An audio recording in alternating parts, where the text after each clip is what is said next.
Hi guys and welcome to this session by Intellipaat. Data science is said to be the sexiest job of the 21st century by Harvard Business Review. So today we have gathered here to understand one of the most core components of data science, which is statistics, and we'll discuss about the various different details of the statistics that you should know in order to become a data scientist. But before we get into all of that, please subscribe to our channel to never miss an update from Intellipaat. Now let's talk about today's agenda, guys. So we'll be starting today's session off with a brief introduction to statistics. From there we'll move on and talk about sampling, and we'll talk about the central tendencies as well. Once we have done that, we'll move on and talk about variation as well as correlation. Once we have that in the bag, we'll talk about the normal distribution. Once we understand normal distribution, we can move on and talk about empirical rule as well as z-scores. Once we have done that, we'll end today's session off by understanding what is linear regression. Also guys, we do provide end-to-end training on data science, so if you're interested, you can check out the course details given in the description below. Now without wasting any further time, let's just get into the session. Let's understand what is statistics.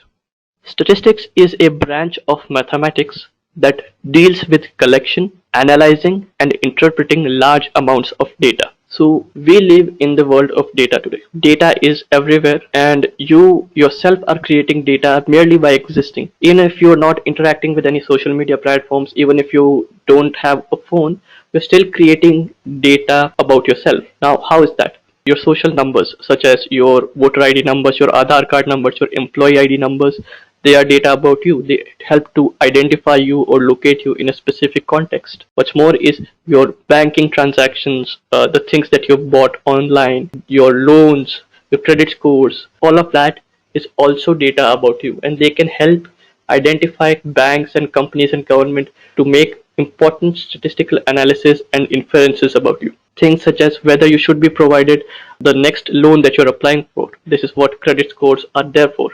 They help them decide whether or not you've taken loan previously and you were able to pay it off before or well before the expected date. Are you good for your money? All of these kinds of things that impact your daily life are predicted and calculated using statistics. It's not the only thing in your daily life. Statistics is being used all around the world, and we'll take a look at that one by one. But to understand what statistics is, it's a mathematical concept that allows you to derive information based on the data that you have about a specific topic. You can do this for yourself as well. You can take some data that you have collected about you, such as the daily expenses or monthly or yearly expenses that you have, and you can understand when does your expenses rise and when do they fall. What could be the reason behind that, and you can correct for them as well. So as you can see, it's a really important tool for anyone of any field to understand what statistics is. So why is statistics important? We've understood what it is and what can be done with it. But why is it important? What benefits does it provide to a normal person such as you and me? And is it really important for us to understand this? Let's take a look. So statistics allows us to derive knowledge from large data sets. As I've already discussed, data sets don't really need to be large, but if you have large data sets, then the knowledge that you have derived have higher chances of being accurate or reflecting the real world. And this knowledge can then be used to make predictions, decisions, and classifications. These decisions could impact your daily lives, and these decisions and predictions and classifications can be performed by you as well. If you know these statistical concepts, and if you have collected these data about yourself. So it's not just about yourself. You can compare your spending with other people by collecting the data that they spend, or collecting data about their spending or their expenditures as well. And you can also take a look at your career graph. You can take a look at salary hikes. You can compare whether you are getting the appropriate salary hikes that you should be getting depending on the kind of work hours that you've been putting in. There's a lot of things that you can do, and all of that could be performed using statistics. Now, statistics is really important in the sense that it's being used in daily life uses. So even if you are not using statistics to do something about the data that you have, many companies are doing it for you. If you're using Netflix, then many movie recommendation engines such as Netflix, Amazon Prime, and so on, they use statistical analysis to gather what kind of movies you like, what kind of movies do people of your age, your background like, and they recommend movies to you based on that. You can also make decisions based on that, such as whether you should take an umbrella outside or not based on whether what the weather should be. Now, weather forecasting is also something that statistics is used for. You can also perform classifications, you can perform time series analysis, you can understand what would be the price of stock in coming days. Now, these are obviously not 100% accurate. Sometimes weather forecasts are wrong, sometimes the decisions that you take about whether or not the weather is going to be like a particular thing that you have in mind, and it's not like that. Whether or not something is matching to the thing that you have, that's not really what statistics is about. It's about making a decision about a trend, understanding where things could go. It's not 100%, it's not exact science. You're not going to get 100% answer for everything, but it's a good indicator of what you should do based on the data that you have. Now, where is statistics used? You've heard me say countless times that statistics is being used in your daily life, whether you use it or someone else is using it for you. Let's take a look at that. So, statistics is used in various fields. So, let's take a look at some of them. Medical research. Medical research uses statistics extensively, mainly to form hypotheses and reject hypotheses about drugs. So, if you've ever wondered how does a medical professional comes to the understanding whether a drug is working or not, let's say that they've created a new vaccine for a specific disease. Now they want to test whether that vaccine is working or not. How do they test it? If there's a person and they inject it with that vaccine and if he recovers, does that mean that the vaccine is working? Because if it's so, then just one person is not enough. There are in a particular vaccine test, there are hundreds of people, and if you inject them with the vaccine and if it's not working for everyone else but it's working for one person, do we reject the vaccine or do we accept the vaccine? If not, then what is the number of people that it should work on? What should be the profile of those people?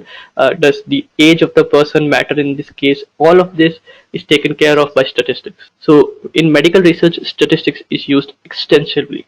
It's not just for understanding whether a particular vaccine or a tablet or chemical is working for a particular disease or not. There are many other things that statistics allows medical researchers to do, but this is by far one of the most important aspects that medical researchers use statistics for. Then comes stock market.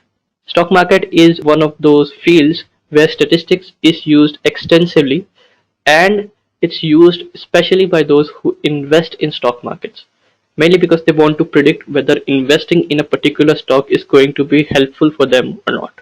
Are they going to lose money, and if what is the risk of investing in a particular stock? Are they able to sustain themselves even after that risk provisions? If the worst case scenario happens, would they be able to survive? And if the best case scenario happens, what would be the profit? All of this is taken care of by stock market. In stock market, the data about a particular company's financial records, about their credits, about their stock market scores, everything is available for people to take a look at. So if they want to make predictions using statistical analysis, they can do so very easily because the data is already available. They just need to do the brunt of the work to get knowledge out of the data that is available for them. Then comes sales projection. In case you've worked in a company before where sales is important, you'll understand that sales is by far the most important aspects of many companies. If they're selling a product, they need to project what would be the sale of a particular product at a particular month or at the end of a particular month or a particular time period, such as a quarter of a year, that is, for 3 months, and understand is the sale really up to the mark. So if a particular product that has been sold for the last 4 months, taking a look at the trend that it has shown, the trend of the sales that have shown, and we try to project it for the next 6 months, if it's not up to the mark, then that product is not doing well and it could either be taken off the sale, or you could understand how what are the concepts that what are the things that are not letting it be sold more, and you could correct for those mistakes. So a sales projection is what is used to understand, to project in future what would be the sales. Now of course, as I've already told you, it's not going to be 100% accurate. If you have predicted that 10 lakh units of a particular mobile phone will be sold in the month of September, it's not exactly the case that exactly 10 lakh units will be sold. But if in the previous months 7 lakh units were sold and in the next month 10 lakh units will be sold, then you can understand that the trend is rising. So in 2 months, in one consecutive month, we are getting an increase of 3 lakh sales. What could be the reason for that? Maybe proper marketing and all that. So all of that is understandable by statistics.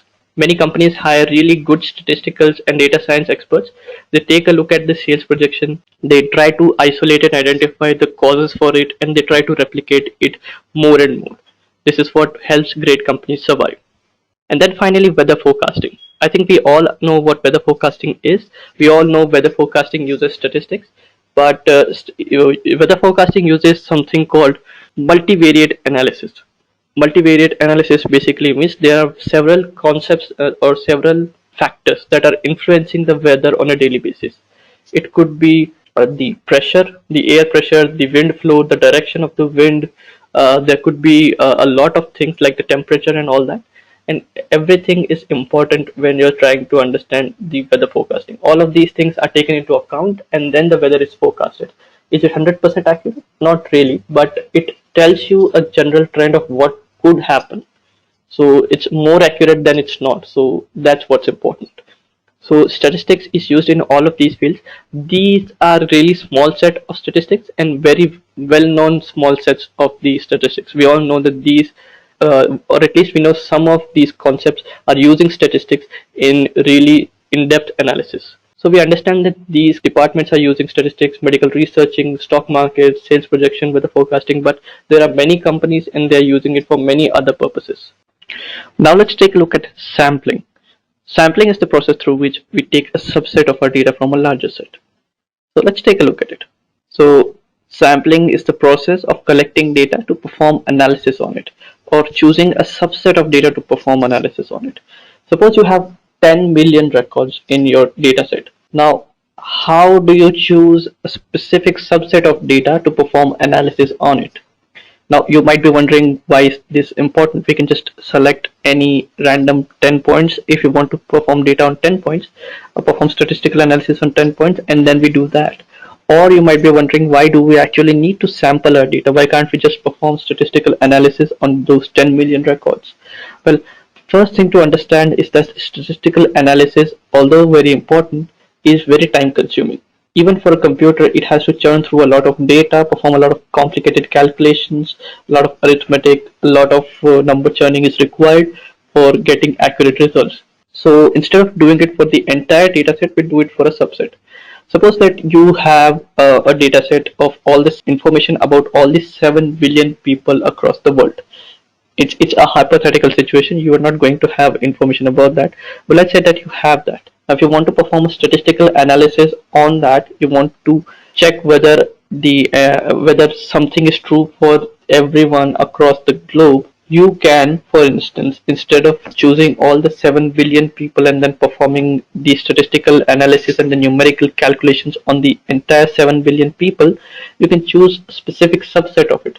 Now, how you choose the subset is really important, because you don't want to choose a data set in which you only include people from a particular country but not from the other country. That would, in some cases, lead to a biased data set, a data set that contains only a specific subset of people. So that's important. Similarly, if you're trying to perform an organization-wide statistical analysis, let's say that you are working in a multinational company and you want to perform some statistical analysis on an organization's employees, and there are, let's say, 25,000 employees. Now, for you to perform statistical analysis on 25,000 employees is not really viable. So what you can do is you can choose a specific subset or small subset of that data, make sure that it accurately represents, or make sure that you've selected in a way that every record in that 25,000 records had equal likelihood of getting selected, and then you selected them in that basis. So that's one way of doing it. So this is why we perform sampling, to get a small subset and perform statistical analysis on this. A small subset that accurately represents, or more or less represents it approximately well, so that that could be performed, we could perform statistical analysis on it. The sample should represent a large subset. So that's what's important here. And before we begin, we should understand what is sample and what is population, because this is terminology that you're going to come across many times, and if you're trying to learn statistics, you've come across this already. So population is the entire data set, and such as the whole population of a country. And sample is a subset of that data. Population is the entire data set, and sample is the subset of that population which we are going to analyze to gain knowledge from. So suppose you're trying to perform some sort of an analysis on the people of a particular country, let's say India. Now there are 1.3 billion people in India. Now trying to perform statistical analysis on that big of a data set is going to be really challenging. So in order to reduce our burden and computational intensity, what we're trying to do is we're trying to choose a small subset of our data that is somewhat representative of the larger subset. So we try to gather data, try to choose around 20,000 people from 1.3 billion people that accurately represents the entire 1.3 billion people demographic. Now it's not necessary that we choose 1.3 billion. Let's say that we're trying to perform statistical analysis on people of India who are senior citizens, who are above the age of 60. Now, then that is our entire population. Everyone in 1.3 billion people who are above the age of 60 is the population, not the entire country's population, but just the subset that we're interested in. And if the size of that data set is really large, then we choose a small sample of it and we try to make it as fair as possible so that any person could have been randomly given a randomly chosen list. We choose someone randomly in that list. So that's the point. Population is the entire data set that we are interested in, not the entire data set that represents a particular group, and the sample is the small subset of that population. If you're trying to perform statistical analysis on an organization, but only the senior members of the organization, then you have a smaller population. And from that smaller population, you can choose even a smaller sample. That's what's important here. Just a quick info guys, Intellipaat does provide end-to-end training on data science. So if you're interested, you can check out the course details given in the description below. Now let's get back into the session. Let's understand sample frame. So sample frame or sampling frame as it's also commonly known is a list from which a sample is selected. So this list could be anything. When I'm using the word list here loosely, list doesn't necessarily mean a physical list that you need to create, although it could be a physical list. It's just a collection of data points. That's a list. So for instance, the citizen register for a country. So if you're part of a country and you're taking a look at their population register and you're trying to understand the amount of people, their age, nationality, their income, family, number of people in the family, so on and so forth. So that's the sample frame. On the other hand, if you're trying to perform statistical analysis on an employee, on all the employees of a company, then that's your sampling frame. That is the data set from which you can choose your sample. So again, it's the same paradox that we had earlier. We need to just understand what is it that we're trying to perform the analysis on. If you're trying to perform analysis on every employee ranging from an intern to the CEO, then we use the entire company's list. Otherwise, we choose a specific subset. Let's say that we want to perform statistical analysis on the high paying side of the company. So we want only the senior members, people who earn above a specific threshold or per annum. And we perform statistical analysis on that. So that is what's important here. We're trying to choose a sampling frame is basically a list from which you choose a subset to perform statistical analysis on. Let's take a look at sampling error. So a sampling error is something that leads to a sample not being accurately represented in a population. Now, instead of me explaining to you theoretically, let us take a look at what that would mean. So I have this Excel sheet. I have bumped up the font size so that you can see what I'm trying to do. Now, let's say that I'm trying to take a look at a list of employees. So EMPLOYEE ID. Let me just expand the column. So let's say that the employees are, okay, there are 10 employees and let's give them a name, AB.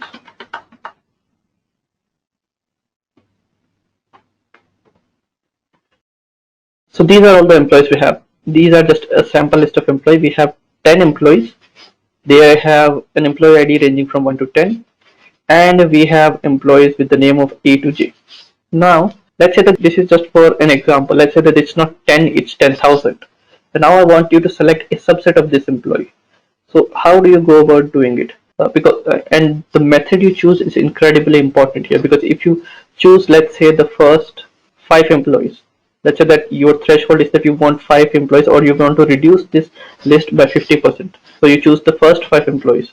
Now the problem is, let's take a look at that gender. So if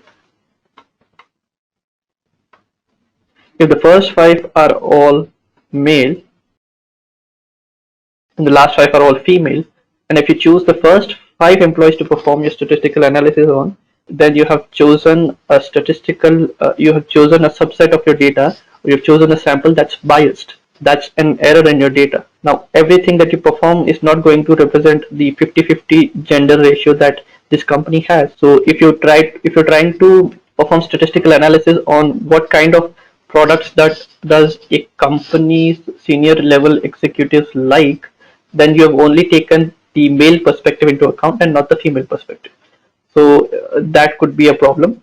Let's say that you don't do that first 5, you choose the last 5. You're running into the same problem again. You're choosing only females. And let's say that you choose this, then you are only getting one female out of all the females. And if you're choosing it like this, then these records, the first record and the last 4 records, they have no chance of being selected. So this is not an accurate way of doing it, or a correct way of doing it. There are many other ways that you can get errors like this. Let's say that there's age involved, let's say that there's salary involved, and the subset that you're interested in is based on age, and then you're getting an error. Then you don't have, if don't choose it correctly, then you're not accurately representing or reflecting the entire population in your sample. So that is an important error to take a look at. There's also non-sampling error. So non-sampling error occurs even if you perform all this sampling correctly, even if you try to do it with all good intentions and do it with as much accuracy and as much good intentions as you can. Yeah, there's still reasons that you get a biased data set. Let's take a look at why. Suppose that this is the information that I have. Now, non-sampling error mainly occurs because of you're not getting proper data or properly collected data. Instead of this, let's say that I got a data set to select from, in which I have 8 male employees and 2 female employees. Now, even though the company has 50-50 gender ratio, I've only gotten the data set that I've gotten is not accurately represented. So no matter how I choose it, even if I choose it like this, I'm still not going to get if I choose it like this, I'm still not going to get correct representation. Now that is a problem, and that means that our data set is not correct. Our data set is biased. On the other hand, if we get only the list of employees of young employees who were hired after 2010, then that is also a problem, because we want a wide spectrum of opinions. So we need people who have been hired before that as well. Now, it's not always the fault that you are getting incomplete data set. Sometimes what happens is the data was not collected.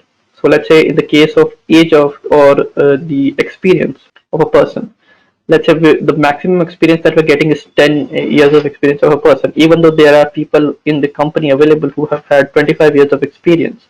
Now that could be that before the 10 years, they've only started keeping record of their employees since the last 10 years, and not before that. Everything else is not in the list that you're taking a look at, so that could be a problem. So these are the kind of errors that you need to take care of. These are called non-sampling errors. Now if you take a look at the company and you don't get the accurate representation, then that is the problem that you're facing. And even though you try to perform good sampling analysis from that, you can still run into some great errors and incorrect incorrect measurement or bias. So to understand incorrect measurement, let me just show you. Let's say that you're also calculating the temperature. Let's say that this is not the list that you're trying to do. Let's say that you're trying to calculate some statistical weather forecasting. You're interested in the temperature of the particular place. Let's say that the temperature ranges from 50 degrees to from 30 degrees to 40 degrees. Now, depending on how the temperature is taken and how long the period was, this is going to be a problem. Let's say that for some of the years the temperature has been taken in Fahrenheit. In others it was taken in Kelvin. And in others it was taken in Celsius. It could be that the company who was taking the measurement was going back and forth between what measurements to take care of. Now, if this is not mentioned and if we are only given numerical details like 87 degrees Celsius, 84 degrees Celsius, 104 degrees Celsius, 107 degree Fahrenheit. Now let's say Kelvin is 275, 321, 320, and for degrees Celsius you're getting 27, 26, 31, 32, and 30. Now, when you take a look at the data set, it's extremely varied. And this is not an information that you're getting. This is just for your reference. Let's say that this is the information that you're getting. Now, the problem is that you have no idea why some temperatures are 276 degrees while others are 87 degrees, because if you take a look at it, you can't understand whether it's degree Celsius, degree Fahrenheit, degree Kelvin, and that could really lead into some errors. So this could be because of inaccurate measurements as well. Just delete that and let's move ahead. Just a quick info guys, Intellipaat does provide end-to-end training on data science. So if you're interested, you can check out the course details given in the description below. Now let's get back into the session. So when the data is being collected, that's also important. This is why we need to take care of that as well. Suppose we have census data from people from a country or a particular state or particular district. There also we could have incorrect samples. There also we could have problems. So we need to first analyze the data that we're getting the sample from, so that we don't introduce a non-sampling error. Then we need to perform our sampling as accurately as possible. And let's take a look at some of the methods through which we can do that. The first is random sampling. So as the name suggests, random sampling is the process of selecting a subset or the sample from a population in such a way that every data point is equally likely to be included in the sample. So every data point has a fair chance of getting included in the sample that we're selecting from the population that we're selecting from.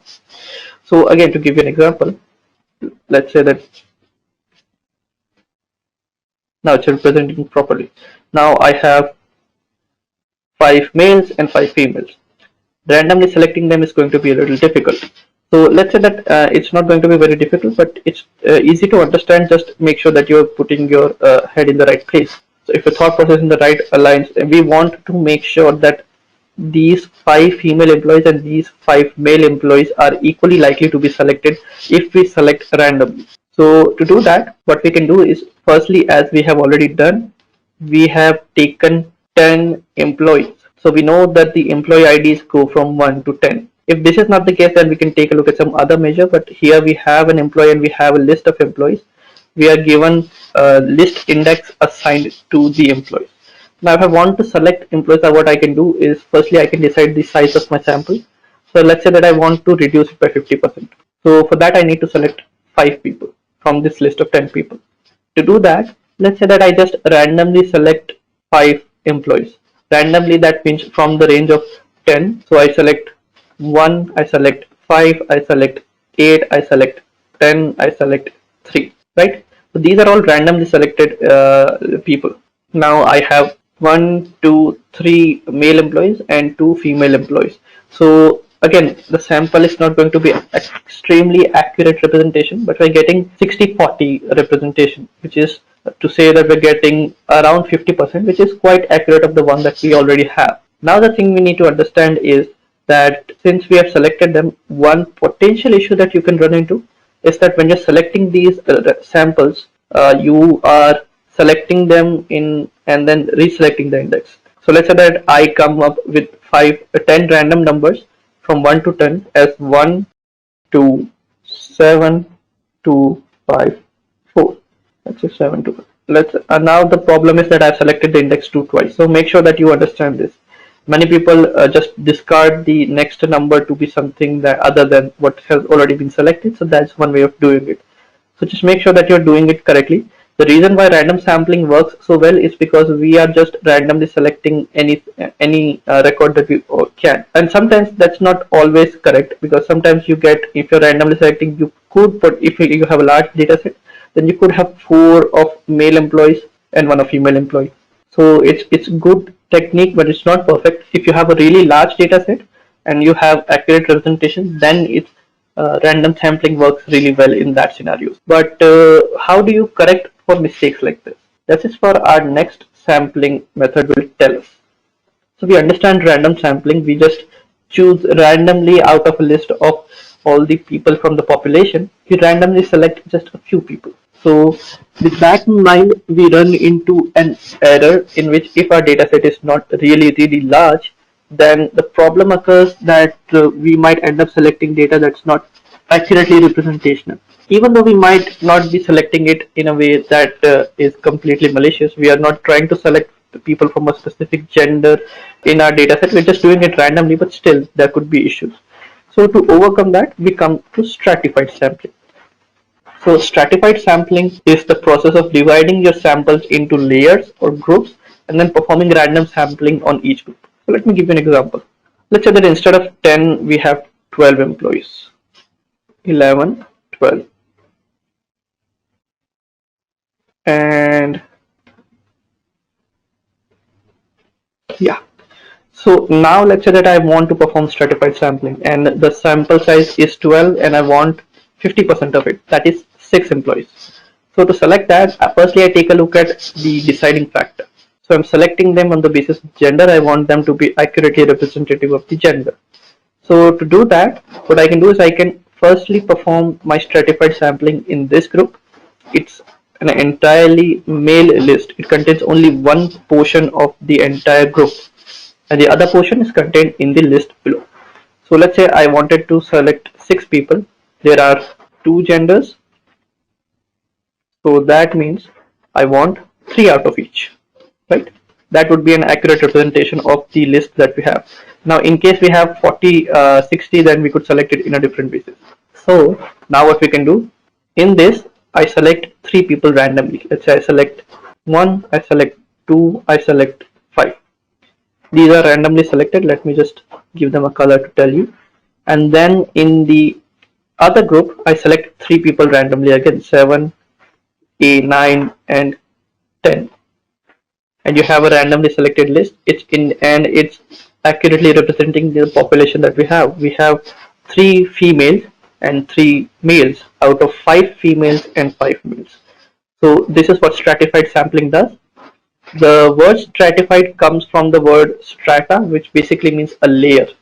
So we divide them into groups or we divide them into layers, as many people would call it, and then we choose a specific subset of that layer or of that group to get an accurate representation of the entire population. That's one way of doing it. Random sampling is good when you just have people that you want to select and there's no need for accurate representation of a particular group. On the other hand, stratified sampling is good when you want to perform random sampling, but you have to take into account certain divisions in your dataset, such as a group or division based on specific gender, specific age groups, anything like that. Now we come to systematic sampling. One major issue with the previous examples is that you need to have the entire list with you in order to perform the sampling. Let's say that I am working in some department in which data is coming in regularly. So I can't select data on this because I can't select data or I can't select the data points that are going to be included in my subset or in my sample if I don't have the entire list. If I have 3 people, then I can only select out of 3 people in the next day. If I get 3 people more, then I can only select out of 3 people, and that is going to be a problem.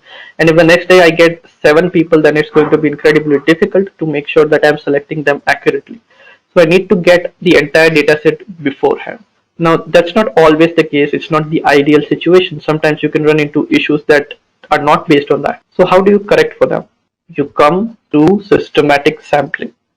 Systematic sampling is the process of selecting your sample by picking every kth element in your population.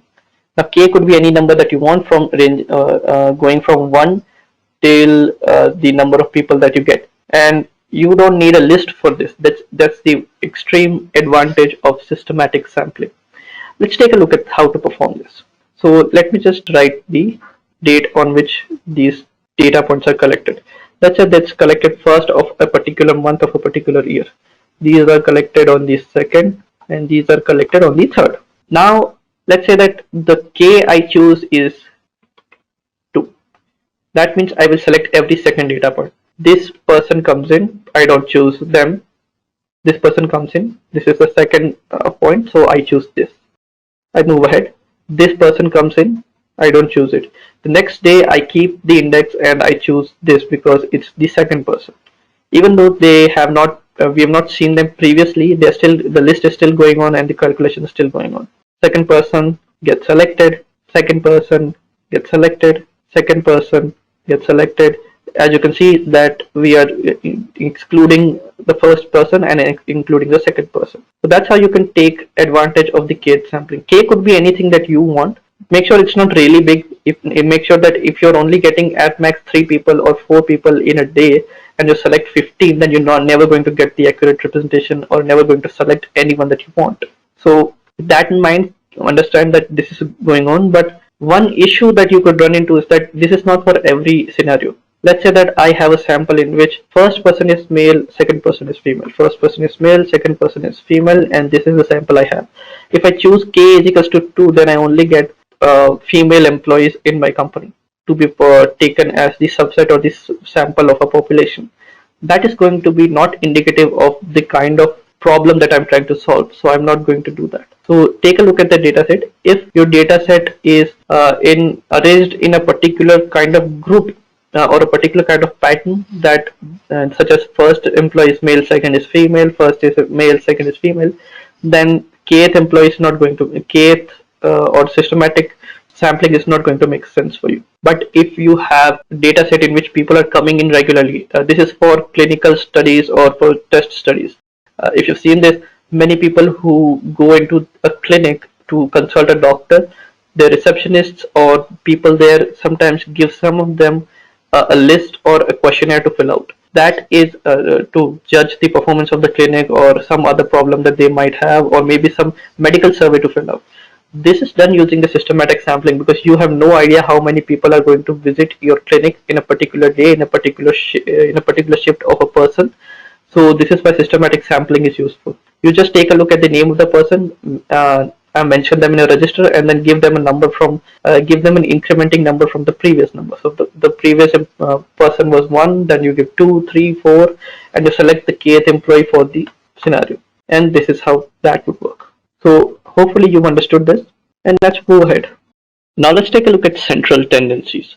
So central tendencies, as we've already discussed, take a look at the definition, is used to indicate where does the middle or the center of the distribution of a data lies. So central tendency basically is used to find out where does the most amount of values that our dataset contains cluster into. What is the range in which our dataset clusters into? So if we have a data set in which majority of the values are between the values of 4 and 10, then we have our central tendencies lying there. We have different ways of calculating different central tendencies, and they tell us different things about our data. So we have mean, we have mode, and we have median. So these are different metrics that all come under the umbrella term of central tendency. Central tendencies contain mean, median, and mode. These are different measurements of our data, and they tell us different things about the data that we have. Some are more important than others, and some have some categories as well, and we'll take a look at them one by one.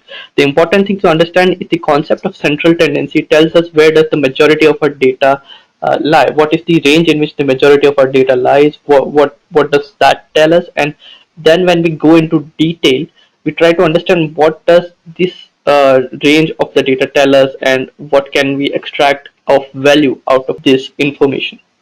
Let's take a look at mode first. Mode is used to indicate the most frequent data point, or in other words, the one which occurs the most number of times. So if we have a data set in which we are trying to calculate the most frequent or the most popular choice, this is where mode comes in. Let's take a look at that. This is what we have from previous data sets. Let me just remove it. Now let me just show you. Let's say that you are trying to perform a survey between 3 products. Let's say the products are P1, which is the first product, P2, which is the second product, P3, which is the third product. Given a choice, a customer is given a choice to buy one of these 3 products. or considering all of them are of the same price and everything else is the same, and they are being judged on their quality of aspects, then which product will the customer buy? This is something that a customer will choose out of the three.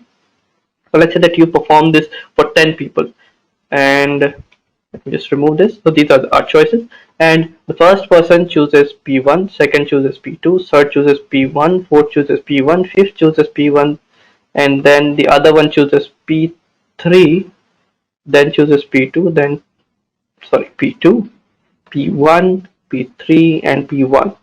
Now, if I were to just calculate the number of people that chose P1, it's 1, 2, 3, 4, 5, 6. So 6 people chose P1. Then we have P2, and 1 and 2 people chose P2. And you can probably guess the 2 people chose P3. So if I were to ask you, okay, what is the mode of this data set? You're probably going to, I think the question is quite clear. Mode of the data set is the value that is the most frequent or the occurs the most number of time. P1 is the most frequent choice, so P1 is the mode of our data set. So what does mode tell us? Well, not much other than the fact that P1 is the most popular choice among people. This kind of statistical analysis is useful when you're trying to perform some sort of an analysis of whether or not a particular product is popular among a particular group of people. Let's say that this was the result that we got from people of the age of 18 to 25. So, a particularly young demographic likes the product P1 more. Now, if we were to, let's say, go the other way and ask senior citizens, let's say people over the age of 60, if we were to ask them the same question, and let's say that the answer we get is, instead of me writing it out, we get P1 was selected by 2 people, P2 was selected, P, P2 was selected by 3 people, and P3 was selected by 5 people. Now, the most common answer in this scenario is P3. So, this is what we try to understand using mode, which is the most popular. So, if you're trying to figure out which product is more popular, what movie is the most popular among your friends, what kind of movies are most popular among your friends, what kinds of songs do a people of a particular country like, what kind of movies, songs, what kind of people, what kind of things, what kind of food, what kind of cuisine. These are the kind of things that mode helps us answer. So mode is very useful when you're trying to figure out most popular among a data set. Let's move on. Just a quick info guys, Intellipaat does provide end-to-end training on data science. So if you're interested, you can check out the course details given in the description below. Now let's get back into the session. So now that we know mode, the next thing we need to understand is median. So median is the middle of the data. So when I say middle, I mean if we are to lay out the entire result that we have in ascending order, median is the middle of our data. What does the middle or the value at the dead center tell us? So if the data is arranged in ascending order, then the data element that occurs right at the center is the median. So let me just show you. Let's say that instead of this, I have a particular group of people, right? And I want to calculate these people are arranged in the number of years of experience. So let me just try it, years of experience. And let's say that we have a data set that looks like this, 9 and 10. This is what we have. We have 1, 2, 3, 4, 5, 6, 7, 8, 9, 10. This is the years of experience of people. 10 employees, all of them ranging from 1 to first employee has 1 years of experience, second 2, 3, 4. This is all arranged in ascending order. If you don't have that in ascending order, you can arrange it yourself. It's perfectly reasonable. It's like sorting a list. It's easy to do. And now let's say that I want to find the median of the data. To find the median of the data, what I can do is I can, for instance, take the middle value. So there are 10 values. I need to take the fifth value. But since this is an even number of results, I can't just take the fifth value, because if I take the fifth value, which is this one, there are 4 values on top and 5 values, 1, 2, 3, 4. Oh yeah, so that would be a problem. So for me to do that, 1, 2, 3, 4, 5 values at the bottom, that would not be an accurate mean. The accurate mean would be the average of the two values. Now if I take the average of 5 and 6, I will have to do 5 plus 6 divided by 2, which is 11 by 2, which is 5.5. And that is our median. That's the median that we get by choosing these two values. So we have 4 values above the median, 4 values below the median, and this average is 5.5. Now if I didn't have that, if I only had odd number of values, that is 9, 7, 3, something like this, then I can easily take the middle value, which is the fifth value. 4 values on top, 4 values on bottom. So that way we can distribute our data and understand what is the median of the data. Now, as you already know, that mode is useful for, yeah, so we're trying to find out the most popular thing in our data set. So median is used to, it's not extremely useful, but it's useful in very specific use cases. When we're trying to find out the middle value of, we're trying to find out the median or the middle value in a group of things. So here it tells us that the median, you've heard of median salary, you've heard of median household prices. So these are the kind of things that we calculate using median. So median tells us the middle value. Now we can compare them and contrast them to the end values and find out what is the how the distribution is. So to give you an example, let's say that I have 2, 3, 4, 5, and then that's 10, 15, 18, 25. Now the median value is 5 and the value at the end is 25. So we can compare and contrast that there are some people that there's a disparity between the number of people that have particular years of experience, and this is the kind of thing that median is useful for. Now median isn't extremely useful, we don't use it for a lot of things. As you can see, it has a very niche use case, very particular use case, so we don't use median that much. And then comes something that we use a lot of times, mean. Mean is something that you must have all come across. It's a very popular statistical analysis tool. We all use mean in our daily life, even if we don't call it mean. So mean is basically the average of the data, or in simpler terms, it's the sum of all the values divided by the total number of values. It's presented, and it's called the Greek letter sigma is used to represent the summation of all that. So let me tell you how to do this. Let's say we have this, and I wanted to calculate the mean of the value, right? So I had 2, 2, 3, 4, 5, 6, 4, 2. So this is what we have. Now I don't need to arrange it in ascending order to calculate the mean. Let's say that this is the years of experience in a new startup. So I get 2 plus 2 is 4, plus 3 is 5, plus 4 is 9, plus 5 is 14, plus 6 20, plus 4 24, and finally 26. So we have the cumulative sum is 26. Now we have 8 values.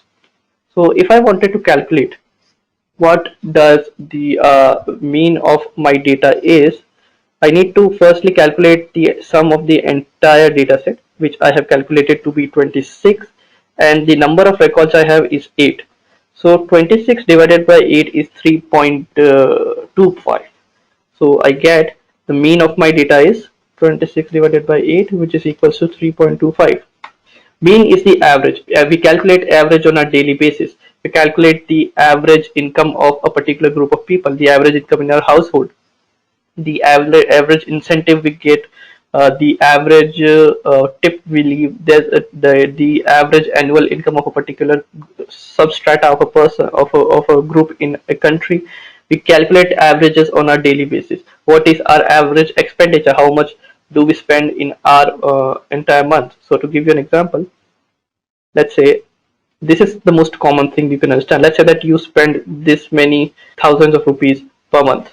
Let's say 12, 14, 15, 18, 10, 8, 5, 18, 15, 14, 12, 10. Let's say that these are the expenditures of yours on a monthly basis in thousands. So you get 12 plus 14 would be 26, plus 15 would be 26, plus 10 is 36, 36 plus 5 is 41, plus 18 would be 41, 51, 61, 59. Then plus 10 is 69, plus 8 would be 78, plus 5 would be 83, plus 18 would be, let's say that the calculation of all of this is done and the average is coming across 150, right? Let's just skip the calculation for now. We get 150, and now we want to calculate the average that you spend on a monthly basis. So what you can do is you can just divide it by 12. So what we're trying to do is we're trying to calculate the average. So we divide 150 by 12, and what we get is 12.5. So the answer would be you spend 12.5 thousand per month on an average. And then you can take a look at the data and you can understand, okay, so this is fine, this is fine, this is fine. In the fourth month of April, you spent way more than your average. In the other months, you're spending somewhere across it. In the sixth and seventh month, you spent really less, and then you can take a look at the influences that that month had. Maybe it was some party, maybe it was your birthday, and you spent a lot of money. So you can do these kinds of statistical analysis to understand where, how do you spend the money, how does your expenditure goes, which month influences the majority of your expenses, which month influences the least of your expenses, and why is it so low in particular month and not in some other month. So it's very useful in those scenarios.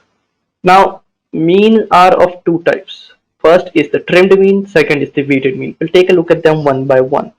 Let's take a look at trimmed mean. So trimmed mean is used to deal with outliers, data that is so far from what you do, one particular data that is really has a really high value that is influencing the mean of your data. So let's take a look at that. So to understand what trimmed mean is, firstly we remove some data from both the ends to get rid of the outliers. So let's take a look at that. Here we have our data set. Let's say that we get the same data set back, but let's say in the last 2 months, instead of 12 and 10, let me just get a new data set. So let's say that you spend less, you spend 5, 6, 7, 5, 5, 5, 6, 7, 9, and in the 6, 7, and the last 2 months you spend really high, let's say 20 and 25.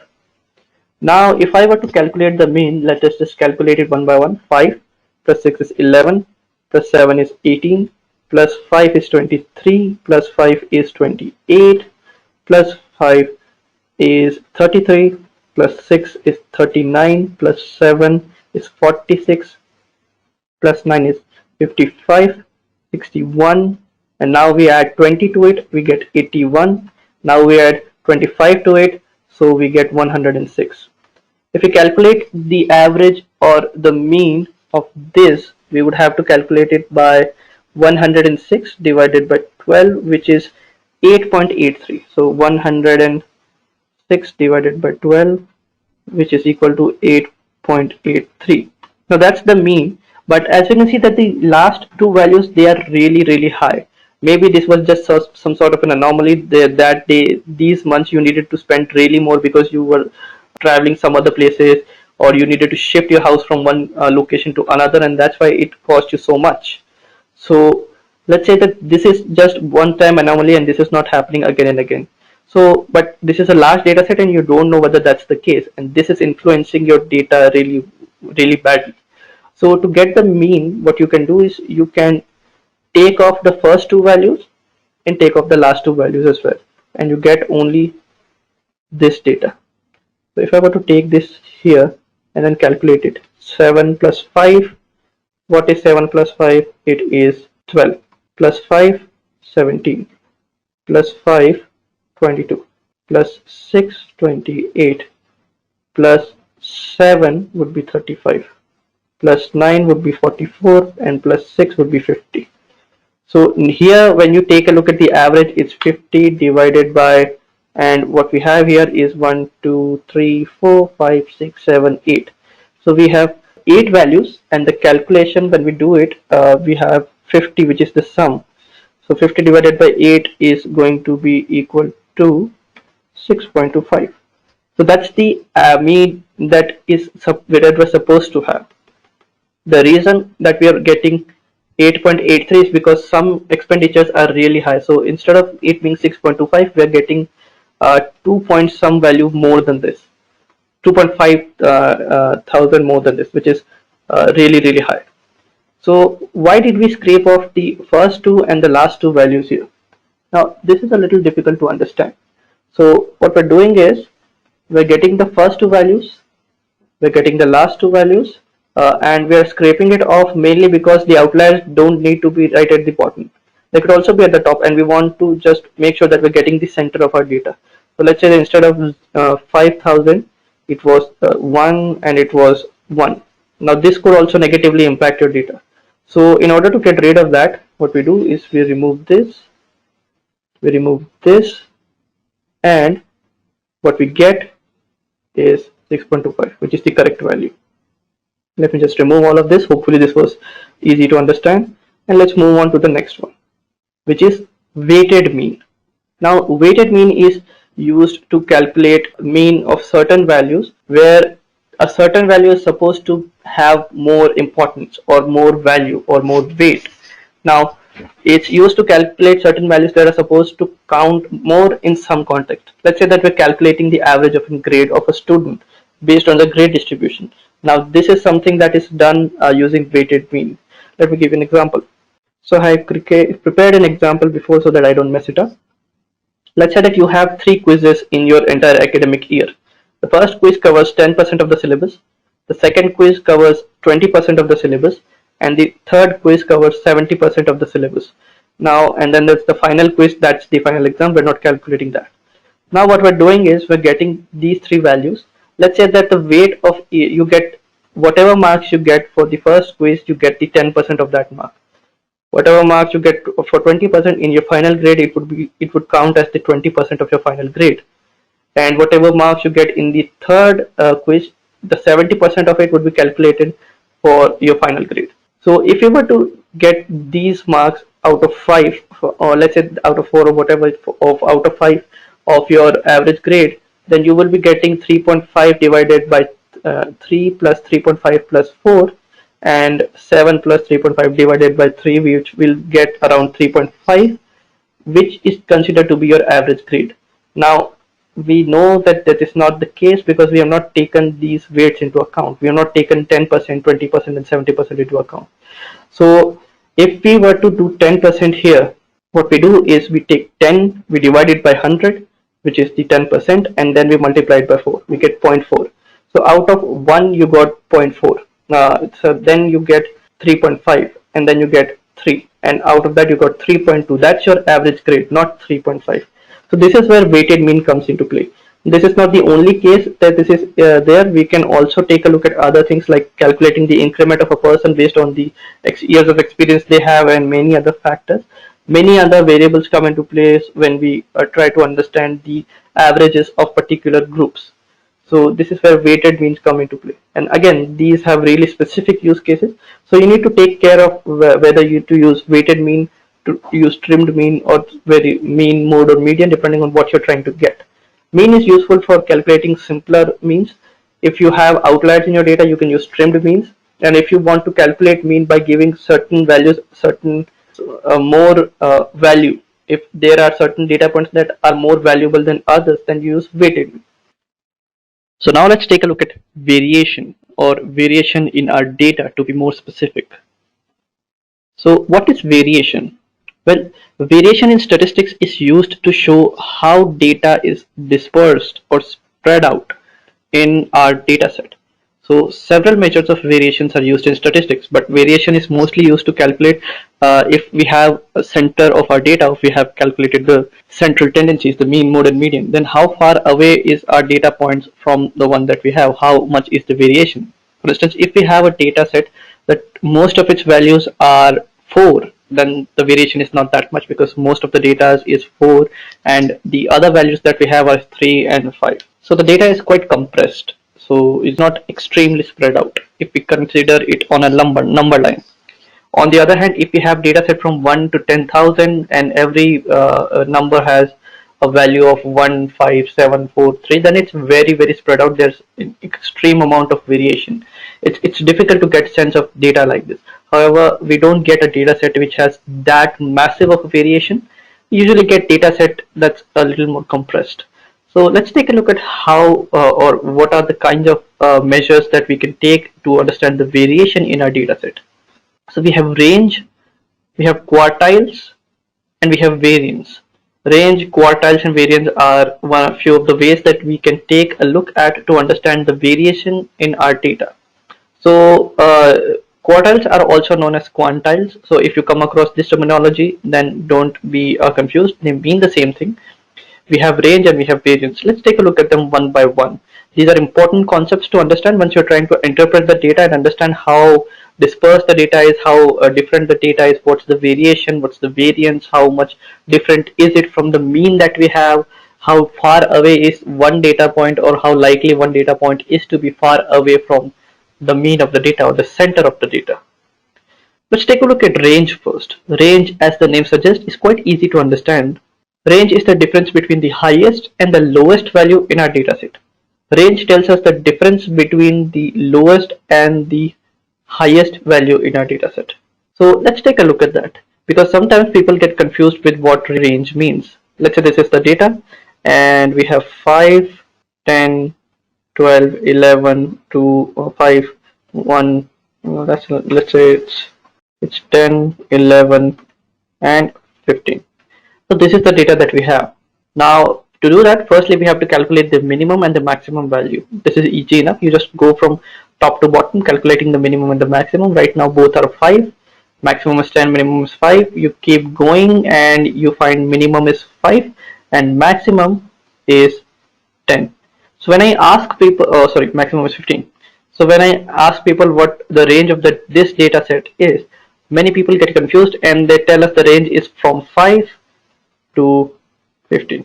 Now, if you are taking the word range quite literally, then this is exactly what it means, 5 to 15. Range is between the values of 5 to 15. However, in statistical sense, this does not make a lot of sense. So in statistical analysis, the way we do it is we go 15 minus 5, maximum minus minimum, highest value minus the lowest value, and we get 10. So this is the data that we have, and this is the range that we have, 10. So this is what we have. This is the range of our data. Now, as you can see, range isn't the most optimum way of doing it, or finding the deviation, or finding the spread or disperseness of our data, mainly because if the data has outliers, then range gets skewed quite easily. We have 15. Now if I want to calculate the range of a data set that has 95, now the range of our data is, it looks like 5 minus 95, which is 90. So you would think that the data, whatever the starting point of the data is, it would have values ranging from the starting point plus 90. So if starting point is 5, which is the lowest value, plus 90 is 95. However, majority of our data lies between 0 and 12, 0 to 15, let's say, and only one data point, which is the outlier, is 95. So this could negatively impact our data really badly. So this is why range is useful, but once we make sure that the outliers are not there and the data is completely standardized, which is a little difficult to do. However, range is still useful for smaller data sets like the one we are seeing here. Now the question comes that what does range tell us? Well, it tells us the width of our data. It tells us the quite literally the range, the width of our data, how many, what is the range, what is the disperseness of our data. So if we have a data set that has higher number of variations, let's say that I have 1 million records, but all the values range from 5 to 25. Yeah, Excel is causing some issues here, never mind. So you get 5 to 25, right? 5 to 25, I don't think it was, yeah. So let's say that this is the range that I get. So 10 million records, 10,000, let's say 10,000 records, and the range is from 5 to 25. So you can easily understand that this data set is really concise, it's really clustered. So the range is quite small, range is 20, 25 minus 5 is 20. Now again, if we had the same thing, but the range was not from 5 to 25, it was from 5 to 5500.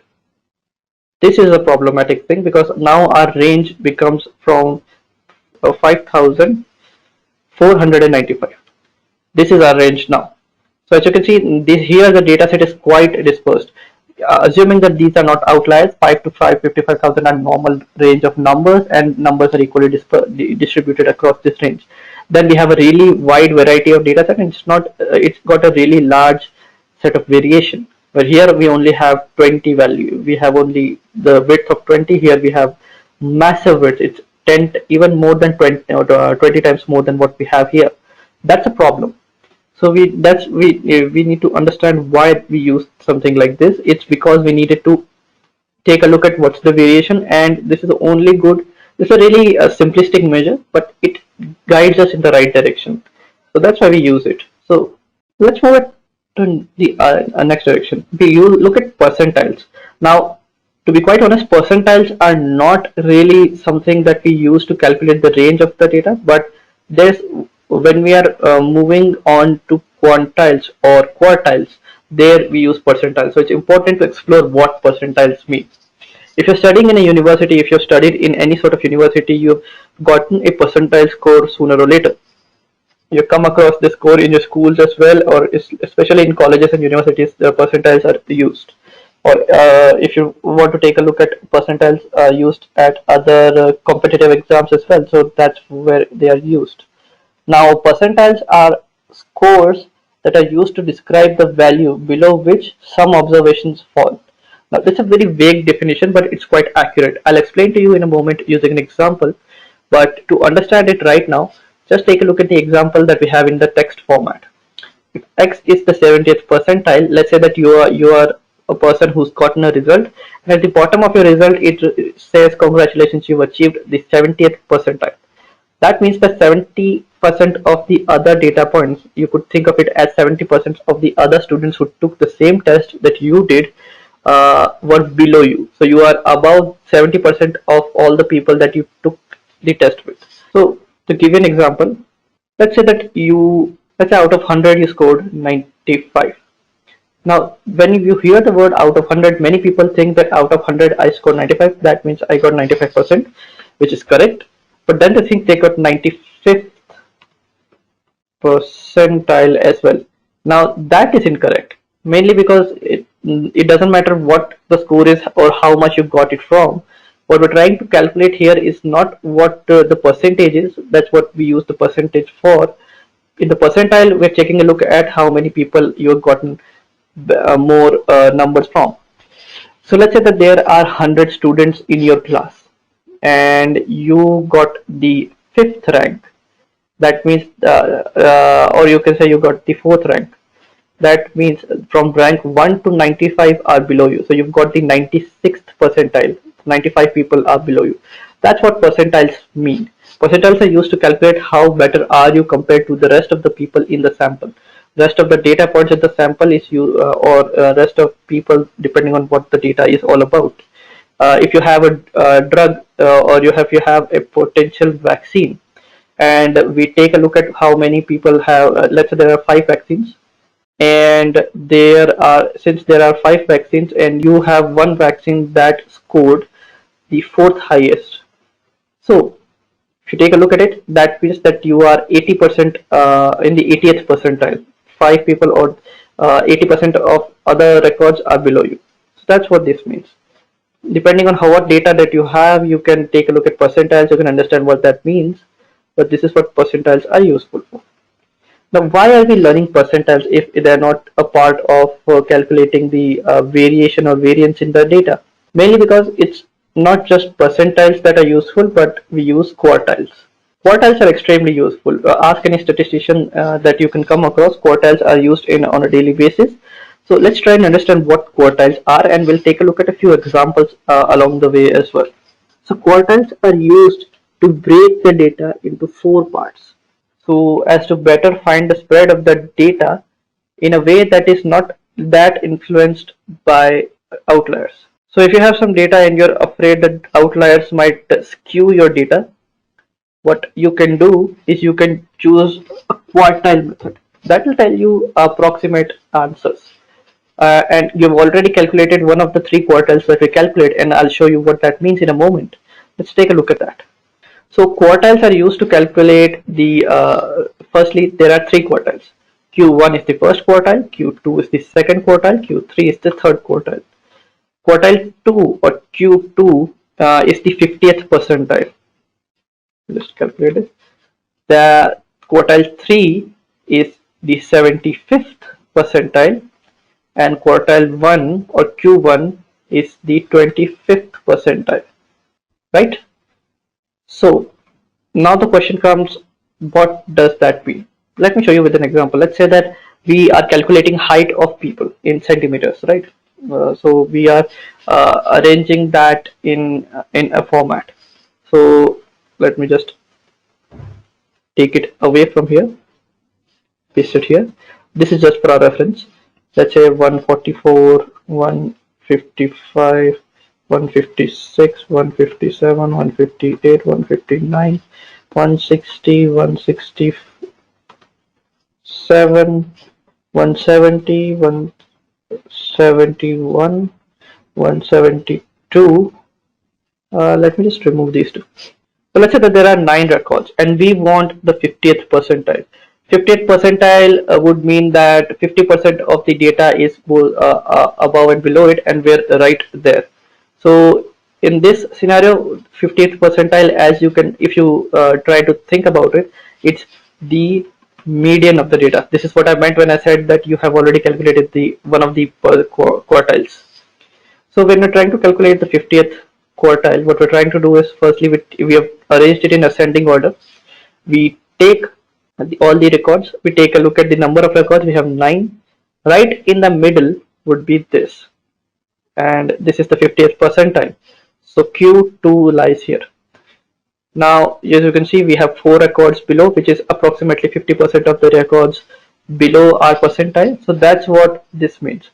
So this is what Q2 is. Q2 is the second quartile. Now, how do you calculate the first and the second quartile? We can do it like this. Now, let's take a look at this. Don't think about this range. Just think that this is removed like this. And we're trying to calculate the quartile in this range. Okay, so in the range from 0 to 4, above the first quartile, the way we calculate it is we take a look at the number of records. It's an even number of record, which is 4. 4 divided by 2 is 2. These are the 2 records that are in the middle.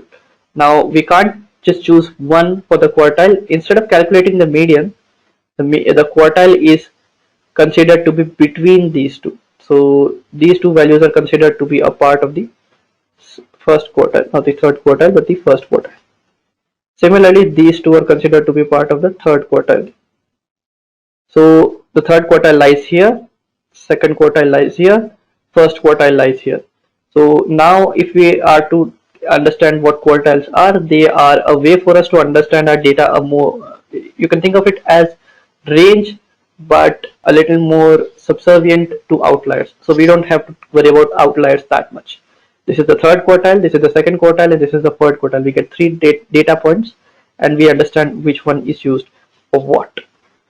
Now the question becomes, what happens if we have an even number of data? So let's say I will paste this here. Let me just remove the quartiles. And now we have to calculate the second quartile. So we have 2, 3, 4, 5. So these two will be part of our second quartiles now, because we have even number of data. And this is, if you want to calculate the median, then sum them up and then divide them by 2, it would be 159.5. So this is the second quartile. The first quartile would be 1, 2, 3, 4, 5, and so first quartile would be here, and the third quartile would be here. We just take a look at the numbers between them and find its median. We find the numbers above the second quartile, we find its median. That's the first quartile, that's the third quartile. That's what we mean by quartiles. So that's how quartiles are calculated. They are easy to calculate. They give us a better indication of how our data is spread out. Much better than range. They are less prone to outliers. Unless your data is so dispersed that outliers are really easy to catch, then that's a problem. Now that we're done with quartiles, Now quartiles are expressed in percentile. So first quartile is the 25th percentile, which we have already seen. Second quartile is the 50th percentile, which is also the median, which we just saw. And the third quartile is the 75th percentile. So again, let's take a look at the data to make sure that we understand it correctly. 75% of the data is above this, 50% of the data is below this, 50% of the data is above this, and 75% of the data or 25% of the data is above this. So that's how we calculate quartiles, and that's why percentiles are useful when understanding quartiles. Now let's take a look at interquartile range. So we had range before, but it was very easy to get influenced with by outliers. So the range was very much influenced by the outliers, but interquartile range is a little different. Let's take a look. Interquartile range is the difference between the lower and the upper quartile, that is Q3 minus Q1. This gives us a better idea of the range of the data. So this helps us understand how our data is spread out, and it's not that influenced by the outliers. So if we have this, we get this. Now we have 170 as the third quartile. We have 156 as the first quartile. So if I had to calculate the interquartile range, I would just do 170 minus 156. So 166 and 4, 14, and we have 14 as our interquartile range. So this is how much our data is spread out between our quartiles.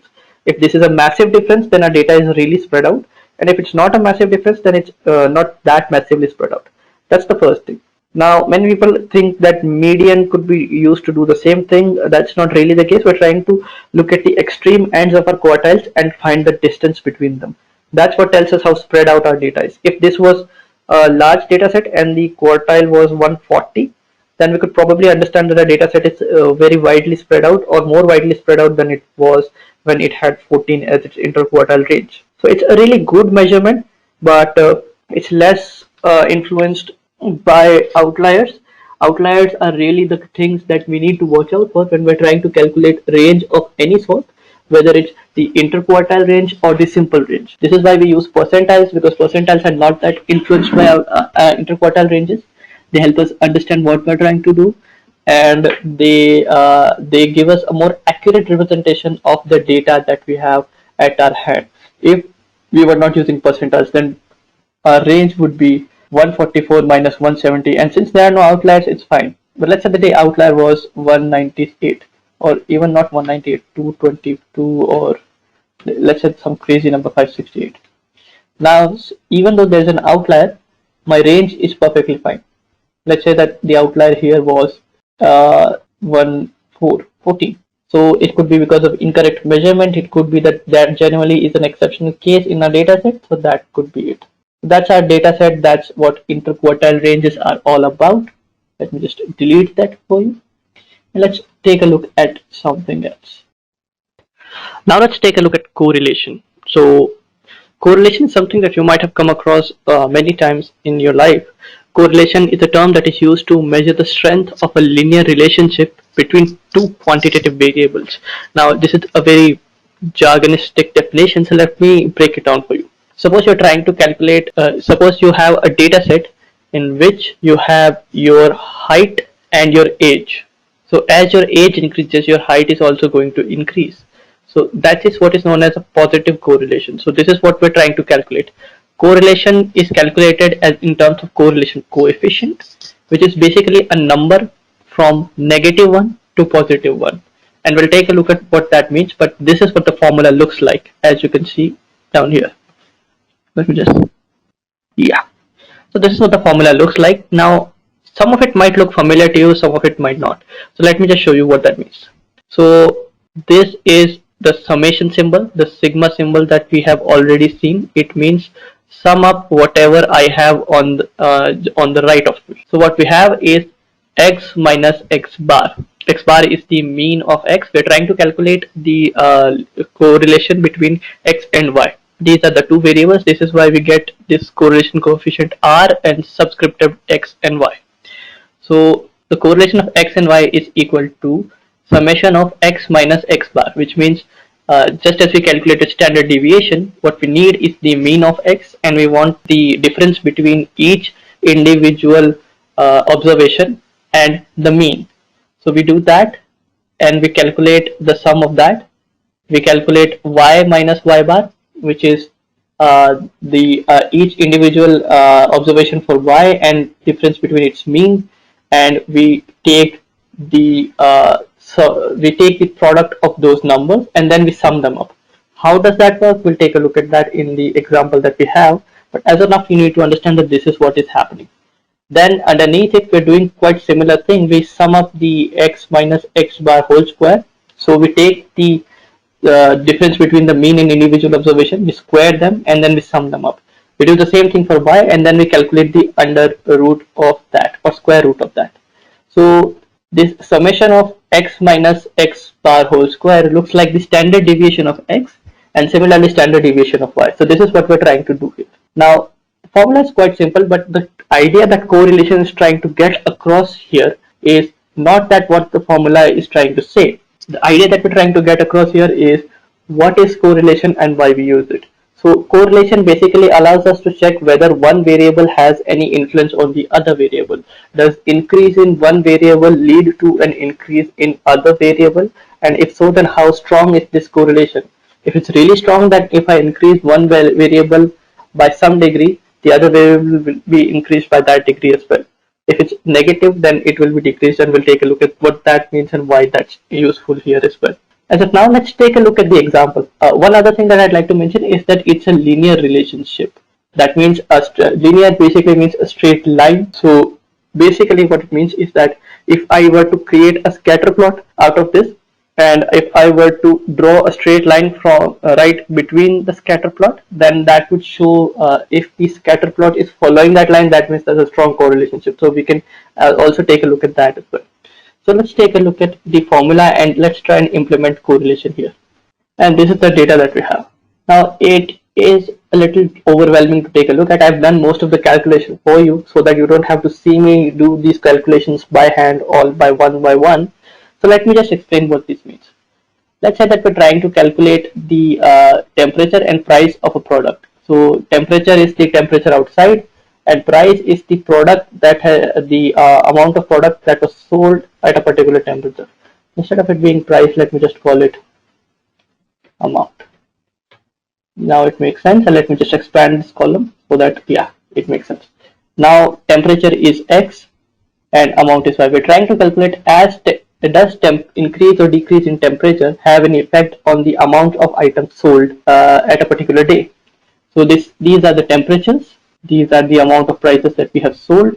So if I have a higher temperature, does that mean that more of this product is going to be sold? Is going to be sold? Let's take a look at that. First things first, we need to calculate the mean of X and Y, which we have already done. So the mean would be if we sum it all up and then divide it by, in this case, 12. Similarly, if we sum it all up and then we divide it, let me just do it, and then we divide it by 12. The mean of X, which is X bar, is 18.7, and mean of Y, which is Y bar, is 402. So hopefully mean is easier to you to understand. It's the average of the data that we have for each point. So for X or for the temperature, 18.7 is the average temperature. For Y or for amount, 402 is the average amount that's sold across the entire data set. Now what we do is we calculate X minus X bar. Here instead of writing X bar, I have written mean of X because it's more easier to understand. So what we're doing is we are taking X, which is 14.2, and subtracting the mean, which is 18.7. So 14 minus 18.7, 14.2 minus 18.7, as 14.2 is smaller, we get negative 4.5. Similarly, 16.4 minus 18.7, we get negative 2.3. And you keep going down and you see since 11.9 is small, we get negative 6.8, negative 3.5, negative 0.2 since it's just 0.2 away from the mean, which is 18.7. And then we come on to the positive side. So since 22.1 is greater than 18.7, we get 3.4, 0.7, 6.4, 4.7, negative 0.6 because 18.1 is smaller than 18.7, 3.9, and negative 1.5 again because 17.2 is smaller. Now we will take care of the negative part of it, but firstly we need to calculate all of this. This is calculated for the temperature. Now let's calculate it for the amount, which is Y. which is calculated in this column. So the mean is 402, and if we subtract 215 from 402, we get negative 187. Similarly, negative 77 for 325, negative 270, negative 70, and finally 406 is just 4 more than the mean, which is the difference that we were looking for. Then 120, 10, 212, 142, 19, 43, and 6. So these are the observations minus the mean of the data that we have. We don't need to sum them up as of now because that won't be necessary. If we take a look at our formula again, we don't need the sum of individual columns subtraction from the mean. We need the sum of that product. So now we calculate the product. We go on this side, x minus mean of x, which is this column, multiplied by y minus y of mean of y, which is this column. So we multiply negative 4.5 by negative 187. Let me just show you that that's entirely what we have done. Okay, let me just open up calculator. We have negative 4.5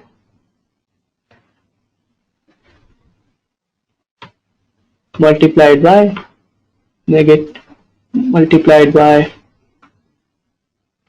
let me just take a look at the scientific calculator, because in Windows for some reason this does not work. So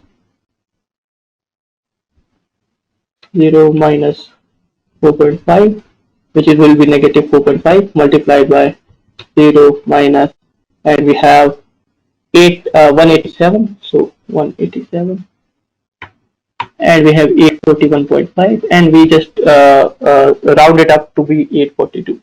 I have unfortunately opened up something. I need to close it. Okay, now that is done, here we have it. So we have calculated this. It's 842.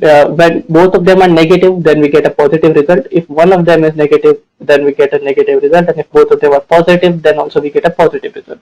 So we have 842, 177, 1476, 245, negative 14087, 1357, 667, negative 11, 168, and negative 9. So all of these values are calculated using this. As you can see, 6 multiplied by 1.5 is 9, and it's one of them is negative, so we get negative 9. We do need the sum of this because as we look at the formula, we have summation of x minus x bar multiplied by y minus y bar. This is how the formula gets interpreted and expressed. We calculate each individual term and then we move outwards. We calculate x minus x bar, we calculate y minus y bar, we multiply them, and then we move outward and sum it up. So this is 5325. Then we move on to square them. So why are we squaring them? Mainly because in the denominator we need the square and the under root of the square. So we go there, square it up. Again, squaring anything, whether it's negative, whether it's positive, all of that is going to lead us to a positive result. So we do that. X minus a mean of x will be the thing that's squared, which is this one. So negative 4.5 is squared, we get 20.3, we get 5.3, 46.2, 12.3, and it's negative 0.2. If we square it, we get 0.04, which is approximately 0, so we take it as 0. 3.4 square is 11.6, 0.7 is 0.49, which is approximately equal to 0.5, so we take it as that. 41, 22.1, 0.4, 15.2, and 2.3. So all of that is done. Now we do the same thing for y minus mean of y, or y minus y bar. Again, taking a look at the formula, we see we need to calculate y minus y bar whole square sum as well. So for that, we need to calculate y minus y bar. And we calculate it, we get this huge number, 34,969, which is approximately equal to 35,000, but for the sake of clarity, we're keeping it precise. 5,929, and these are the whole large numbers that we get by squaring these numbers. And as you can see, these numbers are pretty large, so when we square them, you are going to get huge numbers like that. And finally, square of 6 is 6. We get that, and we sum them all up again. Sum of x minus x bar whole square would be 177. Sum of y minus y bar whole square is 1,74,556. or 174,757 depending on where you are. So now what we need to do, we need to calculate the entirety. Here's what we have. We need to divide x minus x bar and y minus y bar y minus y bar sum, which is this. We need to divide 5,325 by the under or square root of the product of 177 and 1,74,757. Why is that? We'll take a look at the formula. Summation of x minus x bar whole square, summation of y minus y bar whole square. We need to multiply both of these values, and then we need to take a look at the under root, and then we need to divide it by this. So let's take a look at that.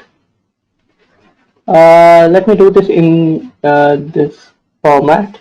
We have 5,325 divided by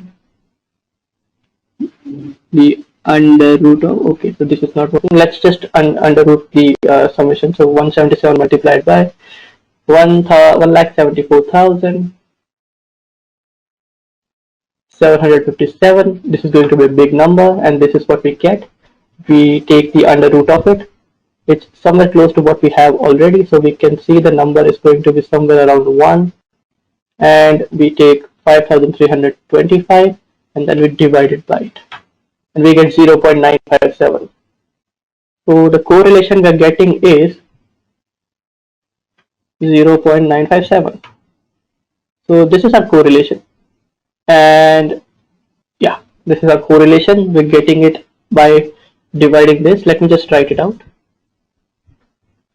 5,325 divided by 177 multiplied by 1,74,757.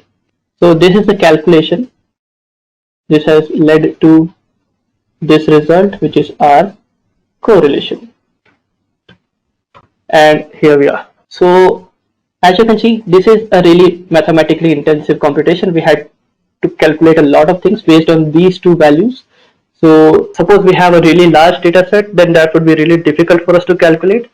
This is precisely the reason why we don't use these the entire population, and we take a look at a small subset, which is called the sample, and then we calculate the statistical analysis using the sample of the data. So this is what it means. As you can take a look at it, it's pretty easy to understand. It's not that difficult. We have again, let me just reiterate what we did, because it could be a little confusing. We have temperature, we have the amount.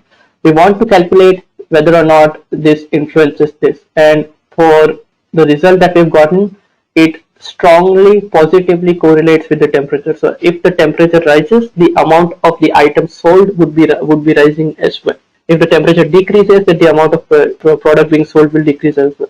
If this was negative 0.957, then that would be opposite. As the temperature increases, the amount of product sold would be decreasing, and as the temperature decreases, the amount of product sold would be increasing.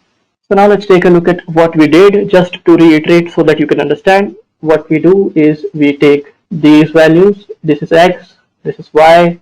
We need to calculate the correlation between x and y. Now calculate the mean of x, calculate the mean of y, because in the formula it states that we need to calculate the mean of y and mean of x so that we can calculate the other values. Now calculate another column in which we take a look at the observation magnitude of a single observation minus the mean of that column. So here we get these values. Similarly for y, we do the same thing and we get these values. We don't need to sum them up. We move along, and then we need to multiply these two values to get the final value that we need, and then we sum it up. Here is what we have. Then we move along and we get the mean of the observation minus the mean of the observation, mean of the entire column, and this is what we get. For that, we calculate the sum of that. We do the same thing for y. We calculate the sum, and finally what we do is we plug all the values that we have calculated so tirelessly, and we plug them into the formula, and here's the number we get. To reiterate, the number is going to range from -1 to +1. This is what we'll be getting at. So this is -1 to +1 is what we'll be getting. So this is what we'll be getting. I think Excel was having some issues there. So this is the numbers that we'll be getting. No correlation coefficient will go beyond -1. No correlation coefficient will go beyond +1. To get complete one correlation is you want to correlate one column with itself. So if I had a column that had three values, 10, 12, 14, another column it had the same values, 10, 12, 14, and if I have to find the correlation of these two, this would be +1. So this is what it means. Okay, so we find the correlation. If it's somewhere close to 1, then it's highly positive correlation. If it's somewhere close to -1, it's highly negatively correlated, and so on and so forth. And we'll take a look at what that means in a moment. But this is how you calculate these things. This is how you interpret it. It's a lengthy calculation, I will admit, but it's easy to do with calculators, or sometimes a program will do it for you. But for a large data set, doing this is going to be a little difficult. So with that in mind, let's move ahead and see what else we have. So now that we have done correlation, let's take a look at positive correlation. So positive correlation is a term that is used to describe a positive linear relationship between two quantitative variables. So we have positive, negative, and no correlation. These are the three kinds of correlation that we have. Positive correlation is used to describe a relationship that we just saw. As the temperature increases, the amount of the product sold increases. Let's say that the product is ice cream or some sort of cola, some sort of soft drink. So things like these increase their sales when the temperatures increase. Similarly, their sale decreases when the temperature decreases. So this is how you calculate that. This is what positive correlation actually means, that an increase in one aspect is going to lead to an increase in the other aspect of your application. So with that in mind, let's take a look at no correlation. So no correlation describes no linear relationship between the two quantitative variables. So suppose we find the correlation between them to be 0.1, -0.1, 0.2, -0.2. This is really low correlation, and for us to we don't really have to think about that kind of correlation. That's not really significant correlation, so we can term it as no correlation. That is to say that this has no impact on X has no impact on Y, or Y has no impact on S. To give an example, let's say the height of a person, does it have a correlation with the mood of a person? How does a person feel? Well, there's no significant interpretation that could lead us to believe that yes, this does happen. So that's no correlation between X and Y. If X was the height and Y was the mood, or X was the height and Y was the income, then that would be no correlation. So similarly, we have negative correlation. So in negative correlation, what we have is we take a look at the negative linear relationship between the two quantitative variables. So to give you an example, as the age of a person increases, their bone density decreases. So this is what is known as a negative correlation. Increase in one quantity is leading to decrease in another quantity. When we find the correlation coefficient for these two variables or these two values, it's going to be somewhere around -0.7, -0.8, -0.9. Above -0.5, it could be considered strong, and as close as it gets to -1.0, it's considered to be that strong of negative correlation.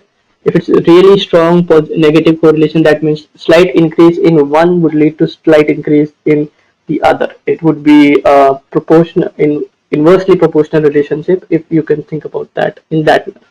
Now we've understood this, but one other concept that I'd like to introduce to you before we move on from correlation is the topic of causation. So I'm just opening this up so that you can take a look at something else. Correlation is not equal to causation. That's a really important aspect to understand. Just because we randomly select two values, we calculate the correlation, and that means that and they have really strong correlation between them. That doesn't mean that increase in one is the exact thing that's leading to increase in other thing. That could be purely coincidental as well. So we need to understand this. We need to take this into account when we're trying to deal with negative and positive correlation. So to give you an example, let's say that you are trying to let me just go down here. Let's say that you're trying to calculate the correlation between temperature and STMCKS. Sorry, I misspelled it. Now, if I'm trying to calculate the correlation that temperature and stocks have, let's say that the correlation comes out to be 0.7879, right? That's a strong positive correlation. But does that mean that increasing temperature is leading to increase in stocks? No, of course not. That would not be a substantial evidence for any kind of thinking. So even though you get positive correlation out of two variables, that doesn't necessarily mean that you're going to get that means that one variable has strong influence over the other.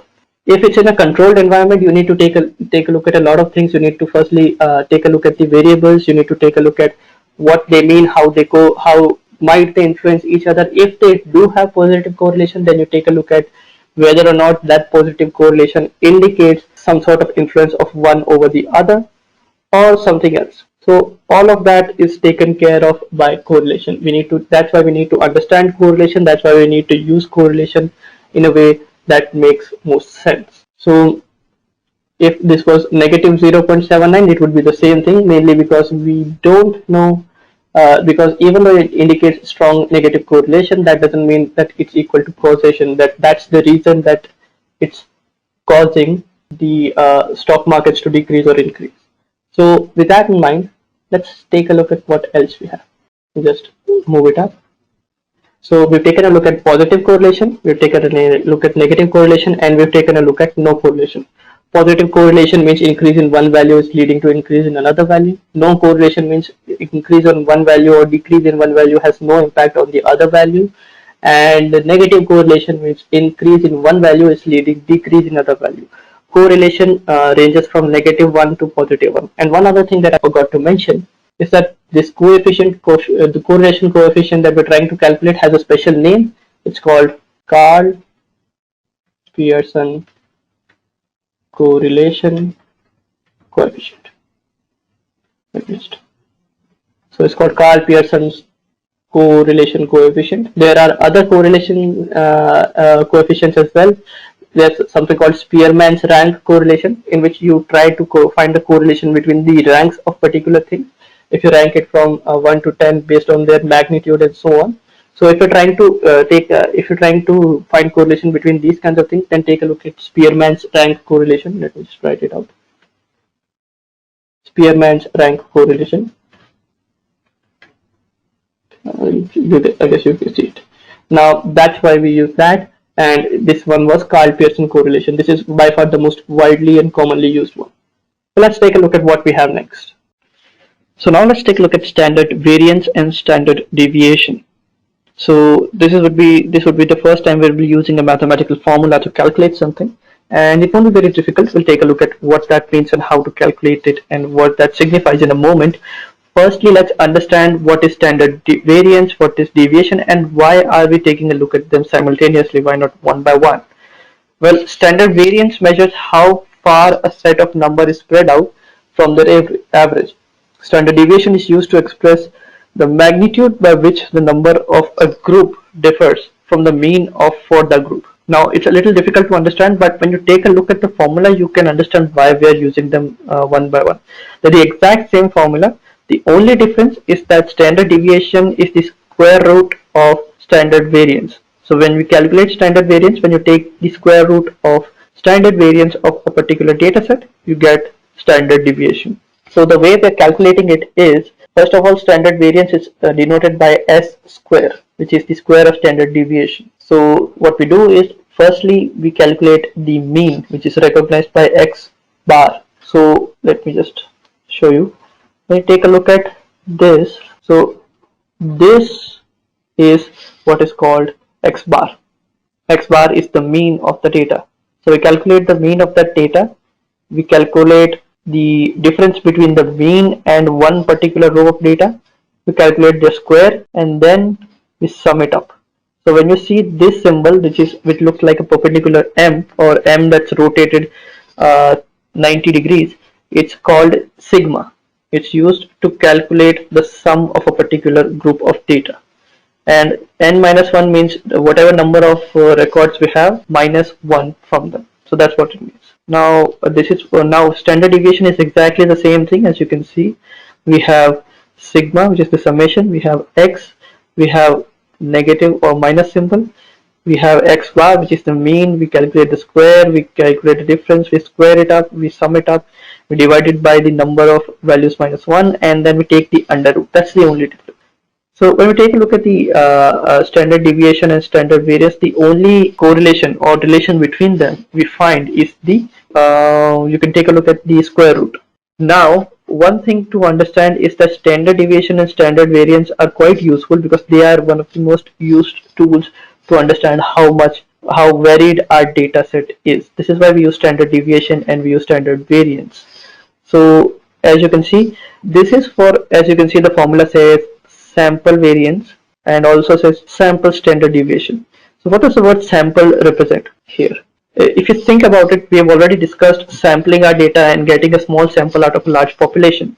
Now, for various statistical reasons, people have started to use n-1 for sample variance, and for population variance, when you're calculating the variance in the entire list that you have from which you selected the sample, you don't use n-1 as the denominator, but you use n, simply n. Now, it's not going to be a huge difference, but since we're taking a small part of it, we correct for it by reducing the number of samples. So that's what it means. Now, if you're using standard deviation, standard variance for a population, then you use not n-1 as the denominator, but n as the denominator. Other than that, it's the exact same thing. So with that in mind, let's take a look at an example. I have already created some data and we'll take a look at them one by one. So this is the data that we have. First thing we have to calculate, if we take a look at the formula once again, is we have to, we're calculating the mean of the data first.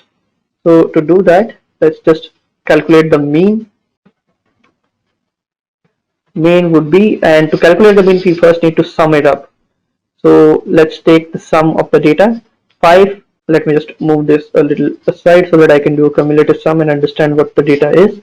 5 plus 7 is 12, plus 4 is 16, plus 4 is 20, 28, 36, 45, 45 plus 7 would be 52, and plus 8 is 60. So this is our sum.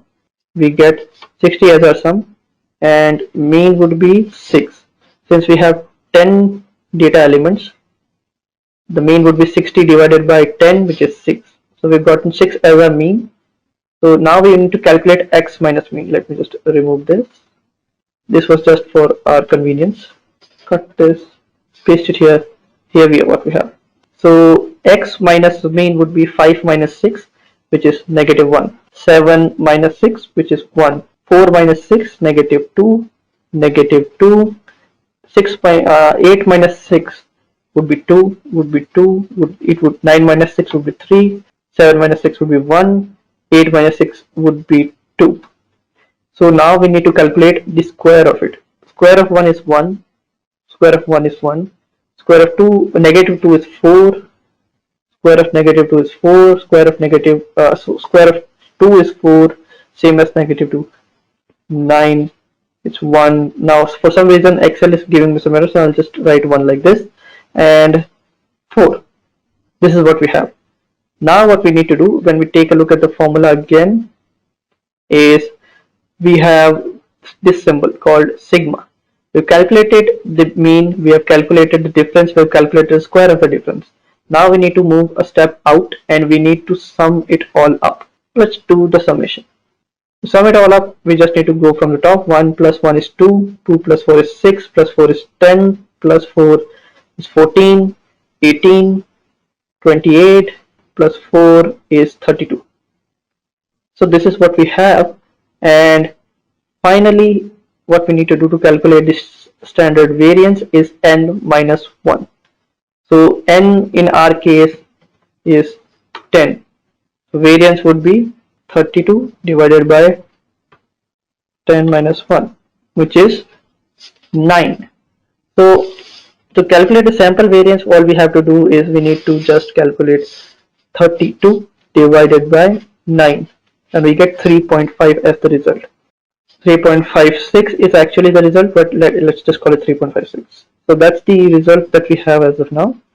Now, if this was the entire population that we were calculating the result from, then we would go 3 3 by 32 divided by 10, which would be 3.2. But as of now, we are calculating the sample one, and mostly this is the one you will use to calculate the sample deviation. After that, all you have to do, we have calculated the variance. Now the deviation would be the square root of 3.56. So to calculate this, all we have to do is calculate the square root of 3.56, which is 1.8867. So we could calculate 1.89, and there you have it. You have 1.89 as the stand. Let me just write it. Standard variance and standard deviation. So this is how you calculate standard variance and standard deviation. In case your data was really spread out, then this would not be the number. You will get some large number like 12.5 or something like this. So if you wanted to calculate the variance of two data sets, then you can calculate it using this. Now, why is it useful? Let me just remove it all. In case you wanted to take a look at it again, you can just take a look at it now. I'll be removing it now. So why is it useful? Because it helps us understand our data more. Let's say that I have data that has 5 records. All of them are 5. The mean of this would be 5.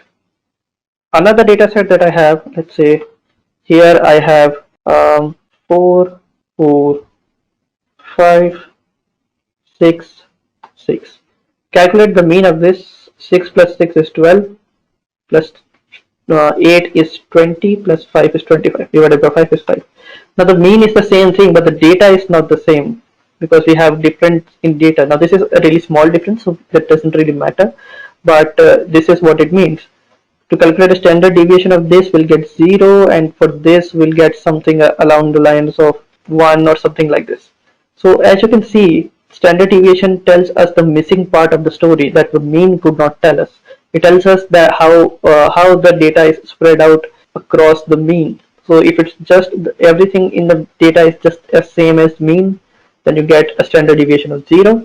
Else you get a standard deviation greater than 0, standard variance greater than 0, and you can just calculate the under roots and all that to calculate the variances and deviations from the standard data set that we have. Okay, so now that hopefully you've understood what standard deviation and standard variance is. For most cases, we calculate the n minus 1 using the sample variance formula, not the population variance formula. We use the n minus 1 as the denominator, and to calculate the deviation, we simply calculate the square root of sample variance. Now, if you have standard deviation and you want to calculate the sample variance, just square it and you'll get the same result. So that's what that means. So now let's take a look at normal distribution. Normal distribution is quite an important topic in statistics. If you have tried to study statistics before, you might have come across this topic as well. And this has to do with the distribution of the data that we already have, the shape of the distribution, and what does it tell us. So normal distribution is a term that is used to describe the distribution which when plotted gives us the shape of a bell curve. So if you've ever taken a look at a bell, it looks like this. This is sort of like a dome shaped. This is what it means to have a bell curve. As you can see, the first image or the first sub image in the image is negatively skewed. It's not entirely a bell curve because it's tilted or skewed slightly towards the right. So that's a negative skew. And similarly, the third image is positively skewed because it's tilted or shifted to the left hand side. So it has a mean of 0 and standard deviation of 1. Now mean of 0 is a little difficult to understand. So mean of 0 is just an assumption that we make. It's not necessarily the case that the mean has to be 0. It's just the mean is in the center is what it's trying to say. And everything on the left is in negative and everything on the right is positive. That's also an assumption. So the standard deviation of 1 basically means that we can express our data more clearly. We'll take a look at what that means in a moment. Firstly, let's take a look at what it means. If you take a look at the images that we have right at the bottom, you can see that it's a distribution of frequency and data. So when you take a look at this in the normal distribution where there is no skew, both mean, mode and medium all fall on the same axis. Now that's also an assumption. It's not necessarily the case that they will fall on exactly the same axis, will be the exact same location. There would be slight deviations, but mostly they'll be very close. On the other hand, positively skewed mode is on the leftmost side, then there's median, and then there's mean. And as you can see, most of the data is on the left hand side of the mean, and very less of the data is on the right hand side of the mean. And quite similarly, we have data in which we have everything on the left hand side, and on the 50% of the data is on the left hand side and 50% on the right hand side. That's the normal distribution. And with the same thing, very less of the data is on the left hand side and very much of the data is on the right hand side. That's why it's the negatively skewed data. So this is what normal distribution means. So that's what it means, but what does it matter how the data is skewed? Well, as it turns out, it matters quite a bit, because if your data is negative, if your data is distributed normally, then there's a lot of assumptions that you can make. There are a lot of formulas through which you can essentially calculate the probability of randomly choosing a data and getting it in some part of the distribution. So let's take a look at that. That is what is known as the empirical rule. The empirical rule tells us the exact same thing that we just said. So let's take a look at what that means. Let's take a look at the empirical rule. So as you can see, it's the same image that we had for the normal distribution. Let me just show you. If you take a look at the normal distribution, it's completely bell curved, and mean, mode, and median are right at the center. We have the same thing here, but there are a few numbers right below it that describe -1, -2, -3, and 68.3, 95.4, and 99.7. So let me just explain what that means.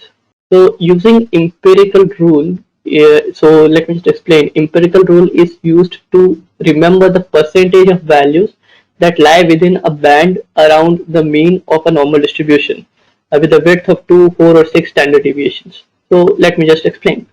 Let's say that the standard deviation of our the mean of our data is 65, and let's say the mean is 50 and the standard deviation is 10. If I wanted to calculate if it's a normal distribution, then I can quite correctly say that approximately 68% of my data would lie somewhere around 50 plus minus negative plus minus the standard deviation. So it would be from 40 to 60, and my 68% of the data will lie here. Why? Because that's the way the normal distribution is spread out. That's the shape it makes, and when you calculate the area underneath the shape, this is what we get. So let me just show you. Okay, so here we have -1 standard deviation, here we have +1 standard deviation, and here we have 0 standard deviation. And mean is, let's say that mean is signified by mu, and it's equal to let's say it's 50. Similarly, we want to take a look at standard deviation. Let's say it's called S, and it's equal to 10. So our data is not really spread out, and it's somewhere clustered around the center. Now I wanted to check how much data does lie between my standard deviation of ±1. So we take a look at this. So 50 minus 1 times the standard deviation, which is our standard deviation is 10. So 50 minus 10 is equal to 40. So starting from 40 and then ranging till 60, because 50 plus 10 would be 60, which is this one.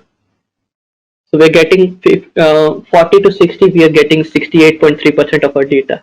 Similarly, if we move, instead of 1 standard deviation, we go to 2 standard deviations, we get, let me just clear it all up, erase the link on the slide, and let me just show you once again. Yeah, so if it's 2 standard deviations, then we have 50 minus 20 to 50 plus 20, which is 30 to 70, and we from within those values we get 95.4% values, and 3 standard deviations we get 99.7%. Now another thing to understand here is that if we have this, then what is the if we have the normal distribution and we can calculate this, then that makes it really easy for us to understand many other things about our data as well. We can confidently calculate how much data lies below a certain point, if it falls here. So let's take a look at that. Here, let's say that I have a data point. I have some data. I'm not going to show what the data is because that's not really relevant here. Let's say the mean is 65.5 and the standard deviation is 14.5. Now I want to calculate, let's say we have to calculate all the points. So mean times 0 standard deviation. So let's say SD. Yeah. So let me just expand this out, and we'll be calculating this for all. Let me just move this aside so that we can just calculate it, and we'll calculate it for all the points that we have. So in our presentation, we'll take a look at the image. We have -3 to +3 standard deviations because it explains most of our data. Yeah. So this is the formula that we have. 0 standard deviation, we will have 1 standard deviation, 2 standard deviation, 3 standard deviation, 1, 2, and we will have 3 standard deviations.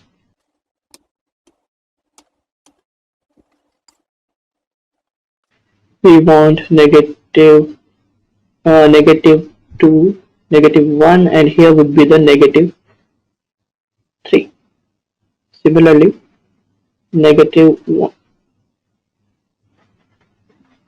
Paste it here. -1. Instead of it being -1, we need +1, +2, and +3. So what does this mean? Let me just take a look at this first. Yeah, now we have it completely. Let me just expand this out. And now if we plug in the value, which is 65.5, let me just open up the calculator. So it would be 65.5. We go up 65.5 multiplied by, and here we'll be taking a look at 2 standard deviations. It's not multiplied actually, it's addition.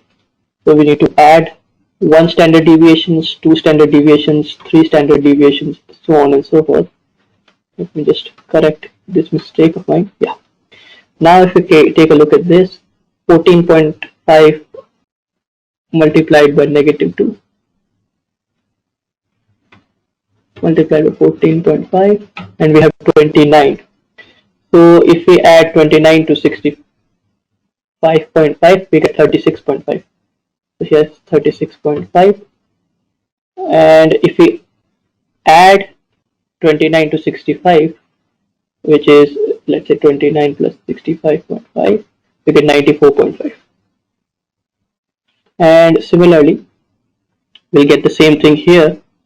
If we calculate the standard deviation multiplied by 2 standard deviation, here is 14.5 as they've already calculated here. So we get 14.5 multiplied by 2, it's 29.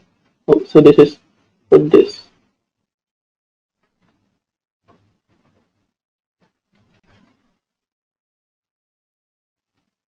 Yeah. And let's take a look at 65.5 minus 14. It's 51.5. And if we add 65.5 plus 14.5, we get 80. And finally, we just have to do the same thing. 14.5 multiplied by 3, 43.5, 43.5, 65.5 minus 43.5, and we get 22. So the top is 22, and at the bottom it's 65.5 plus 3 times, it's 45.5, right? 45.5 plus 65.5, and we have 111. So this is what the distribution looks like.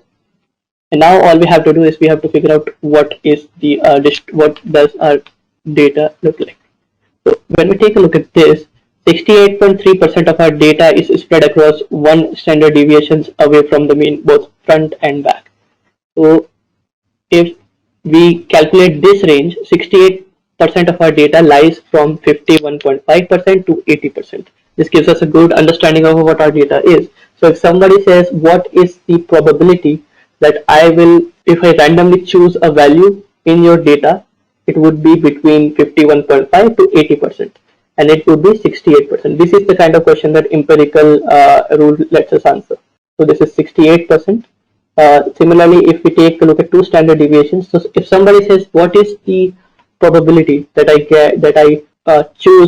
randomly choose a data point in your data set, and I get a value between 36.5 and 94.4. So this would be in our data set. If I take a look at this correctly, this would be 95.4.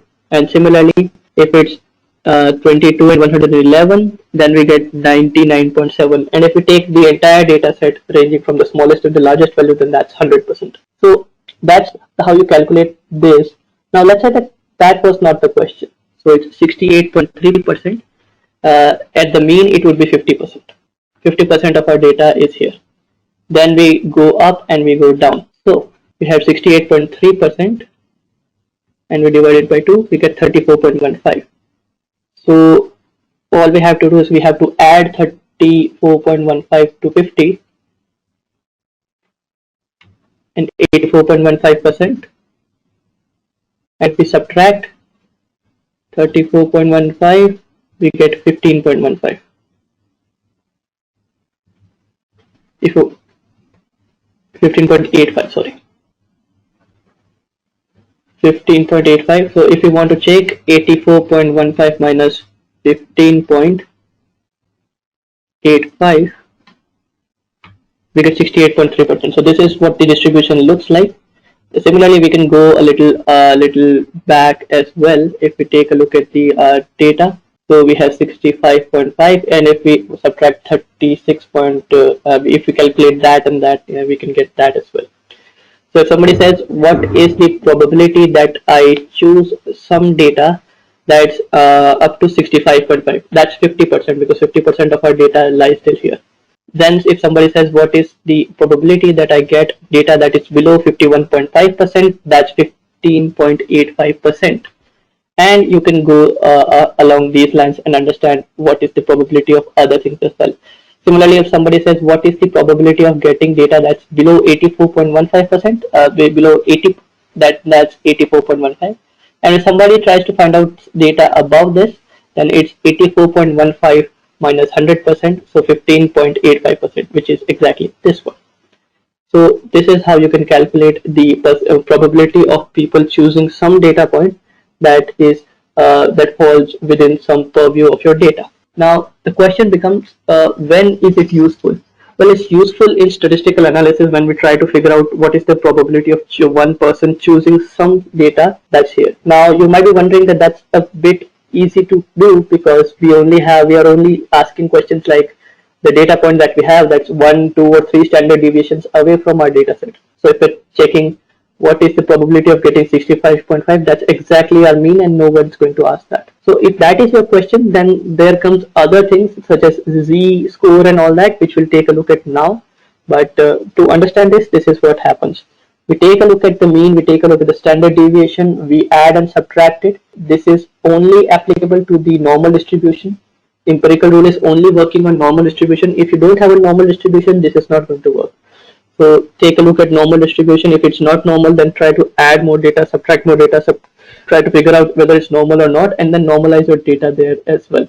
Here it's 95.4% of data, and we have 68.3 from the middle. So if we calculate 95.4 minus 68.3, so the data is 27.1%, and if we divide it by 2, it's 13.5%. So we can just take a look at this. We can just go 13.5% minus 15.85%, and this is what we will get. And similarly, if we add 13.5%, then that is what we will get. So 13.55, 15.85 minus 13.55, we get 2.3%, and 84.15 plus 13.55, and we get 97.7%. This is the data point that we are getting. If I take a look at this now in our presentation, yeah, so 90, this is what we are supposed to get, and this is the data set that we get. So this is how you can calculate all of it. When you take a look at it, this is what it looks like. This is the if you take a look at the data that we have, then that's the percentages that we get. 95.4%, sorry, 95.4% is supposed to be. So okay, yeah. So 50%, 84.1% is what we're getting, and then 84.1 plus 13.6. Similarly, we can go 18 minus 34.1 minus 13.6. So 50 minus 34.1 minus 13.6.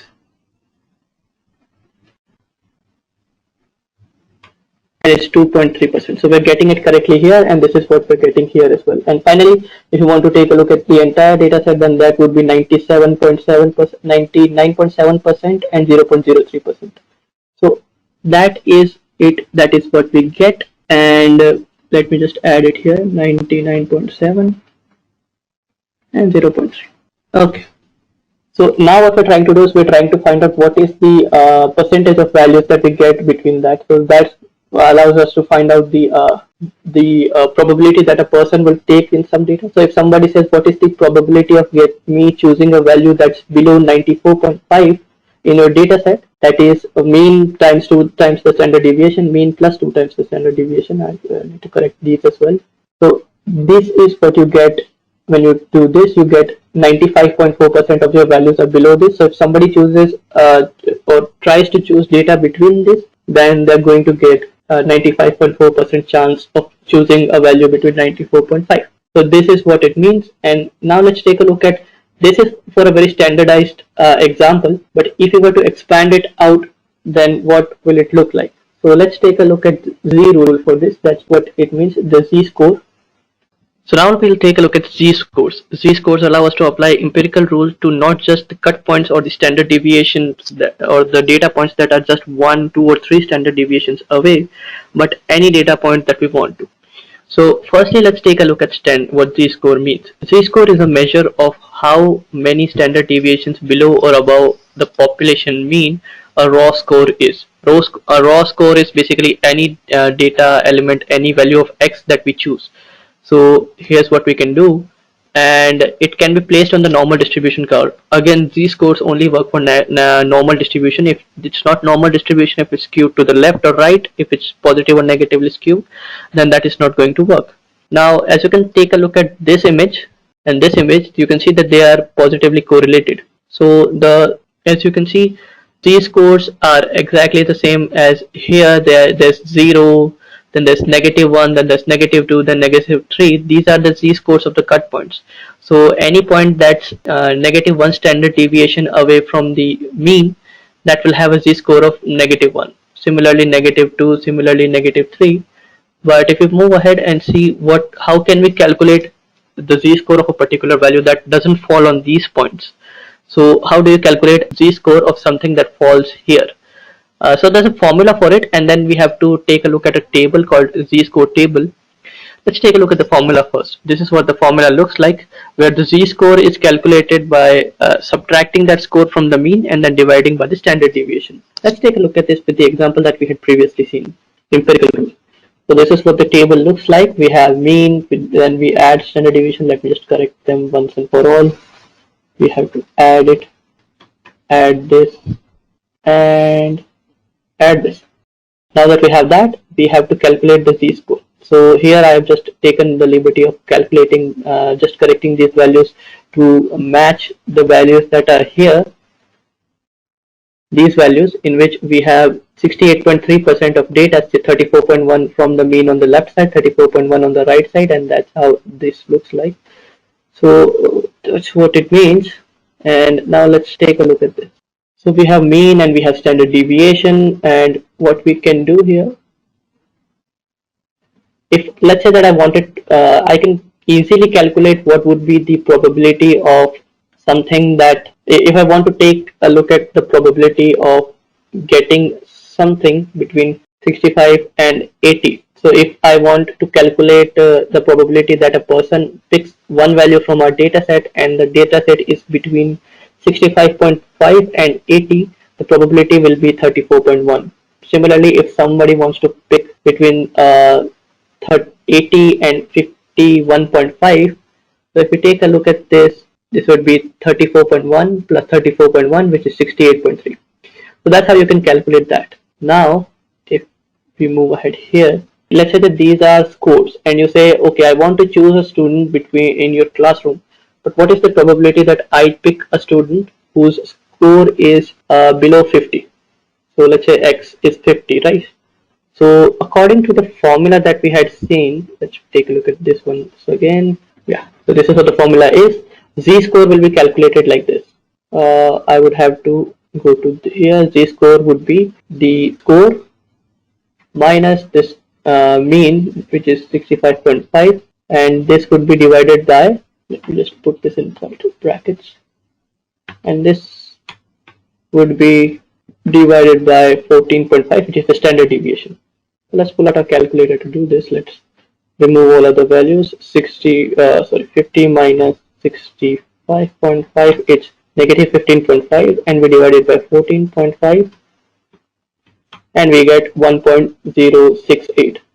So this is the value that you will get if you want to take a look at the z-score, but that's not really the probability, that's just the z-score. So when you want to take a look at the probability of something, you just need to go to new window and go and Google search z-table.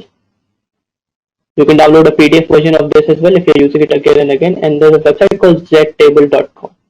Open that website, and the score that we had gotten was negative 1.06. Let's call it negative 1.07.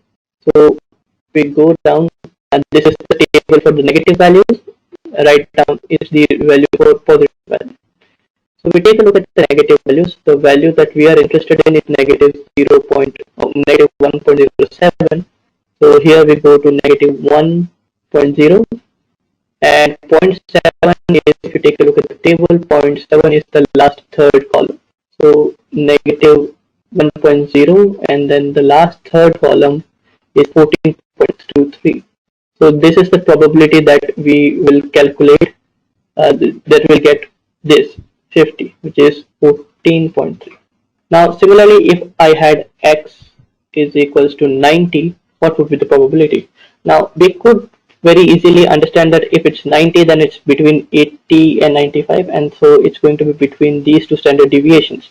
We take a look at the image that we had earlier just to calculate.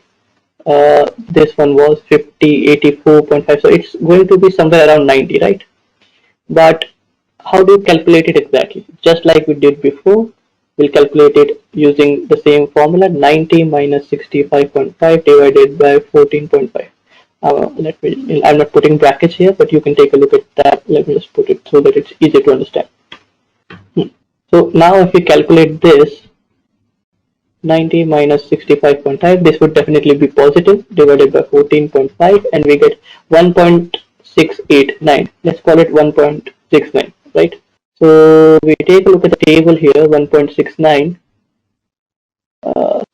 What we have to do, we go to the positive table, 1.6 on the left hand side and 9 would be on the right hand side.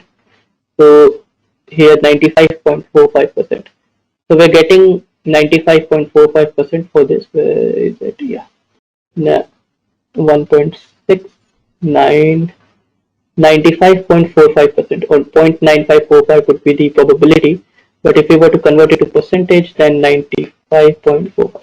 That's how you calculate the empirical probability of something in a normal, selecting a particular value in a normal distribution using the z-score. So again, just to reiterate, firstly we calculate the empirical score. That's only done using the standard deviations and the mean of the data, and that tells us how far away from the mean is a particular data point. So 2 standard deviations away, or 1 standard deviation removed from the mean and 1 standard deviation added from the mean, it covers around 68.3% of our data set. We go up, it's 95. We go 1 step up, it's 97.7% of our data set, and we go 1 step up, then it's 100% of our data. So that's how you can calculate standard cut points on our data. But how do you calculate the probability of selecting something using the standard, using the z-score? So we take z-score for this. Firstly, we take the mean, we take the standard deviation, we take the number as x. So we take the number as x to be 50, then we plug it into the formula that we have just taken a look at. Is the formula x minus mu divided by, say, standard deviation. Mu is the mean, so 50 minus 65.5 divided by 14.5, and we calculate this and we get the value We take a look at that in the Z table. So we open the Z table, we go into the negative formats, and we take a look at that negative 1.07, negative 1.0, and 7 is 14.23. And that's what we calculate here. So that's how you do that. It's very easy to understand once you get the hang of it. And with that in mind, let's move on to the next topic. Alright, so now let's take a look at linear regression. It's one of the most important topics that you can learn, and you can use it to make predictions on your own data. So let's get started. So linear regression is a commonly used technique in predictive analysis that allows us to make predictions based on the data that we already have. It is used to create a model that can predict dependent variable using an independent variable. So dependent variable would be the y-axis, the thing that you're trying to predict, and the independent variable is the x-axis, the thing that you're using to make the prediction.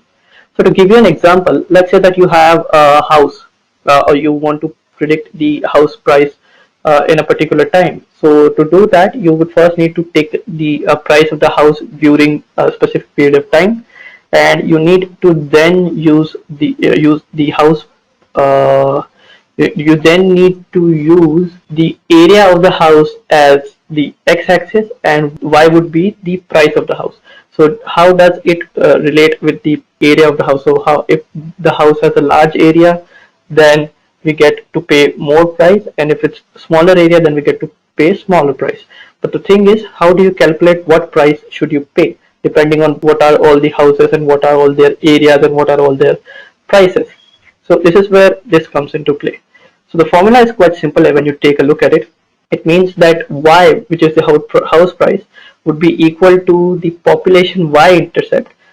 Y-intercept would be, if you make a graph out of all the data that you have, the line that will be determining the price of your house, where would that line start? Where would we start drawing that line from the y-axis? That would be the y-intercept, and the population slope coefficient would be how tilted the line should be, in which direction should it be tilted. So that's what is called population slope coefficient. It's the independent variable is the thing that we're trying to predict. So in place of x, we'll be putting in the area of the house, and then finally there would be some error. So our data will not exactly match up to what we have. There would be some issues with the data, and we'll take a look at what that means.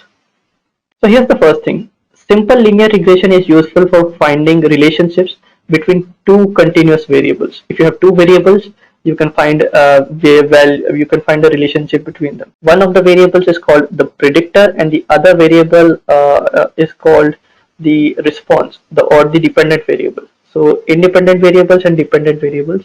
Independent variable is the one that's on the x-axis, that's the one that we have with ourselves, and the y-axis is the thing that we're trying to make a prediction on. So as you can take a look at the examples down below, if we have some data point, we create a scatter plot out of it, and then if we pass a linear line through it, linear is the straight line, then does that in some way or the other may help us understand the data that we have.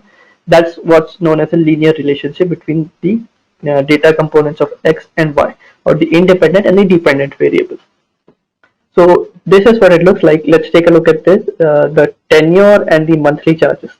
So let's say that we were to graph it. This is what the scatter plot would look like, and this is what we get. Now, after we have created linear relationship, we can draw a straight line using that linear relationship. And now let's say somebody says, I want to make a prediction of how much should be the price or monthly charges, given 45% or 45 would be the tenure. So to calculate that, let me just take out my pen. What we do is, firstly we take a look at the x-axis. Here is where, let's say 45 is here. We cast a straight line till here. I guess I couldn't pass a straight line, but here's where it will be, and then we pass a straight line till here. So it will be somewhere around 70. That's how you make predictions using linear regression. So with that, let me just remove it all once again. Erase all ink. And now let's move forward. So again, this is what the formula looks like. In general, the data doesn't fall exactly on the line, so the regression equation should include some implicit error term. Now the fitted values or the predicted values are typically denoted by y hat. So y would be our intercept, our coefficients, our value of x plus some error. This error would be the difference between the prediction that we made and the actual answer. And the predictions are basically just intercept plus slope multiplied by the x value that we have. So if the slope value that we get is greater than 0, then that's a positive relation. Or you can say that when x increases, y will also increase. Or you can also take a look at this as positive correlation. Similarly, if b is less than 0, then it's negative relation or the negative correlation. And here's where the error come into play. The error here is the difference between the predictions and the line that we draw. So let's say that this is the line that we draw between age and salary. We get this line, and now the predictions that we have made is the difference between the points on the scatter plot and the line that we have made. We calculate the distance, we sum it, we square it, we do a lot of things. Let's see what we do when we want to calculate it. Let's say these are the three lines that someone gives you and says, let's try and figure out which one is the best line for us to make a prediction of in a linear regression algorithm. So these are the three things. So how do you do it? Well, quite easily, you just calculate the actual minus the prediction and square it. Squaring it basically because even if the numbers are different, then negative numbers and positive numbers still equal. When we square a negative number, we get a positive number. So that's why we square it. The one that has the lowest value of the residual sum square, which is also known as RSS, which is the error here, is the one that's the best here. So in our case, the orange line, which is the middle one, is the best. Then that's the blue line. Then it's the green line. Now let's take a look at some example to understand how to do this. Okay, so this is what we have here. Let me just, yeah. Now, if I were to take a look at some example, here it is. I have some example. Let's say that this is X and this is Y. X could be the hours the person studied, and Y could be the score that they obtained or something like this. So it could be anything. This is just for an example. So the first thing that we have to do, let me just go back to the formula so that you can see. B0 plus B1 X1. So Xi. So to calculate it, I have to go here. Calculate the mean of X, which is 3, which is just 5 plus 4 plus 3 plus 2 plus 1 divided by 5. 15 divided by 5 is 3. Similarly, we divide this, which is 20 divided by 5 is 4, and we get the mean of X and Y. Now we calculate X minus mean of X. This is what we get. Y minus mean of Y. This is what we get here. And then we calculate the square of these X minus mean of X, and we get the sum of that value to be 10. So 2 multiplied by 2, negative 2 multiplied by negative 2 is 4, negative 1 multiplied by negative 1 is 1, 0 multiplied by 0 is 0, and similarly 1 and 2 multiplied by themselves is 1 and 4. So we calculate the sum of them and we get 10. And now we calculate the sum of multiplication of mean of X and mean of Y, X minus mean of X and Y minus mean of Y. So we get negative 2 multiplied by negative 2 is 4, 0 multiplied by negative 1 is 0, 0 multiplied by 1 is 0, 0 multiplied by 1 is 0, and 2 multiplied by 1 is 2. That is 6.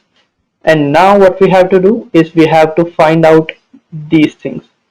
So B1, which is the intercept, is going to be the mean divided by 10.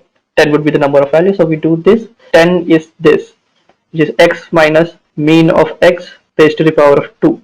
So what we do is we calculate the 6 and we divide it by 10 and we get this, which is this. Basically what we're doing is we're calculating this and we are dividing it by the X minus mean of X square. So this is what we're doing. It could be a little counterintuitive to understand, but once you do understand it, you will understand it quite easily. Let me just again copy and paste it. For some reason Excel is not working correctly. Let me copy, paste. Yeah. So this is what we've calculated here. Let me just expand this here. And this gives us B1, which is the slope. So slope is 0.6. And since it's positive, that means that the line is going to be straight up. And now let's calculate the intercept using this formula. So one formula that helps us calculate intercept is mean is equals to the intercept plus the slope multiplied by the mean of X. So I calculate mean of X here is, as we know, 3. So we take 3, we multiply it by the intercept that we calculated, which was 0.6. This would be 0.18, and This is when we plug it into the formula, we get this. So 4 equals to b naught plus negative zero point 0.6 multiplied by 3. 4 is equals to b naught plus 1.8, and b naught is equals to 4 minus 1.8, which is 2.2. So this is the value that we get. So we have calculated both b naught and b1. Our calculations are done, and this is the equation that we come in when we plug it into the equation that we have. So this is the equation we have, b naught plus b1 multiplied by x of I. So when we go back to it, this is the equation that we've come up to, and when we plug all the values of x in this, these are the values that we get as predictions: 2.8, 3.4, 4, 4.6, and 5.2. Now, as you can see, they are not that same as the y we have. These are the values of y that are actual. These are the ones that are predicted. And now we need to calculate the error. To calculate the error, all we have to do is we firstly need to calculate the actual y minus the predicted y. So actual y here is 2. 2 minus 2.8 is negative 0.8. 4 minus 3.4 is 0.6. 5 minus 4 is 1. And 4 minus 4.6 is 0.6, and 5 minus 5.2 is 0.2. So as you can see, our predictions are quite close to what the actual values are, but they are not there. So now we square them so that this negative value doesn't cancel out the error. Even if the error is in the negative value, it's still an error. So we calculate the square of this 0.64, 0.36, 1.36, 0.4, and we get the error to be 2.4. So this is the entire error of our line, and we get the correct line here.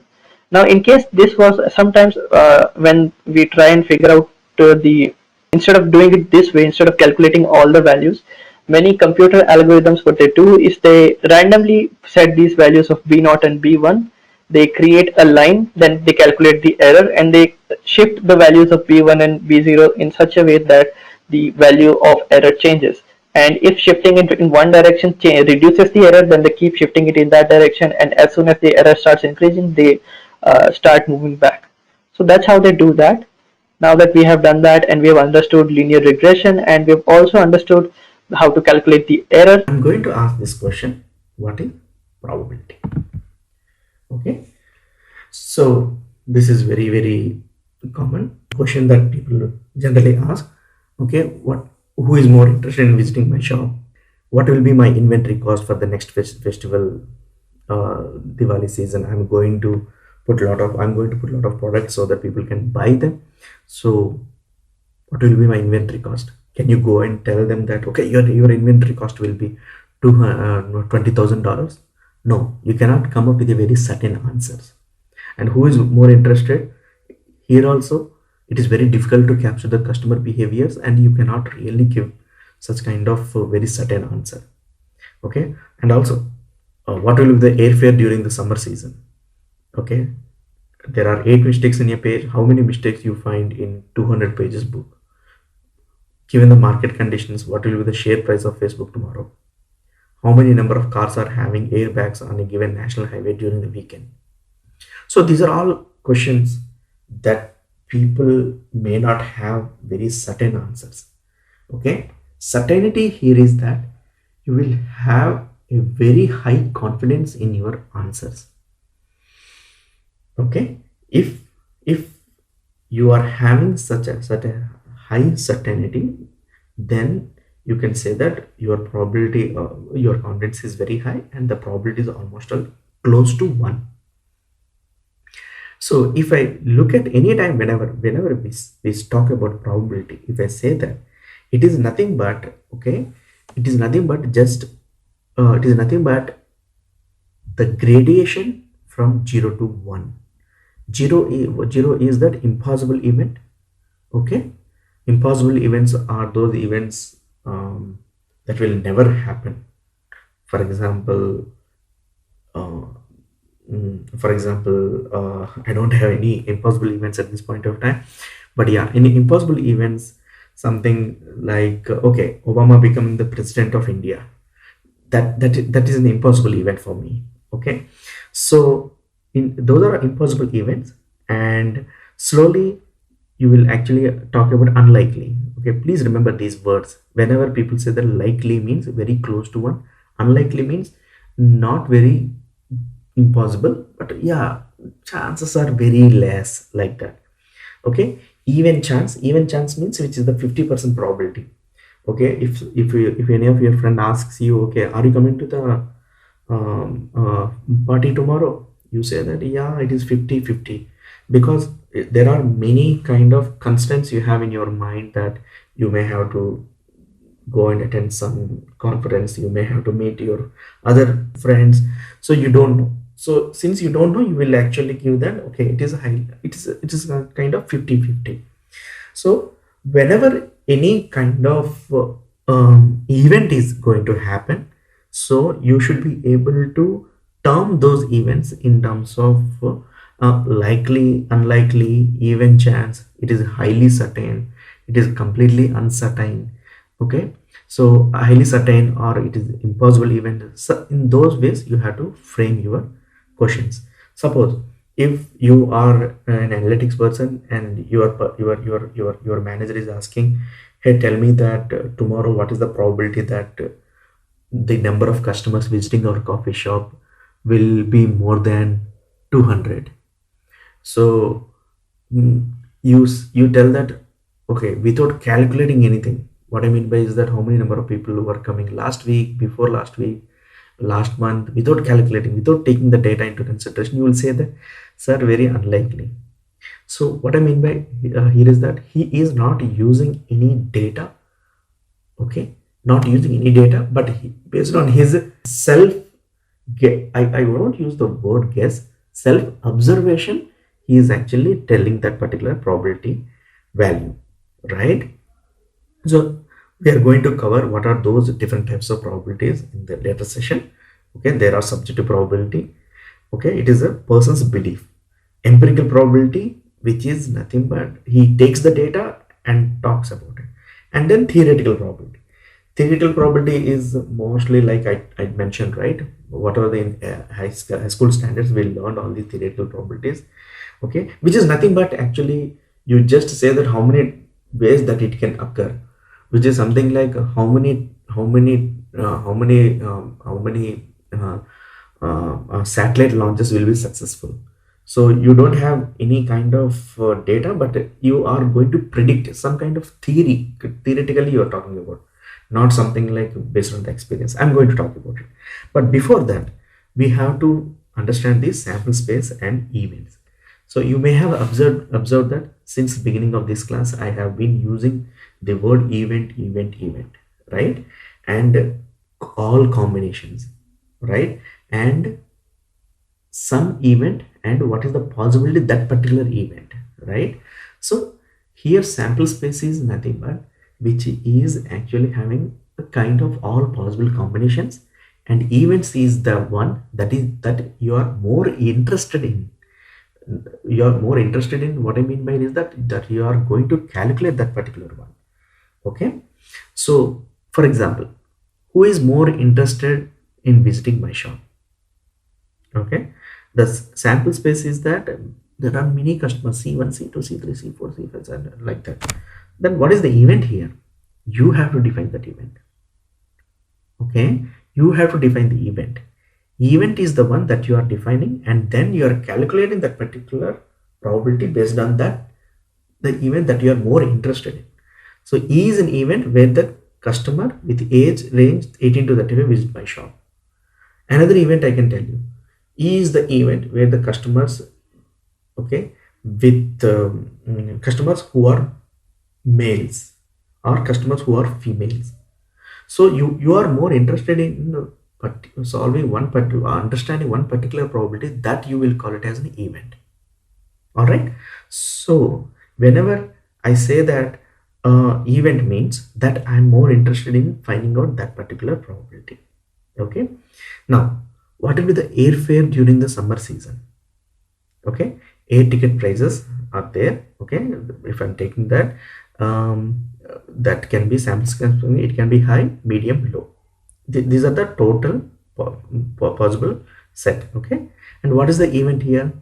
The event is an event where the prices are high. You wanted to know that how much the particular prices will be there, what is the probability that the prices will be very high, during this particular summer. Okay. Similarly, there are 8 mistakes in a page.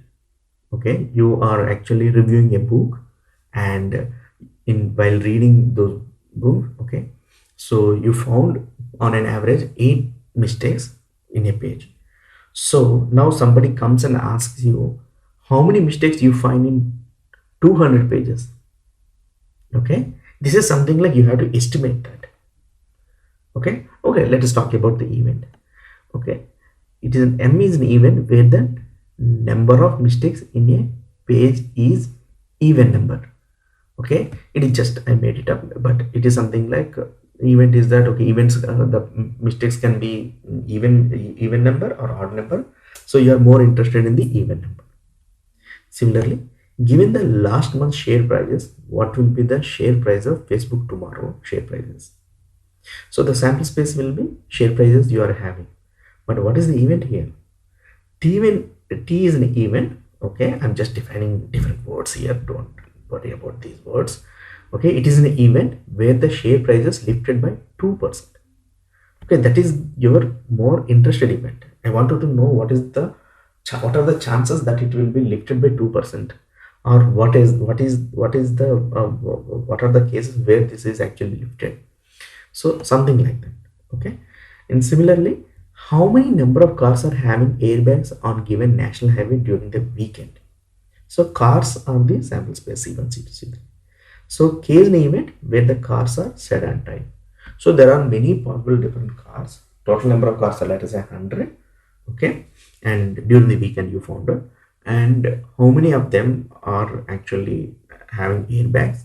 And in event that you are more interested in sedan type, how many of them are actually, okay, are having the airbag? So what I'm trying to explain here is that these are some examples I provided. Whenever you are solving a problem, don't think that your boss is not asking you to solve the probability problem. Okay, when any problem that you are solving in the industry means you can really formulate the problem in those terms. Your communication with your boss, your colleagues, should be in such a way that you should define it. Okay, this is my sample space, I have taken these many event, and and this is the event I'm interested in. And many times I'm telling you, many people are taking the data, and without understanding the problem in those terms, they will just go and solve the problem, and finally after 1 week, after 1 week of cycles, they'll come back and say, I didn't find any results. Why? Because you did not really understand the problem. Okay, maybe for example, this is the one. The cars are sedan type. Did you see that how many sedan types are there here?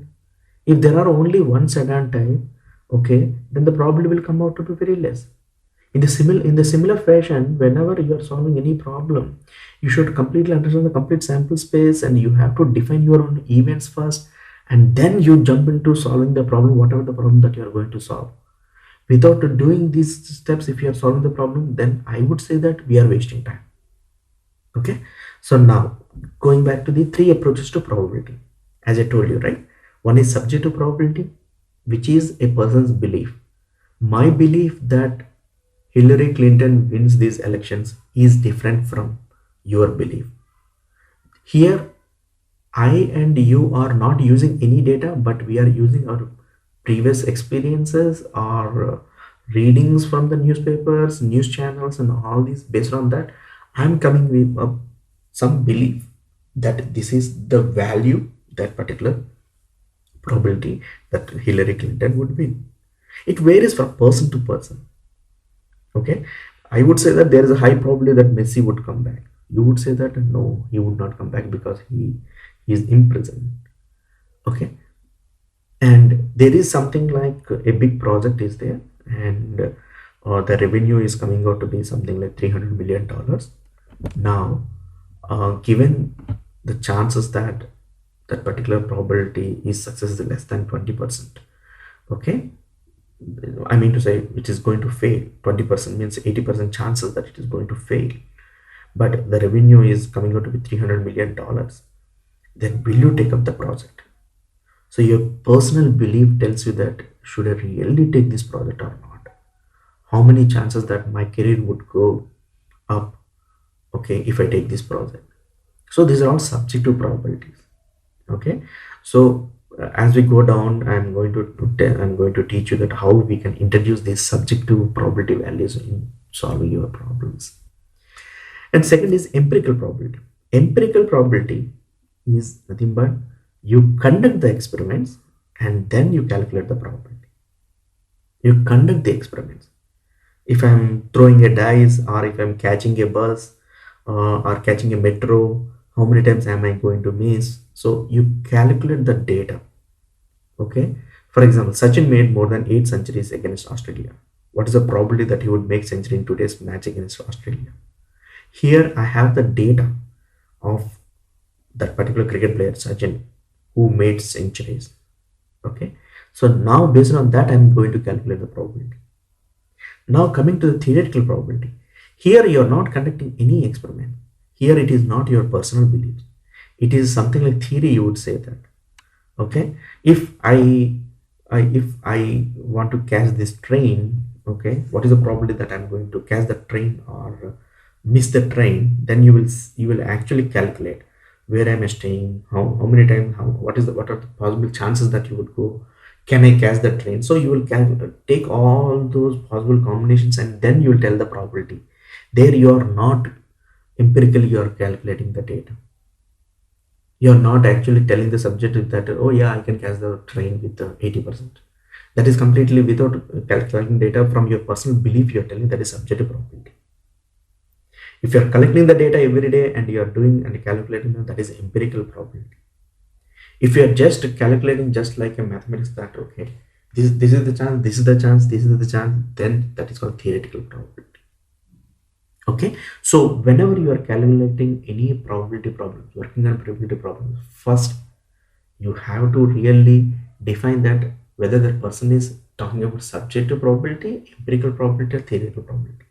Many of our discussions that happen in industry are subjective probabilities. Okay, which is something like experts talk about these things. Experts, subject matter experts, based on their 20 years or 30 years of experience, they would say that this is something like going to happen. But that particular era is going to be changed with the data is arriving into our servers. Okay, like which means that we are getting more data, that is we are having more empirical results, the real values we are having. So industries are actually using both SMEs and empirical probabilities and then getting the most powerful insights in terms of business decisions. Okay, theoretical probability, of course, it is something like you don't have the data, you don't have subject matter experts, and you will just calculate this thing. We are going to talk about Bayesian theorem and how we are actually going to use this Bayesian theorem in any of our practical applications. So how many of us are having a very basic fundamentals of probability? What I mean by basic fundamentals of probability here means um, we have done a lot of probability courses during our elementary school level, right? During that period of time, we know how to calculate a simple probability. For example, the common example that we generally take in this one is that, okay, there is a dice, and when I throw this one, what is the probability that I will get even number, or what is the probability that I get some number? So you will find out all the possible chances, and then you calculate the probability. So this is what I mean by elementary level of probability. But in practical applications, whenever you are solving a problem where you are having lots of data and you wanted to really understand the relationships among the variables that we generally cover, how exactly the two variables are related, you wanted to, or two events, I will put it, okay, in the probability terms. I really don't want to make it very technical. I just want to give a very simple example so that let us understand how exactly uh, these concepts of probability we can use it in the real practical applications. Okay, yeah, now coming back to this one, yeah, there is a relationship between two events or two variables you wanted to find out. Let us say um, uh, Max or Thomas came to the office very late. So when the manager asked him, okay, what is the reason for his arrival coming late? So he said that it's a traffic. Okay, so traffic is an event that made Thomas to reach the office late. Okay, and that event is causing another event to come late. So if I take two variables here, coming late or not, whether there is a traffic or not, if there is a relationship you wanted to understand, okay, traffic always causes the persons to come late. So if you understand the relationship between these two variables, like traffic and coming late are two variables, so you wanted to find out one variable how it is causing the other variable to act upon. Similarly, in any e-commerce application, you wanted to see that a particular product has been really sold very well, which means, for example, a cell phone has been sold very well. So what is the reason behind that particular activity? You wanted to understand that the sales are growing up very well, high. You wanted to find out the cause behind it. Is there any other variable which is impacting? Is it just because of my salespeople performance, or is it just because I put the right element at the right amount of time, or right pricing? Or you want to find out what is the relationship between the pricing of the product and the sales of the product. You wanted to understand the relationship among them, right? So in those kinds of relationships, generally how we approach, if I approach just a common thinker, I approach this problem as, okay, let us see how many products had been sold, okay, when I was, how many, means how my sales were there when the product price was, let us say, $100, and how the product is, the sales are changing when my product price is, let us say, $25. So there is a change in this particular variable, how my sales are actually getting affected. So you want to find out these relationships, the associations you want to find out, okay, between the variables you want to find out these associations. When you want to find out these relationships, okay, we find out, okay, whether it is dependent, independent, that is a different story, where we had conducted chi-square test, and using the chi-square test we found out the relationships. There we were just finding out the relationship, okay, but here we wanted to find out the relationship in quantitative terms. How much? That is the answer that we are going to answer here. How much?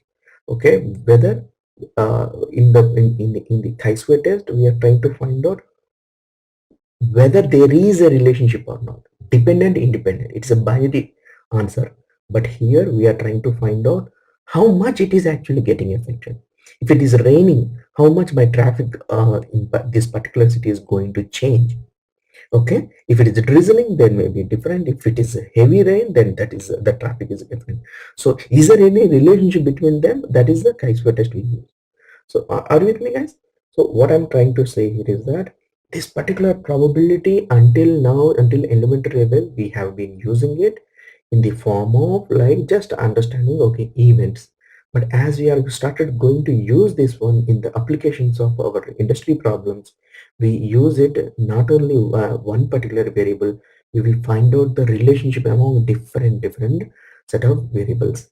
Okay, now here what I'm trying to cover here is that how these Bayesian rules can be applied. Okay, so that is what the main focus of this session. Let us review some probability rules before you jump onto this Bayesian thing or any Bayesian rules or Bayesian theorem. Let us talk about first question. Do we know what is contingency table? If not, let us review that. Okay, what is a contingency table? To determine whether two category variables are related, we generally okay, any one particular variable, categorical variable, you want to see that profile, and so the distribution of it, you see how many number of unique levels are there, that frequency distribution is different. Now we are going to use this contingency table Okay, not only for two dimensions here. Okay, to find out two variables, you can use for three variables also, four variables also, five variables also. So that is called k-way tables. Okay, the two-way, three-way, four-way, five-way, six-way, which means six-way means I'm going to find out the relationships of the six variables at a time. I want to put it in one particular six-dimensional table to see that how much this variable is going to affect. So very simple example I can give you here is that, for example, your manager is asking you to find out the patterns in the data. Okay, then almost all of the variables are categorical variables, which means that one variable is gender, other variable is city, or second variable is city, third variable is let us say the product price, okay, the number of products they had purchased, and fifth one is that whether he is student or employee, something like that. So you wanted to know that how many students are males, okay, coming from one particular city, let us say New York, how many products they had purchased. This is one question. And you wanted to know that tomorrow if you want to project or predict your sales or anything, okay, does the gender is having any effect on the sales, does the place has any effect on the sales, does the type of employment, like if student or employee is having effect on the sales. So you wanted to know all these answers. If you know all these answers, then you will be able to easily answer, you will be able to come up with a insight that yes, I should not project this particular product for this particular segment. I mean to say students are not interested in this product. Employees are more interested in EMIs to purchase some products. So in order to come up all these things, you have to build a kind of a table that gives you all these insights. But the question here is that, is it really possible to visualize that six dimensional or 60 dimensional or 6,000 dimension or 1,000 dimensional contingency table? Yes, it's very, very difficult. That's why we are having a lot of algorithms.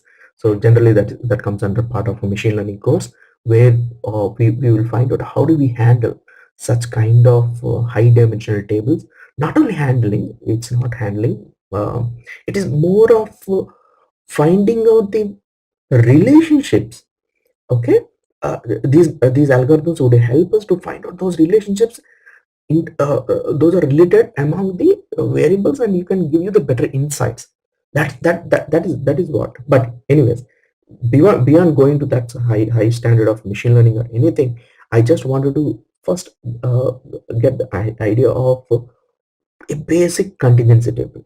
If you are able to understand this contingency table and calculating the probability, applying the Bayesian rules on that, you would be able to easily visualize how we can do the same operation at the higher level. All right. So we know this contingency table. You got the picture on it, right? So what do you learn from this contingency table? In this contingency table, we learn all the conditional probabilities. Okay, I'll give you the complete details of it. And then it also we have to understand that product and addition rules, what exactly that these rules, how exactly can we use these rules, and also we will cover here. Okay, so most of you know that, right? Product rule can be used trying to probability that both the events occur, means A and B, event A and event B, which is something like students and coming from New York. Okay, both the events occur. So your question tells that I want to know the sales for the students and they are coming from New York. Okay, another question is that I want to find out the sales for students, okay, or coming from New York, something like that. So that is the addition rule that you. So try to understand the difference and or. Okay, based on that you will get these probabilities. Okay, and what is the basic rule? Okay, so if I talk about Bayesian, okay, this is actually I'm leaving it to you. This particular question, how Bayesian statistics or Bayesian rules are different from frequentiest approach? Again, I'm repeating this question. This is something like out of your curiosity. If you are interested to know the complete history of these Bayesian rules, I'm asking this question: how Bayesian statistics is different from frequentiest approach? Okay, search it out and understand how exactly this is different. Okay, just to for those people to just give to get some kind of basic fundamental answer here is that Bayesian thing always, okay, have some prior information. Okay, so that is how you start your Bayesian approaches. Okay, I'm a little bit digressing from the topic, but I just wanted to spend only 1 minute on this here. Okay, let us say there is something like we all humans means we all had developed some kind of understanding about this world, right? What I mean by understanding this world is that uh, you you easily know that whenever Sachin Tendulkar plays cricket, okay, in Indian cricket, you always think that India wins, right? That is the confidence that since childhood I had built up, such kind of some kind of probability of winning India whenever Sachin plays. Okay, this is something like that. Okay, or I have some kind of prior information about Narendra Modi, the Prime Minister of India, implementing a policy in our economy or for economic stability. So we have all some kind of a prior information, right? So that prior information we can easily say that yeah, India will win. Yeah, Messi will resign. Yeah, Messi will come back. So you have some kind of prior information with all of us. So this is called prior probabilities. We are having some prior information. Okay, as you start getting more and more information, okay, the probability of that particular event happening is going to change. Okay, that is what the main idea behind it. Anyways, I will go and cover all these things, but do not worry about things. I'm going to cover all those things. So let me first explain you what is contingency table. Okay, so a contingency table provides a different way of calculating probabilities. Okay, this we have already seen in chi-square session.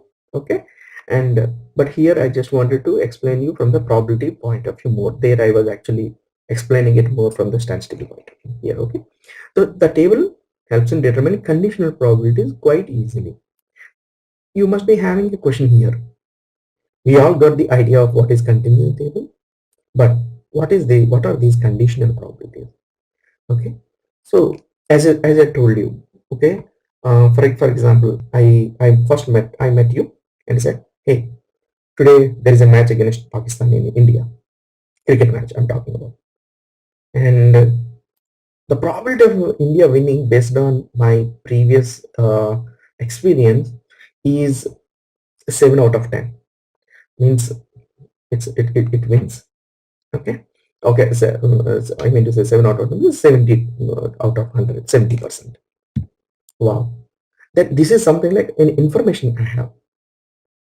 Now, immediately I came to know that during my discussions, Virat Kohli is playing that match. Then my then I apply the condition like this. Then what is the probability that India wins given that Virat Kohli is playing, or he is actually Virat Kohli is playing? So what is the probability of India winning is my just India winning. That is the information, first level information I had. Now, given the condition that Virat Kohli is playing or is not playing, that gives me another level of information. In order to know that one, you should know what is the probability of Virat Kohli that he is actually making good runs, or some information you have to know about it, right? So here I wanted to explain the condition probability very easily. That condition probability is the one when you apply that condition, what is the probability that you would get? Okay, So let us take the simple example. Here I am showing you, okay, there is a data that I have taken from somewhere in the internet, and this data is actually showing that people who are using the for car phone user and how many people got this speeding violation. Okay, I just wanted to find out the relationship between this variable speed violation and the car phone users. Okay, this is one variable, and within this variable these are the levels. Okay, we have discussed the levels, right? Which means that if I say city is a variable where New York, Chicago, Atlanta, okay, Sunnyvale, all these places are coming out to be like levels, values of that variable, right? So similarly here, car phone user is one variable. In that, car phone user, not a car phone user, are the levels. Here, speeding violation is my variable, and how many of them are actually violating and not violating, yes or no, yes or no. Okay, so these are the values. So these are the actually independent variables that I'm getting, and I wanted to find out the relationship among them. Okay, so which is a relationship among them. I'm not trying to find out, okay, it's kind of finding out the relationship among them. So now you want to know that how many car phone users in the last year who actually violated this one, which is coming out to be 25. So I'm trying to find out the number of people who are doing end operation, not speed car phone users. No speed violation is coming out to be like this. And similarly the same thing, when you add them, this particular 305, which is showing the people who are using the car phone, means car phone users means people who are using the phone while driving the car. Okay, and 450 people are not using the car phone. Are you with me? So if somebody comes and asks you, okay, hey, tell me, what is that particular number of phone users, car phone users are there, then you will say 305, right? Now somebody comes and tells that, hey, who are the people who are using the car phone user and violating the speed? That means this particular thing, this particular, which means this and this, which is joining here. Okay, this is the value. If my question is that how many people who are using the phone in the car and not violated the speeding, okay, this is the one. Similarly, not using the phone, but they are not using the phone, but they violated the speed limit, which is like this.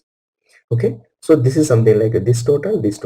When you do this total, this is the total number of people or the observations that I'm having. Now out of this table, I'm going to explain different types of probabilities. Okay, before go to this table, can we do this quiz quickly? Okay, do this quiz by yourself. Okay, and let me know if you can build this contingency table. You will get the complete idea of what exactly I'm talking about. Now here in this quiz, problem one is that completing the table, and problem two is that, okay, if f is the female, and this is something, this is another example, not the previous example. This is another example. So here it is the preferring the coastline and female. Okay, now I'm going to ask the question here is that what is probability of female and preferring the coastline? Okay, see if you can answer this one by yourself before going to the next session. Okay, please try that one. Similarly this one. Okay, here, okay, find out how these numbers are coming and what is your understanding in terms of dependency independence. Okay, similarly I'm giving you all these different quizzes, and please go through them. I'm sure you will get the complete idea in the on the if you make mistake, don't worry. So once you have this table, okay, once you have this table, you are going to, okay, let me show you a simple example before go to this one. Okay, practical table. Let's say this is something like a very simple contingency table I have taken. Okay, these are the people I'm taking, right? Now I'm going to calculate the joint probability. What is the joint probability? Joint probability is the one which is having this, okay, this and this. Okay, for example, let me highlight this one, this, and this value is a joint probability. Okay, first of all, how I came to these numbers, I came to those numbers. These are the 20, right? Let me highlight this area first so that you can easily, these are the numbers I got, and this is the total, correct? This is the total, and this is the total. Okay, the overall total is 94. So in this contingency table, what I'm going to do is that I want to find out what is the probability of people coming from Maine who are from New York. That is nothing but the total candidates I have 94, which is nothing but 20 by 94. This is that value. Okay, C3 by this. This is that value. And similar, this is the joint probability I'm getting here. Okay, the complete joint probability of all the values will be equal to 1. Okay, don't worry about how this is and everything, just try to understand the concept here. It will be very easy for all of us. And if I ask the question that people who are coming from Chicago and those are males, which is nothing but 40 by 94, can you tell me out of all these four values which probability is more? People who are coming from male or coming from Chicago and who are males. Okay, I'm just taking an example to a shop or anything. Okay, I'm not worrying about it. Just I'm having these two variables. Now this is what the joint probability. If I go back here, these are the actual values, and now I want to just find out the joint probability is nothing but a by the total that I'm actually taking. Okay, so that is what practically this is what it is showing here. Okay, similarly we are getting here. Okay, now by looking at this one, if I ask you the question, what is the probability of the people, okay, listen to my question, what is the probability of the people who are coming from New York? Okay, that means this whole thing. Okay, in my question I don't have anything. Okay, let me write down here, what is the probability of the people who are coming from New York? Okay, I did not mention whether male or female. Then it is only this particular thing I'm asking, which is nothing but this value. So let me write down here, which is nothing but this value, right? If I ask you the question, what is the probability of the people who are female, what is the answer? Then I'm not asking any question here, right? Anything related to that particular location or anything. So which is nothing but this value. This value is this, right? And another question, just make up your own questions to understand better this one. So what is the probability of the people who are coming from Chicago and those are females? Okay, here did you observe I'm using and? Okay, and let me highlight that one. Okay, and that means Chicago and female, which is nothing but this value. Okay, see, whenever I say and, which is a joint distribution. Now I'm going to talk about the conditional probability. Okay, conditional probabilities is nothing but given the condition, okay, and is different, and conditional. Let us go through that. Don't worry about it. I'm going to explain that very well. Okay, conditional probability. Conditional probability is nothing but, okay, whenever I say that what is the probability of people who are males given the condition that they are from New York? Okay, let me write down question.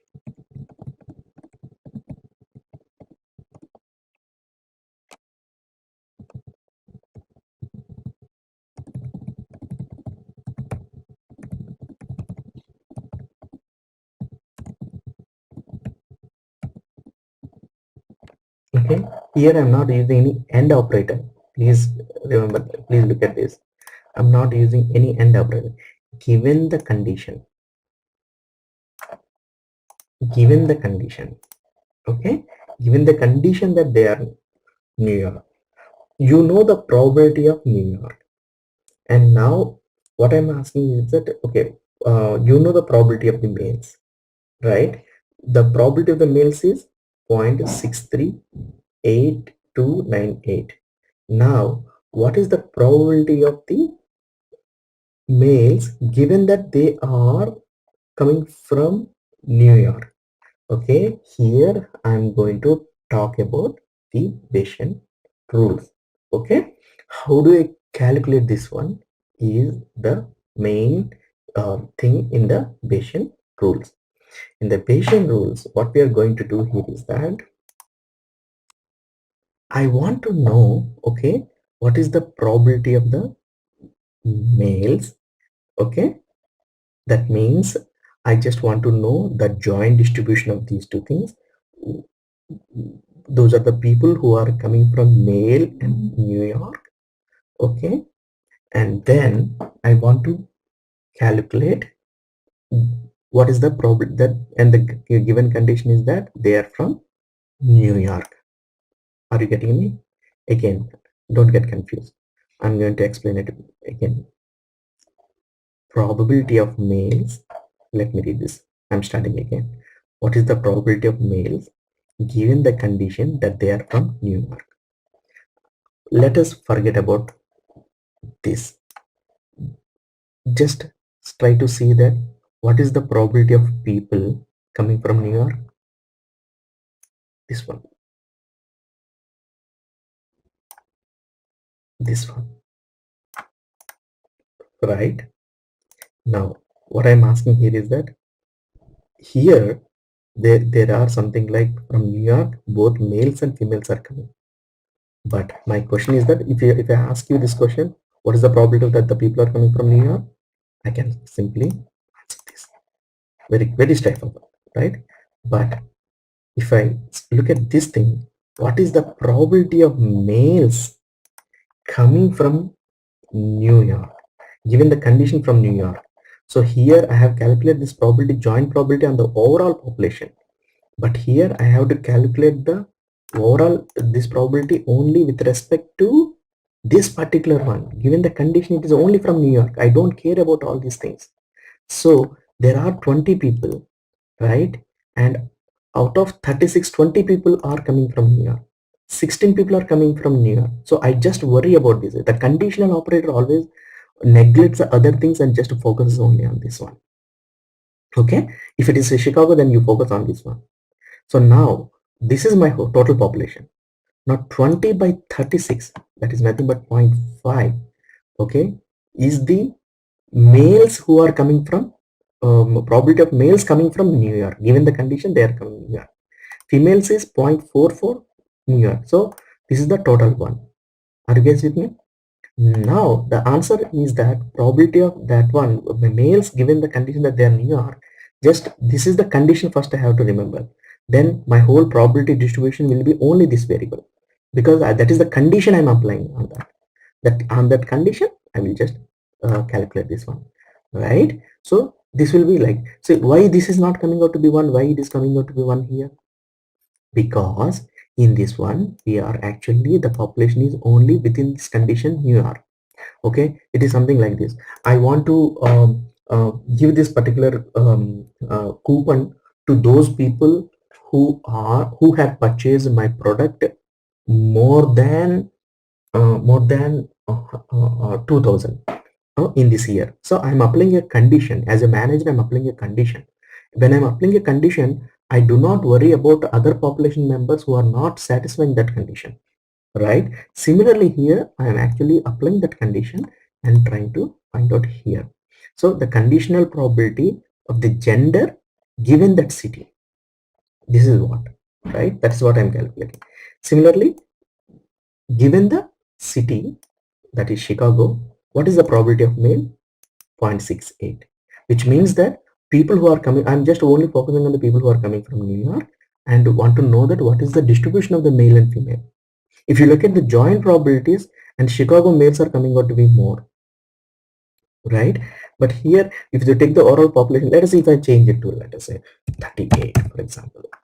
Okay, if I'm making it 38, almost very close to the this one, right? So then overall population is overall joint probability is almost like this. Okay, let me take one more example. Maybe I'll take here 40. Okay, so here females are from New York are coming out to be more, but here with respect to the New York, this is only point, this is actually dominating more, and with respect to the overall probability, this is actually coming out to be less, right? So similarly, conditional probability of city given gender. My condition here is that, let me write down here. Okay, what is the probability of, okay, what should be my sending, what is the probability of people coming from Chicago, or I will write on, okay, New York, given the condition that they are male. Okay, here my condition is male, so what should I do? I should only focus on the males row, right? That is males row. I should not focus on this row at all, correct? So now this is, if I want to find out 20 by 60 is New York males, okay, 40 by 60 Chicago. Okay, I do not worry about female one. That is what, see here I'm doing C3 by E3, C3 is nothing but this by this. Okay, so now that is how you are going to calculate the conditional probability city given the gender given the city. Is that clear, the difference one? Okay, so first of all, here also I will just, okay, given the condition, okay, if I say anything like and, then that is a joint probability. If I'm giving this one, then it is. Then there are some more concepts I'm going to talk about here. Okay, those are like, what are marginal probabilities? Marginal probabilities are that, just now I told you, okay, I'm just, what I told you, all these males are coming out, okay, sorry, all these males are coming out here, okay, only males 0.5 with respect to the whole distribution, my friends, don't get confused. With respect to the whole distribution, this is the joint distribution, this is the conditional table, conditional probability table. These are also called CPTs, conditional probability tables. Okay, joint distribution is nothing but this particular male with respect to the whole population, how much is this, with respect to this one, how much is this. Okay, sorry, uh, uh, marginal probabilities only with respect to the joint probability tables. Similarly here, so this is the marginal probability of the people who are coming from New York. This is the marginal probability of the people who are coming from Chicago. This is the marginal probability of the people who are males. This is the marginal probability of the people who are females. Okay, and this can be applied for any problem, let us say, and this is something like mortgage loan, paid or not, and this is their credit card report or something. You can create these continuous tables on any other table like this. So if you actually calculate all these things, okay, you will completely understand what exactly is considered. So if this is clear to all of us, then I can tell you the relationship how I can tell you the Bayesian rule. In very simple, Bayesian rule is, excuse me, is nothing but this gender given probability of gender given city is equal to probability of city given gender. This is what Bayesian rule. Let me go through this. Okay, anyways, I'm actually going to repeat the same thing here. Okay, we understood the joint probability, and this is the example we had done. Okay, joint probability is the overall distribution, right? And marginal probability on the joint probability table, whatever I just find out, New York people, okay, Chicago people, this is called joint probability of this one. Similarly, joint probability of male, this is the one that I had explained. It is very clear. So independent events, yes, this is something very interesting. Independent events, we have done that, right? So in independent events, that means there is no relationship. That's what in chi-square test also we have done, right? If there is no relationship between two events, then you say that yes, Narendra Modi is the prime minister. Visiting a cricket match anyway depends upon winning of the match against Pakistan or South Africa or Australia. So what is the probability of winning a match given the condition that Narendra Modi is watching that match live? Okay, means live means in the stadium. So is there any dependency relationship? So in those cases, the probability of winning that particular match, let's say B is the event, okay, where Narendra Modi is watching that particular cricket match live, and what is the probability of winning that A is completely independent. That means they are not related. So in that case, what is the probability of winning the cricket match is only probability of winning in the match, right? So there is no dependency relationship. That in that case, we call them the that is something like okay, whenever a conditional probability that you are applying, okay, that even after applying that condition, the probability of that particular event does not change. That's what it means, nothing else. So which is nothing but that is the probability of one event is not affected by the occurrence of the other event. Okay, whether I go to the office or not does not depend on Sachin Tendulkar playing a cricket. I'm an employee. I'm just doing my job. I'm not a cricket player. So it does not depend anything until unless he is my relative or something related to each other, or he dashes my car during the car accident. I don't know. I'm just making up all these examples. But my point is that here, whenever you are trying to find out the relationship between the events, so you generally apply these conditions, and if the problem is coming out to be the same, then those are not dependent. Well, so we are going to cover the Bayesian theorem here. Okay, so Bayesian theorem is nothing but the relationship between the probability of relationship between. Okay, if it is not equal to, it is something like relationship between probability of A given the condition B, okay, and probability of B given the condition A. So which is nothing but, let me write down here. Okay, I'm writing the Bayesian theorem here. Okay, see, this Bayesian theorem is going to use in Bayesian networks. Okay, that is actually interact with lots of many variables. Let me just figure it out with respect to the two variables. So the probability of gender given the condition that city, okay, is equal to probability of city given the gender, okay, the relationship, okay, into probability of city, okay,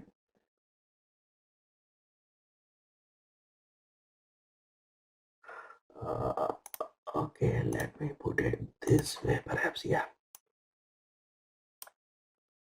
okay, okay, and probability that means nothing but p of gender given city, okay, okay, probability of, I think here city, sorry, this is confusing for me.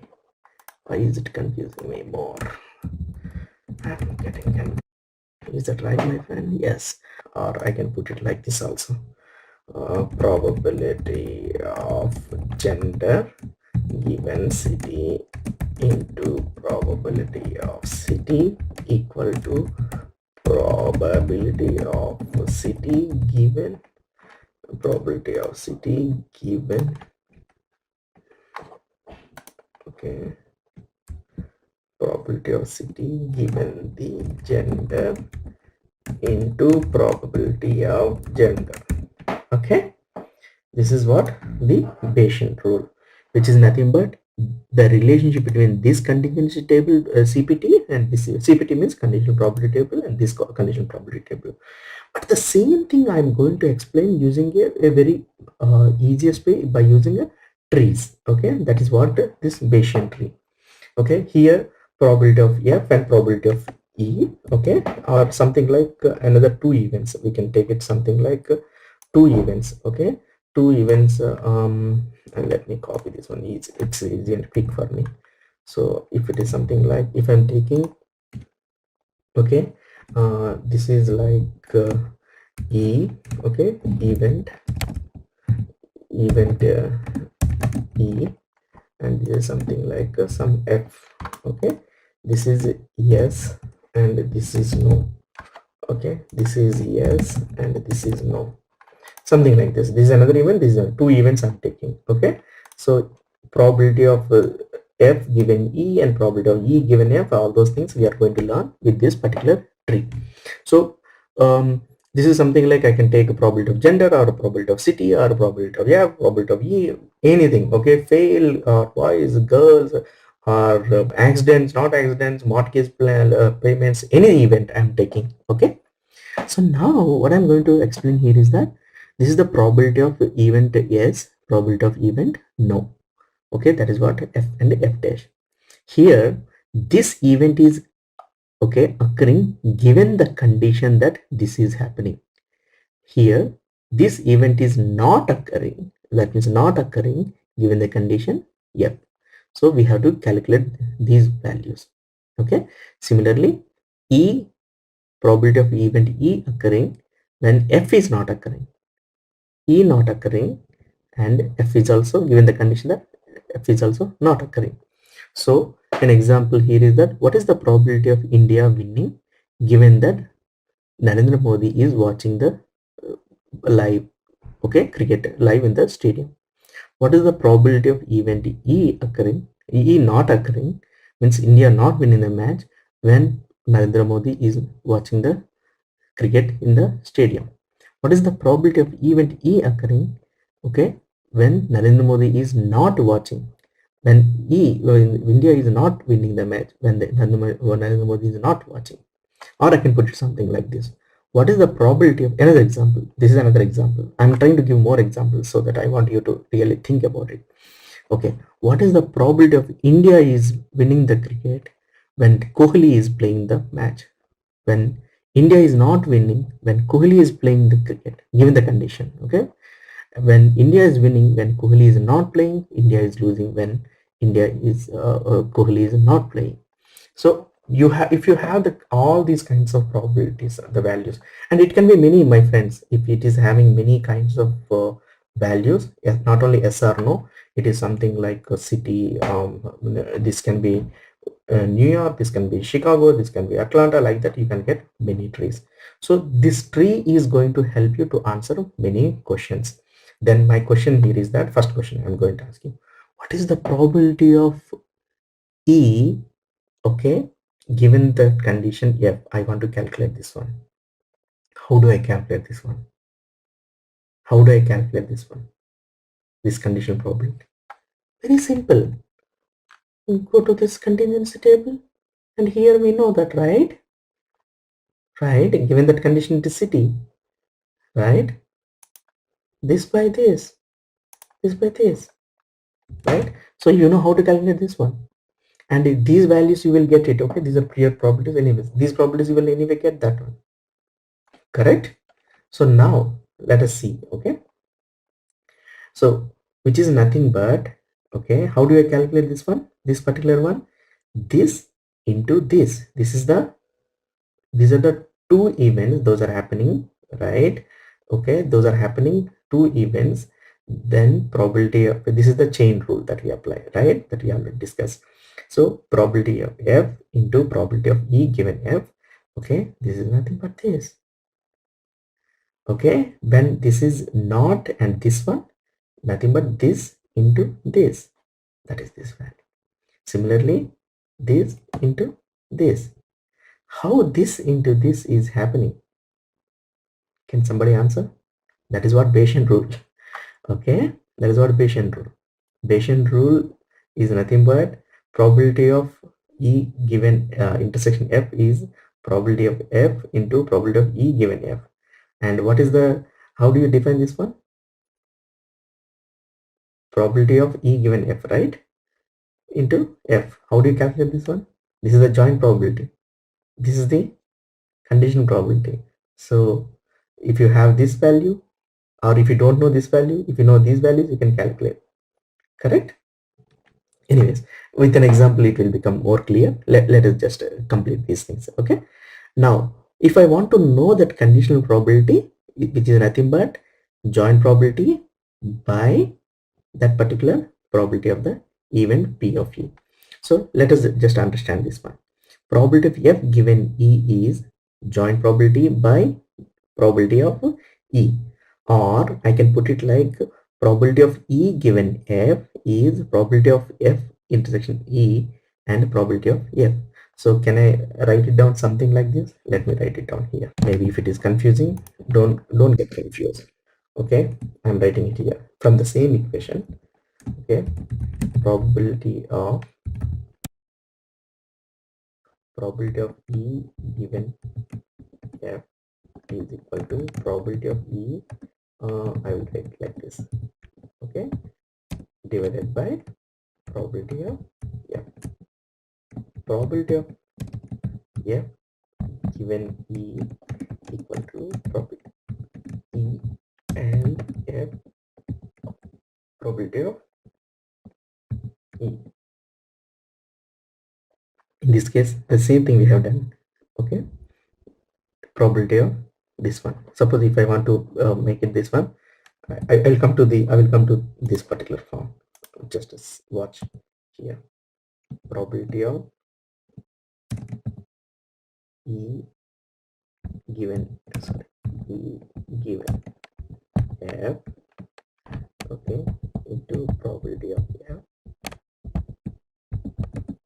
probability of F given E into probability of E.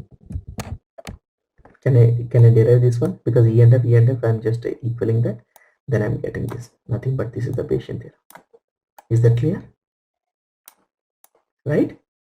So whenever I want to calculate a probability of E and F, if I know the joint distribution and if I know this one, I can get that.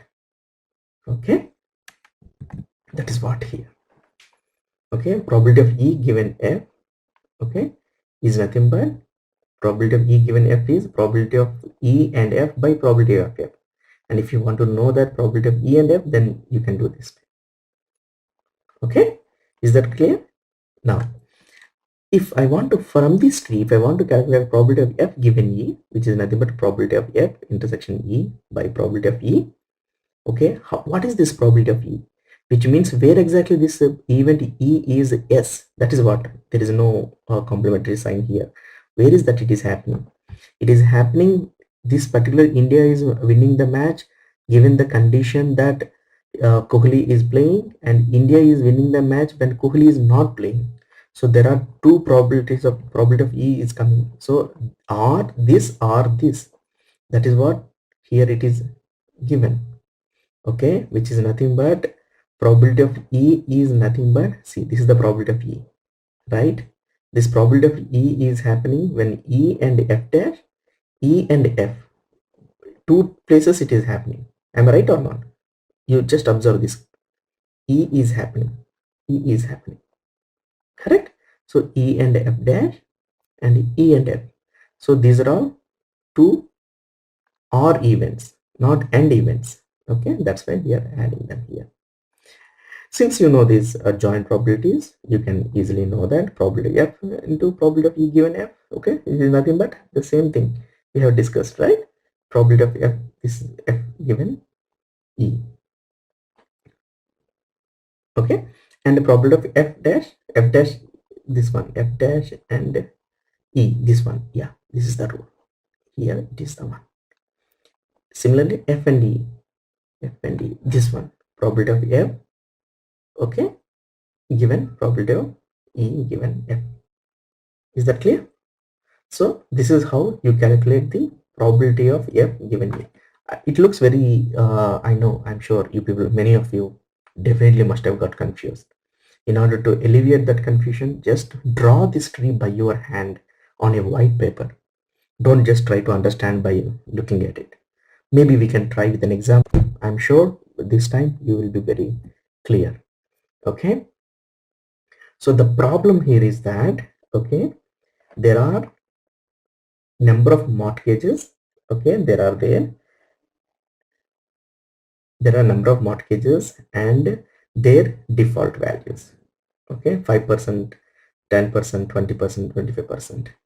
Okay, so what is the probability of 5%? This is something like the values that we have taken. I'm just directly giving you this example. Okay, and this is 5% you are calculating, getting it. Okay, then whether he defaults or doesn't default. Okay, default or doesn't default, I have given this complete example for you guys. You have to just put it on your pen and paper and try to understand this one. Okay, what is the probability of default given that, okay, he has we have only 5% of mortgages? What is the probability of not default? We have the only 5% of no mortgages. Okay, so if I want to see that, okay, what is the probability of 5% given the condition that he is defaulting, D for defaulting.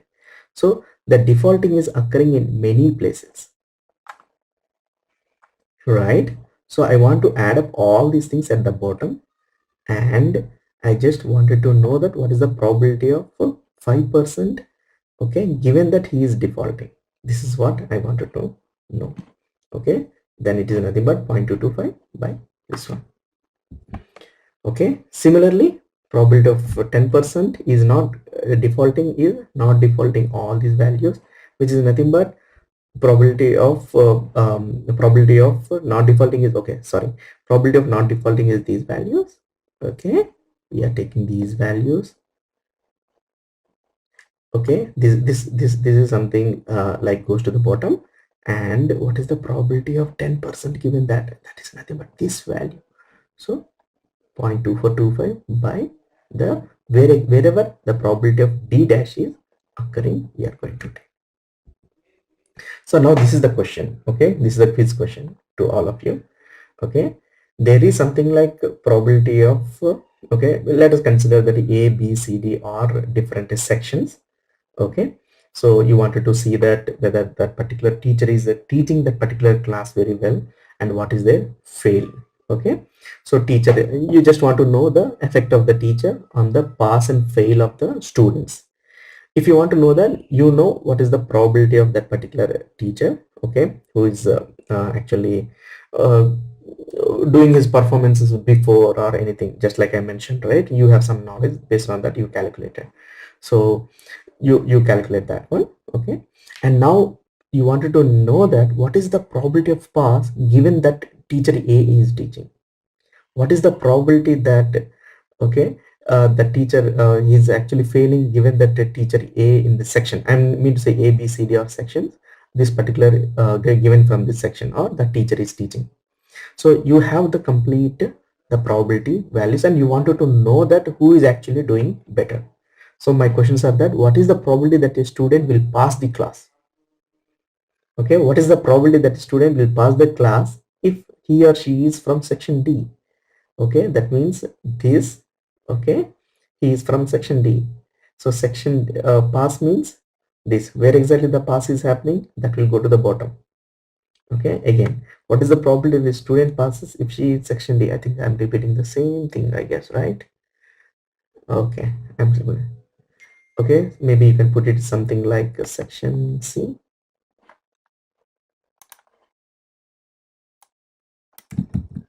Okay, okay, so you just try to understand, okay, how you are going to calculate these Bayesian things by using this one.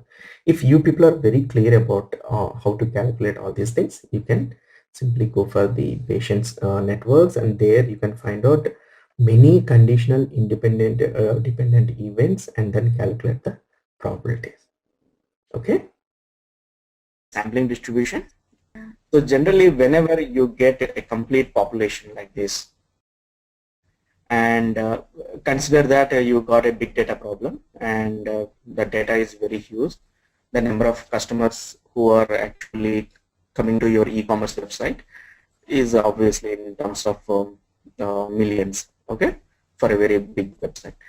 So if you really want to conduct some kind of study on some set of customers, or you study, what I mean by is that in other words, it is a statistical study, or you want to get some insights out of that person, out of that particular set of customers. So you cannot actually pick up all the customers because it is a huge data, and if you really want to do some kind of statistical study on that data, it requires a lot of time, energy, man hours, and all these things. So you cannot take all these things, so you just take some sample out of it. So taking the sample out of it depends upon the nature of the kind of study that you are actually going to do. What I mean by here is that if that depends upon the kind of population. First of all, I want to cover that first. The kind of population here, the population is actually completely having boundaries, closed boundaries, which means that if you are performing some kind of fertilizer on some set of agricultural plants, let us say, you want to see that whether that particular fertilizer is actually helping it to really increase your productivity or anything. So you have to apply that fertilizer, and you have to wait for a few weeks, and then you will get the results out of it, correct? And because you cannot also test the fertilizer directly on the agricultural lands, and you may get some kind of bad results out of it also. So all these plants might die, okay? So some kind of studies which is completely costly, what you do is that there the agricultural land that you are considering is fixed, which is not going to change. Means the population of those plants that you are considering is fixed, which is having a closed boundary. Whereas if you are actually trying to conduct a similar study of customers visiting your store, or the cars, the number of accidents happening on any national highway, there you do not know the right exact number of the population of the cars those are actually coming, or accidents those are going to happen. So that is completely unbounded, okay? So first of all, whenever you are trying to conduct this study, you have to know that whether this is actually completely bounded or unbounded. If it is bounded, then half of your problem is solved, and you have to just take the sample out of it. Once you take the sample out of it, you are going to perform some kind of studies on that sample only, okay, not on the complete population, right? So how can you take this sample? You can say that I can take this sample without using any criteria, which is randomly I'm going to pick up. So which is something like, I will give you an example. Okay, in brewery system, like beer manufacturing or any assembly of engines manufacturing, all these engines start moving on the trail. You pick up some of the things, just randomly you pick it up. You want to see that whether this engine is perfectly good or not, or whether this particular brewery, this particular beer is having the right chemical composition or not. You randomly pick up anything. And if you pick up any sample randomly and you perform some studies on that, which is something like this, I can tell you the best example. Recently, Maggi has been banned. So there, what they did, instead of doing the complete study on the all sets of Maggies, they randomly went to different stores and picked up some Maggi packets from there. And they had done the study, okay? They found in some lead percentage is there. So all these studies, whatever they are doing, they just blindly do not go and tell that, okay, this is having this amount of lead, so we have to ban it. No, nobody accepts it. They will have to prove that out of these millions of Maggi packets, this amount of Maggi packets are having this amount of the lead. The confidence interval is this much. Then based on that, people will take the decision. What I mean by here is that, let us say a Maggi sample had picked up and he tested and he found that lead is there. Okay, with a lot of confidence he will say that lead is there. Somebody will come and say that no, this is a sample error. What do you mean by sample error? Sample error, what I mean by is that the Maggi packet that you have picked up, which is the only one having that particular lead percentage, but others are not having. Okay, somebody can come and say that this is sampling error. Then you should go back and tell them, no, this is not a sampling error. The number of samples that I have taken is actually following the distribution of the total population. Or you can say that out of this sample, if I am actually conducting this study, there is a significance of this particular sample is providing this lead is there. My statement is that it may contain or it would contain with this much percentage in the complete population. What I'm saying here is that you should not directly go and make your statements. Nobody would look at you. But there are some kind of statistical way of communicating your results. What are those? Those I'm going to cover here. That is called significance of the test. Significance of the test means whether you are conducting a test. I will cover more in deep details when I actually explain you what is hypothesis testing and everything. But here I'm just giving you the fundamentals of significance testing. Okay, what is significance testing? So significance test is nothing but whenever you conduct any study on certain sample, this sample you are taking, and when you give any kind of your insights that you have observed out of the sample, you should show that it is not having any sampling error. That I will cover later, but let us finish off this sampling distribution. That I'm going to cover using the T distribution and other. That is a reason I have postponed the T distribution after the sampling distribution. Okay, so here, for example, that Maggie investigation officer, he went and had taken some samples like randomly. He was doing that. Randomly doing that means with replacement and without replacement. With replacement means here in the Maggie case, he cannot replace that one. Okay, he cannot replace that one. What I mean by that? What is with replacement? Let us say you are having a class of students and you wanted to test the IQ test of the people there, IQ test of the students. So if you want to do your headmaster tells that, okay, do this test randomly, or he may give you some criteria. No, don't do it randomly. Use some business logic or use some criteria to do this testing. What is that business logic or some criteria?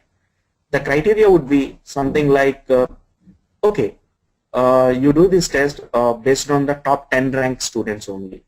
Okay, so that is kind of, you are having the total set of students and you are applying some criteria.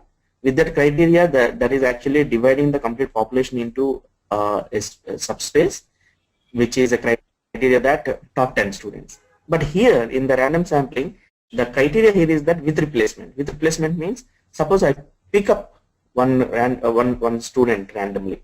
Okay, I don't know his name or anything. I just did some IQ test, and then the total number of students are, let us say, 62 students. Out of that, you picked up one student and you did the IQ test for him. You got some results. Now you just keep that student back to the same population, then again number of students will be 60 only. Again, when you go and randomly pick it up, there is a probability that you will pick up the same student is 1 by 60. So with replacement, what happens is that you know that with replacement, the student that you have already tested might come again in your next experiment, next to your IQ test. So that is what called with replacement. So there are situations where we have to do this study with replacement. There are cases that without replacement you want to do that. Your headmaster says that no, don't do this experiment randomly, but do it without replacement. Without replacement, so that we can minimize the person that who had already come, already tested, okay, again come and attend the same test, which is something like 60 students. I have tested one, then I would just keep him aside and I will go to the population. My population has reduced to 59. Okay, I will test it. 58, I will test it. 57, I will test it. So without replacement, you will perform this study. So that is called experiment with replacement and without replacement.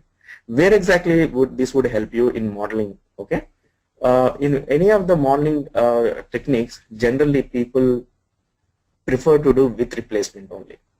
Okay, there are some studies like how which customer had applied for the loan, and uh, what kind of benefits can we provide to that particular customer, and how much he can actually bring the value to our organization or bank institution in terms of loan interest that he is going to pay. So in that case, you pick up one particular customer, you give him a loan.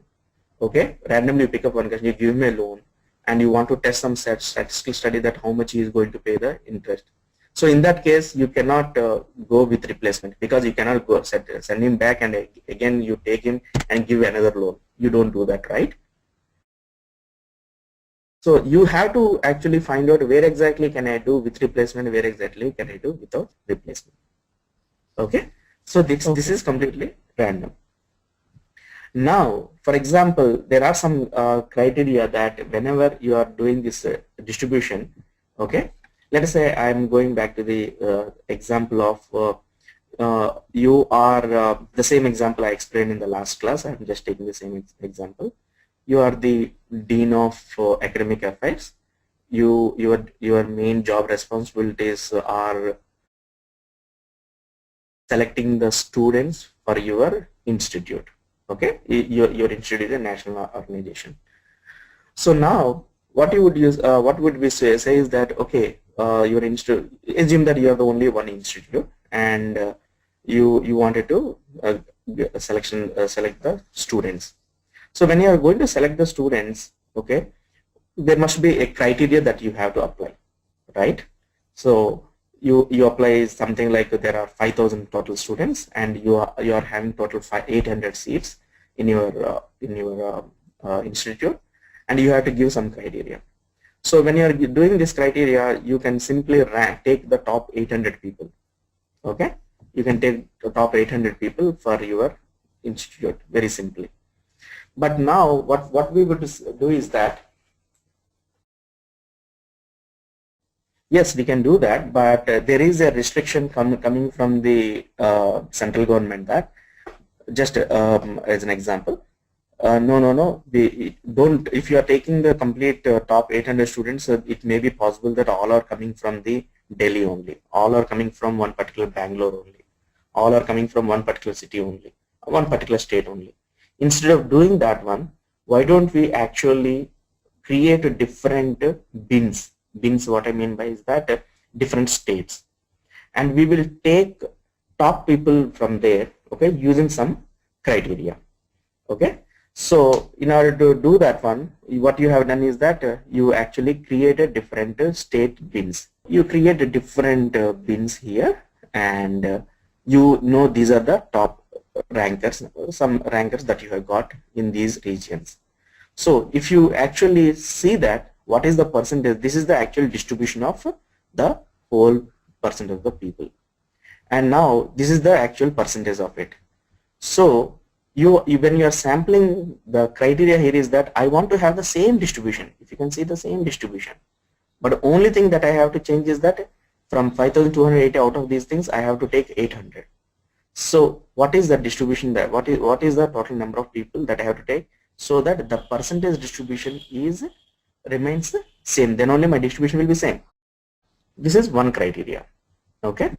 Now let us say your dean tells you that, hey, I want equal distribution, equal number of people from each and every state. This is called uniform distribution, right? This is the actual distribution. This is the uniform distribution.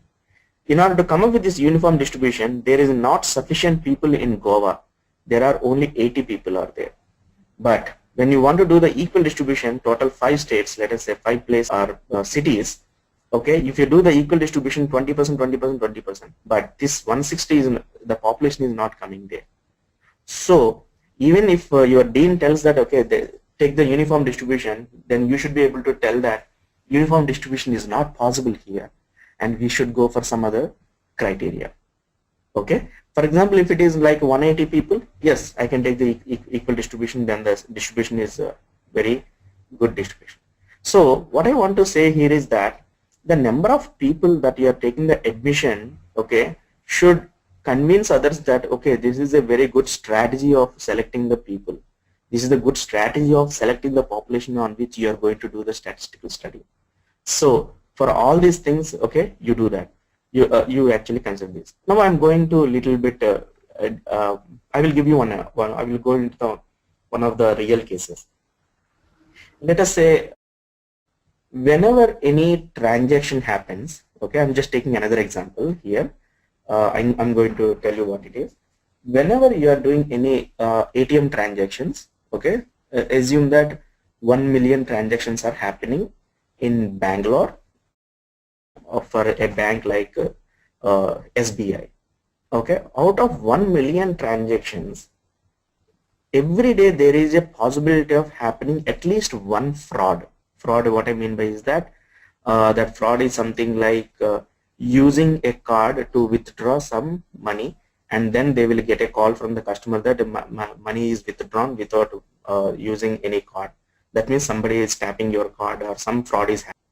If you are taking this example now, out of 1 million transactions happening in a day, maybe I'm exaggerating the number, but just to show you the difference of the distribution here, 1 million transactions are happening in a day or in a week. Let us say in a week there are 2 frauds are happening. Assume that. Now they will come to Vikrant and they will say that, hey Vikrant, we are having this particular problem that out of 2 million transactions, sorry, 1 million transactions, every week we are actually finding out 2 frauds. Then you would say that, okay, then you will ask some questions. Okay, 1 million transactions, how much money was the actual transaction happened? They would say, okay, almost all 2.5 crores of ATM or 20.5 or 20 crores of money has been actually withdrawn. Then you would ask the question, okay, for the 2 frauds that is happened, how much money did you lose? So they will say that, okay, almost all total of 2 frauds I lost some 50 lakhs, which is a very big amount, right? So Right. out of 20 crores or 20 crores, 50 lakhs amount of fraud is happened means it's a very big amount. Then they will ask you the problem, can we predict what kind of fraud that might happen in the future? Okay, where exactly the fraud can happen? Can we predict? So you can predict at least with some 30% probability or 60% probability. You cannot predict, of course, with 100% probability fraud would happen on this day, this particular time. But by using the kind of transactions, the kind of timing of the transactions, the amount of the transactions, and the velocity of transactions, the place of the transaction, these are all different variables that you consider. But in this whole population, if you take the data of history of the past 10 years, okay, and assuming that in 1 month or 1 week, I will take it 1 month, 1 million transactions, there will be 12 million, and 10 years of data, 120 millions of transactions. Out of 120 millions of transactions, I am getting almost 24 into 10, 240 fraud cases had happened. So the distribution of that particular one, okay, if you draw it, which is very big like this, and the other transactions are very less. Okay, now you are going to build one artificial neural network model on all those variables, because artificial neural network or any other decision trees, some other machine learning models are actually proved to be finding this fraud patterns most efficiently. When you are trying to build the model, you need some set of, you need to sample the data most efficiently. So when you sample the data, randomly you sample the data, there is a high possibility that you may not get the transaction that is not a fraud in your model, right? Because there are almost 240 million transactions, you just go and pick up at least 20,000 transactions, for example. Okay, small n is equal to 20,000. When you're picking up n is equal to 20,000, which is very small, out of 2 million, 240 million transactions, the probability that you are getting a transaction that is fraud in your sample is very, very, very, very less. So in those cases, we generally use stratified sampling. Okay, so Okay. stratified sampling, what will you do is that the moment you collected 240 million transactions of the data from that particular bank, what you do is that you will tell your juniors or your subordinates, hey, this is completely the distribution of the data is highly skewed, okay, highly skewed in such a way that the number of frauds is coming out to be 240 here. So do one thing, create two buckets that I will call it as strata 1, strata 2, okay, strata of the total population, because out of 240 million transactions, you have only 240 frauds, right? Okay, right. So what I do is that I will create strata 1 is 240 million minus 240. This is the strata 1, and 240 is the another strata 2. Without fraud, this criteria, and here the example, you understand the example. Similarly, if you are having some age of the people and male and female, so what you do is that, hey, I want to create some criteria like two stratas I want to create, strata 1, strata 2. Okay, strata 1 consists of males, strata 2 consists of females. Now, for your IQ testing or any other testing, you want to take people who are actually, you want to take 2 males or 5 females or 1 male or 4 females, like that you can change that one. And in that case, what happens is that you might sometimes get a criteria, no, I want to test this for an IQ test equally for both males and females.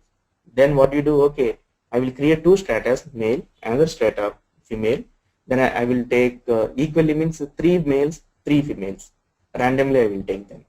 Then I will just do my study on. If you are having some 300 columns, okay, then if you take randomly, then what is the probability that you will get the equal probability of males and females there? Okay. Okay. Right? So it's only one example I'm telling you, but the strata that I have created here is only with one column. You may come up with another column is that, hey, I want to do the strata, I want to create the strata in such a way that males Bangalore and earning more than 20,000 rupees per month, like that I will create some kind of rule to define the status as well. Sometimes the distribution, the sampling that you do, this is the main mistake I found in my team also. People generally take the data, okay, we wanted to start with some criteria that, okay, take the distribution of this like this. They will take equal distribution and say, yeah, I applied equal distribution, but they really don't check whether it is actually equally distributed or not. With the less sample, not 800, in that case, if you do this one, if you take all the 80 and 720 people only, on that 720 people only, they start building the models. They are missing a lot of data there. So every time we have to double check, that is called quality check. The number of samples that we got is actually correct or not. Every step we have to do that one. That is once you start doing the practice, it will become more practical. Okay. Okay. And don't we compare the distribution pattern of a sample with the full distribution of whole population? I mean, to check. Very good question. But that is what sometimes the whole population distribution you don't know. A number of cars coming between 5 o'clock to 7 o'clock Right. this evening, you don't know. Right. The population you don't know. That's what I told you, right? If the population is fixed and it is very well known, like you are actually testing the population on a class of students, yes, you know. If you are doing that complete study on some kind of unbounded population, you don't know their distribution, right? Right. So I mean, you mean there we check the distribution pattern for sample as well as the full population, where we have fixed bound. Yes. Even if it is the fixed population of people in Delhi and Bangalore, okay, you know the total population. You want to know that whether, even though it is fixed population, you cannot go and measure each and every person's height, right? Even then it is fixed population. Okay. Okay, so that is the main challenge here, is that suppose you want to measure the height of a penguin. Okay, you know that there are so many penguins. You know the population is fixed. Let us say, assume that, and you cannot go and measure the height of the penguin. So if you want to say that somebody will ask you this question, hey Vikrant, can you find out what is the height of the penguins? then you would say that, okay, I will take some sample, let's say 20 or 50 or 100, then I will actually measure the heights of these 20, 50 or 100, and I will draw the distribution. Then I will find out the mean of it, and then I will say that, okay, this particular mean is coming out to be, let us say, height is coming out to be let us say just 2.5 meters. Okay, you come back and say that, hey, I have found the average mean of 50 penguins. It is coming out to 2.5 meters. Then people ask you this question, Vikrant, have you done on the complete population? You say, how can I do that in the complete population? I cannot do that, obviously. But how confident are you on coming out to be 2.5 is the one? Then that point you should be able to convince him that there are no sampling errors. Okay, there is a, if I'm taking the average of is coming out to be 2.5 meters, my confidence is that this 2.5 meters is the whole population's average height. The whole population's average height also will be 2.5, or it may be between 2.3 to 2.8 with a confidence of 90. That is called confidence interval. That's what we discussed. We draw the distribution, right? And we show that one, right? Sigma, 1 sigma, 2 sigma, 3 sigma. That is how you actually answer that. Okay. In those cases, you do not know the mean population. You have to estimate the mean population. Okay. And also, I'm going to the t distribution. There I will tell you that, but I will give you some kind of understanding here. When you do this experiment, okay, when you do this experiment, you have taken some sample population. It is coming out to be 2.5 meters of the penguin height. You will actually go walk across the ocean, and you go to another region, and again you pick up another population. Okay, here which is randomly but completely different subsample you have taken. On that you got 2.6 is the average height. Okay, and again you take another segment of it. Again you take another segment of it. Again you take another segment of it. Like that, since you have energy, time, and money, then you have almost all. You did not cover the complete population, but you have taken the sample number of random samples more and more. So as you started moving like 1, 2, 3, 4, 5, 6, 7, 8, 9, like as you are increasing the number of statistical studies of different samples, if you are getting, let us say, 2.5, 2.6, 2.3, 2.4, 2.5, 2.6, 2.8, these are the means of the samples, for example, and the means of the mean is going to be the complete population sample. Okay. Anyways, I will explain more there. Okay. So you understood what is the stratified sampling? There is actually proportionate sampling and disproportionate sampling. Okay. Disproportionate sampling is actually what you do is that here, if you look at here, okay, is actually 1, 2, 3, 4, 3 males are here. Total males are 1, 2, 3, 4. 1, 2, 3, 4, 5. So out of 12, I guess 1, 2, 3, 4, 1, 2, 3, 4, 5, 6, 7, 8, 9, 10, 11. Out of 11, that actually I have taken 5. There are actually 5, but here I have taken only 3. So it is nothing but 5 by 11, and this one is actually 6 by 11. 5, 6, 7, 8, 9, 10, 11. Yeah, 6 by 11. So actually this distribution is actually not following this actual total population distribution. Am I right or not? Here it is coming out to be 3 by 6, which is nothing but 50% of the 50%. Here it is 1, 2, 3, 4, 5, 5 by 11, which is coming out to be almost close to 50%, but not the 50%. So that is what disproportionate sampling is. This sampling is not actually representing the complete population. Here it is 3. Okay, 1, 2, 3, 4, 5, 6. 6 out of that I have taken 3. 6 by 11 here again. So disproportionate sampling is a database sampling procedure in which the number of elements sampled from each atom is not proportional to that represented in the total population. Now proportionate sampling is the one where you will maintain the same one. Let us say here 1, 2, 3, 4 by 12, I guess. Yeah, 12. 4 by 12. How much? It is 1 by 3.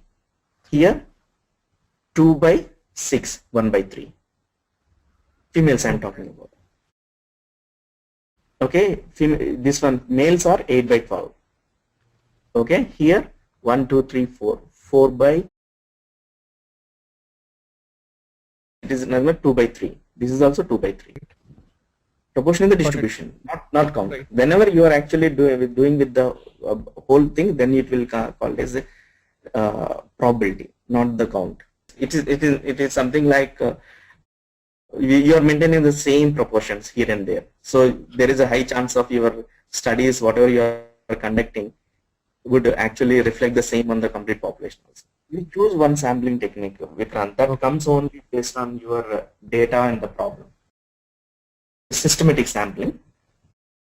Systematic sampling, I just want to give you this example is systematic sampling is the sampling where you wanted to apply some kind of intervals in between the times. You wanted to see whether a particular disease is epidemic or not. Okay, what I mean by says that okay, or you can say that in any assembly process, you found some kind of quality issues of that particular engine, some missing of bolts or some missing of all these things. So immediately you go and complain to the quality control department and see these number of samples I have taken, or on which the number of bolt torque is actually less. Then they will say that okay, we'll fix this problem. They fix that problem. Again, you just wait for 2 weeks. Again, go and pick up another sample. Okay, again you wait for another 2 weeks and you will pick up another sample. So which is a systematic sample is something like, here I have given the same example I guess. So systematically select every car with every ith car in the assembly line of a car manufacturing company is a good example. Okay, which is a systematic sampling. Any traffic police officer who wants to check whether the license people are carrying the license or not, then they just let other people go.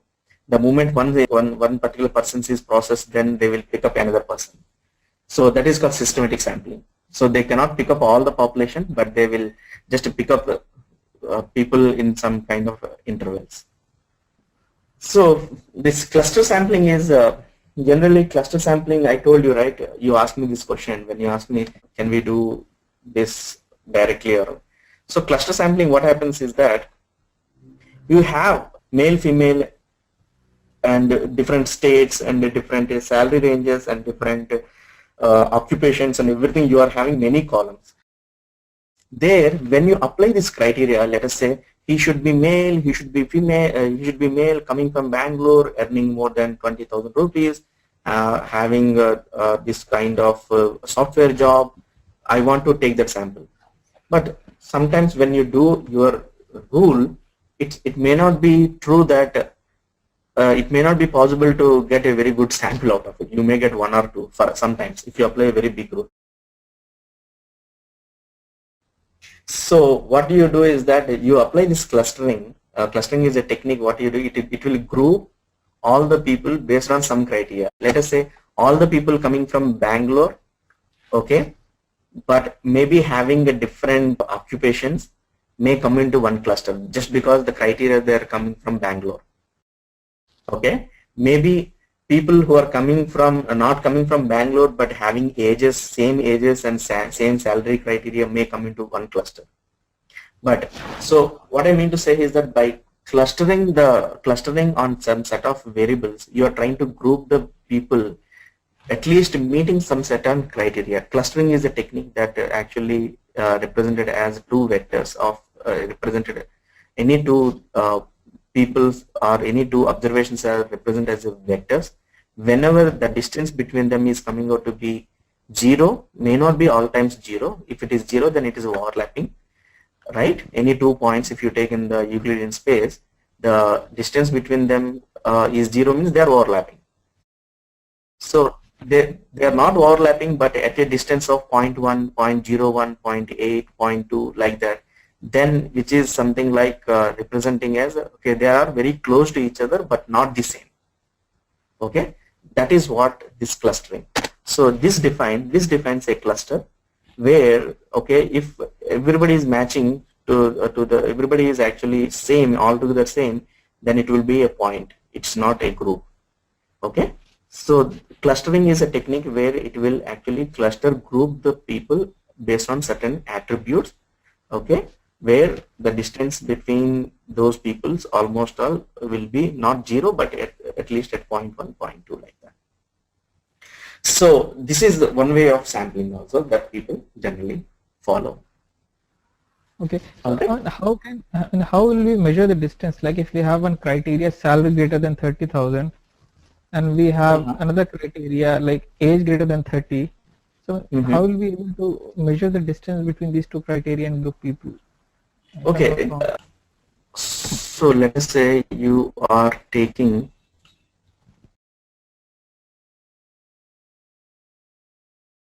okay different variables. Okay, age, salary,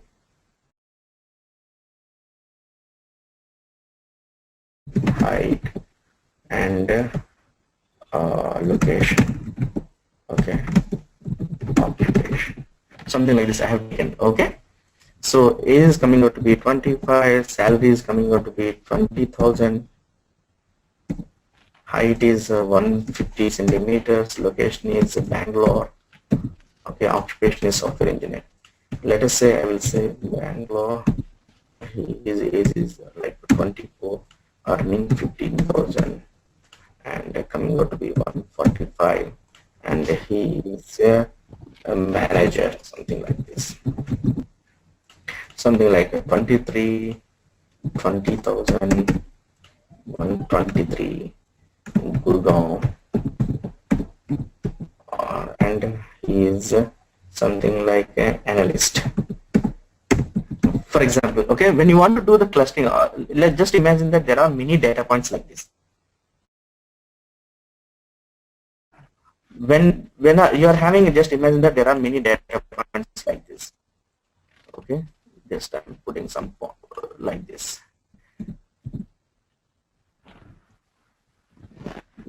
So there are many data points like this. Then each one actually represents a vector, right? So here it is actually 4-dimensional vector. Okay, so I will just take only 2-dimension, no, 4 dimensions I cannot take because we cannot visualize that, and I'm actually just taking 3-1. Okay, this is coming out to be something like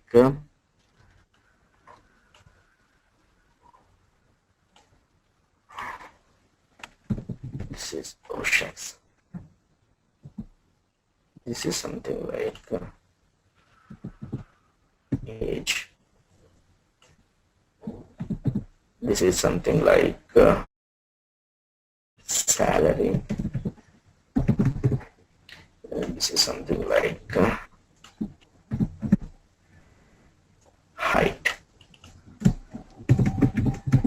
Okay, just I'm taking only these 3 variables for our easy understanding. The first and foremost thing that we are going to do is that I'm going to cover in the next session actually, but I'll tell you here itself. Do you think should I go and directly apply it here? Okay. Let us say age is 25 and salary is 20,000 and height is 150. Then that point is coming out to be somewhere, salary is 20,000. Okay, here. Okay, and 24, 15,000 this one, and this is coming out to be salary. This is 25, then I'll go 24, 15,000 is coming here. Height is less than this, so it will be somewhere here. Okay, just somewhere here. This is my second point, and this one is further down. 23 means that this is 25, 24, 23. I will take it here, and 20,000 is salary, same high. This one, and 123 is the height. So since we cannot visualize very perfectly, I will just drop it here. Okay. Now you want to do the clustering on this one. Okay. Just like this, assume that there are many points I'm taking. Okay, many points I'm taking here.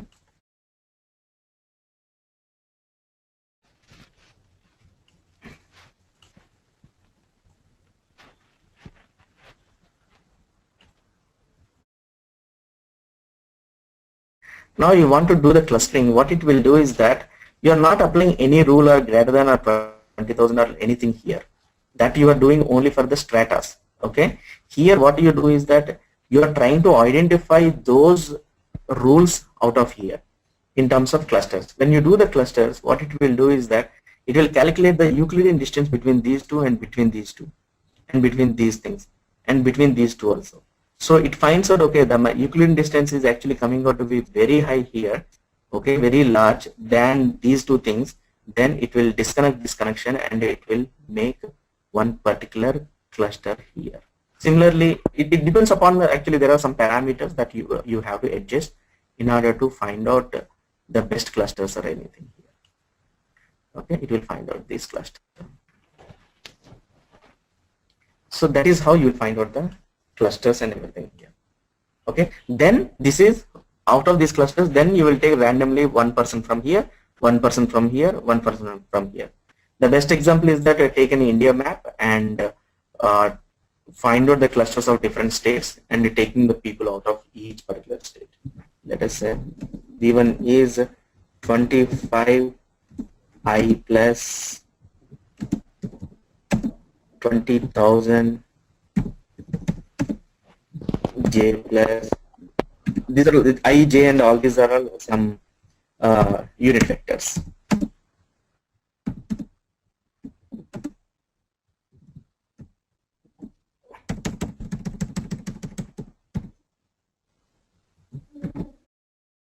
Plus Bangalore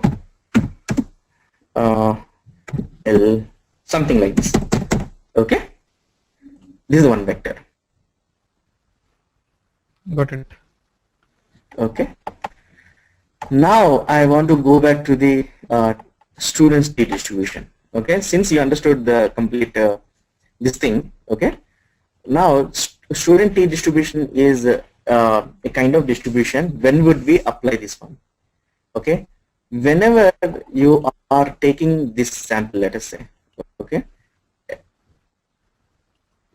whenever you are taking this whole sample and whole population and you want to take a sample like this, for example, this sample will have some mean that I am actually representing with the x bar, okay, and a mu, assume that you know that, okay, but you don't know the standard.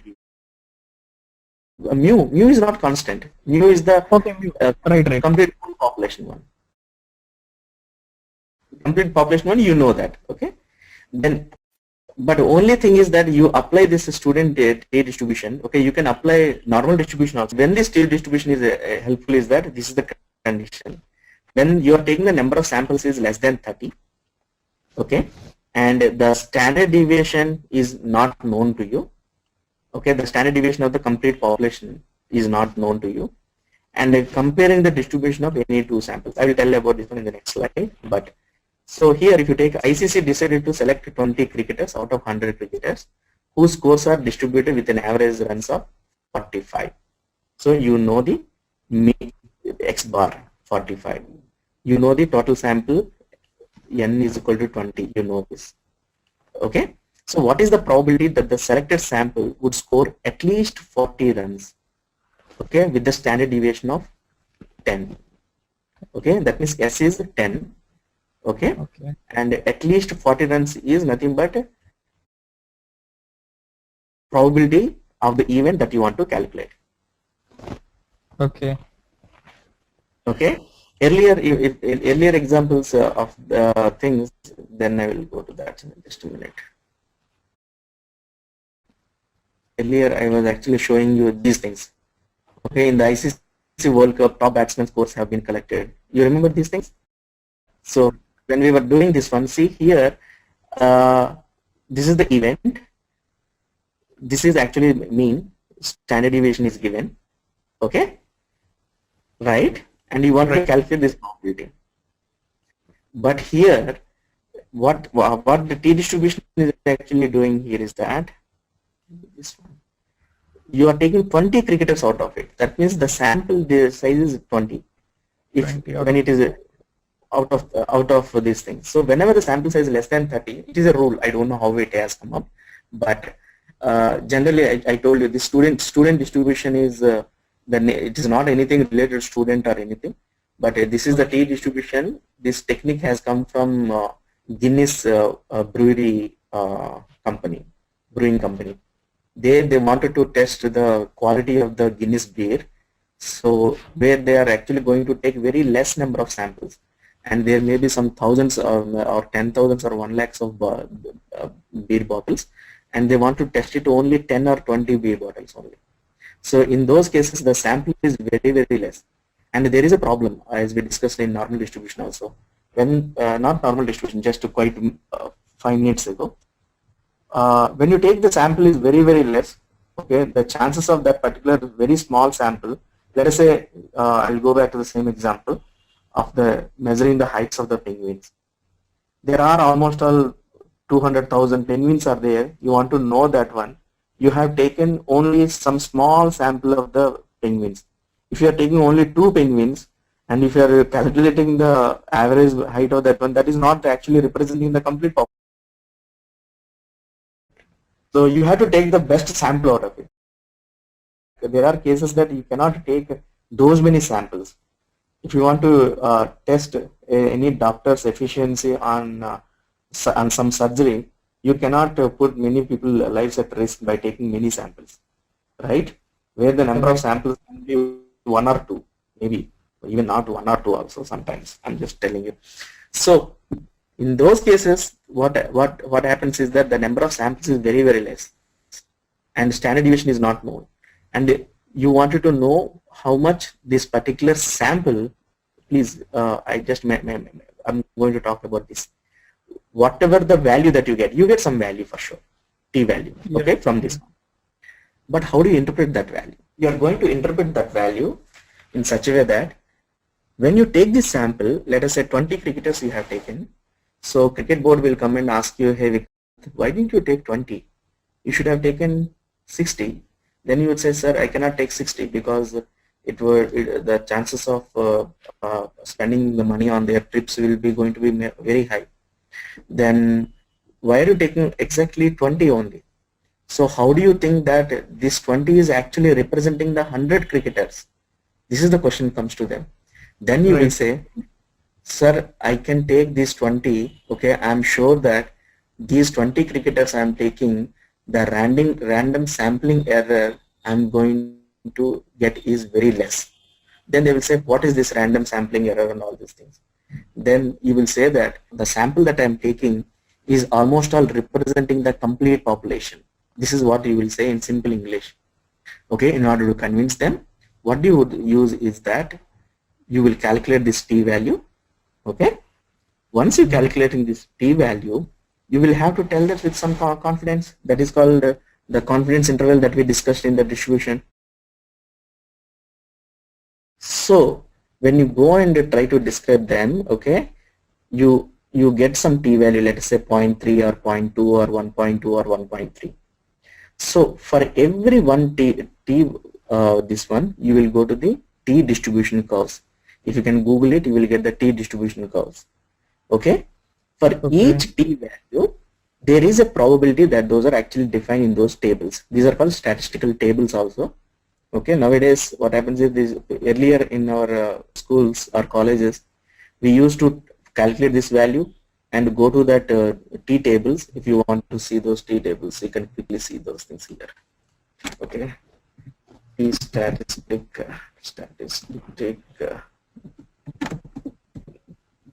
yeah, t statistic p tables, t statistic table. Okay, these are the tables. If you remember, if you go to the 10th standard or 12th standard, we used to look at these tables. You remember? Okay, so for each t value, there is a probability value that is going to define. So this is the distribution, and it will show you how much probability value that it is actually having. Okay, I'm going to talk about it. Okay, So earlier we used to go and find those values.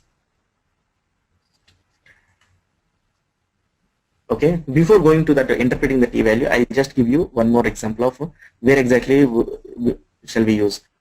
So comparing the distribution of any two samples. Let us say you wanted to know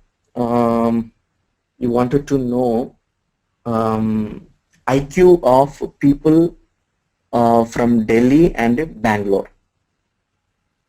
Okay, so from Delhi you have selected some people.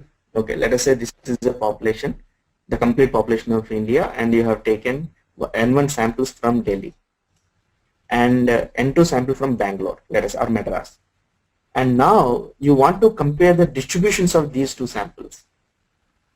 So it will have some mean, okay. Now whatever the distribution that you have taken, you should be able to convince the people that these two distributions are actually the best sample that I have taken for my studies or for my model building. So you calculate the t-value here also. Okay, you calculate the t-value here also. Earlier only one sample I have taken, that is with respect to the complete one. Mu is the complete one. Here with between two samples. Okay. Got so when I calculate this t-value, I got the t-value. Okay. Now from this t-value, using those tables, I got the p-value. So p-value is nothing but it is the probability that the sample is actually, I'm going to tell this rejecting hypothesis, null hypothesis. Don't look at these things, but I don't want to confuse you, but look at these curves only. So p-value you have decided is something like 5%.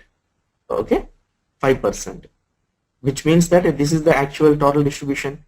So from here to here 90%, and this is 10%, 10%. You say that 5% means total is 5%, means here it is 2.5, 2.5, because symmetry. You actually take something like 5%, 5% means 95% is from here to here. You say that, hey Madan, I want to take 10% of p-value. Okay, no problem, go ahead.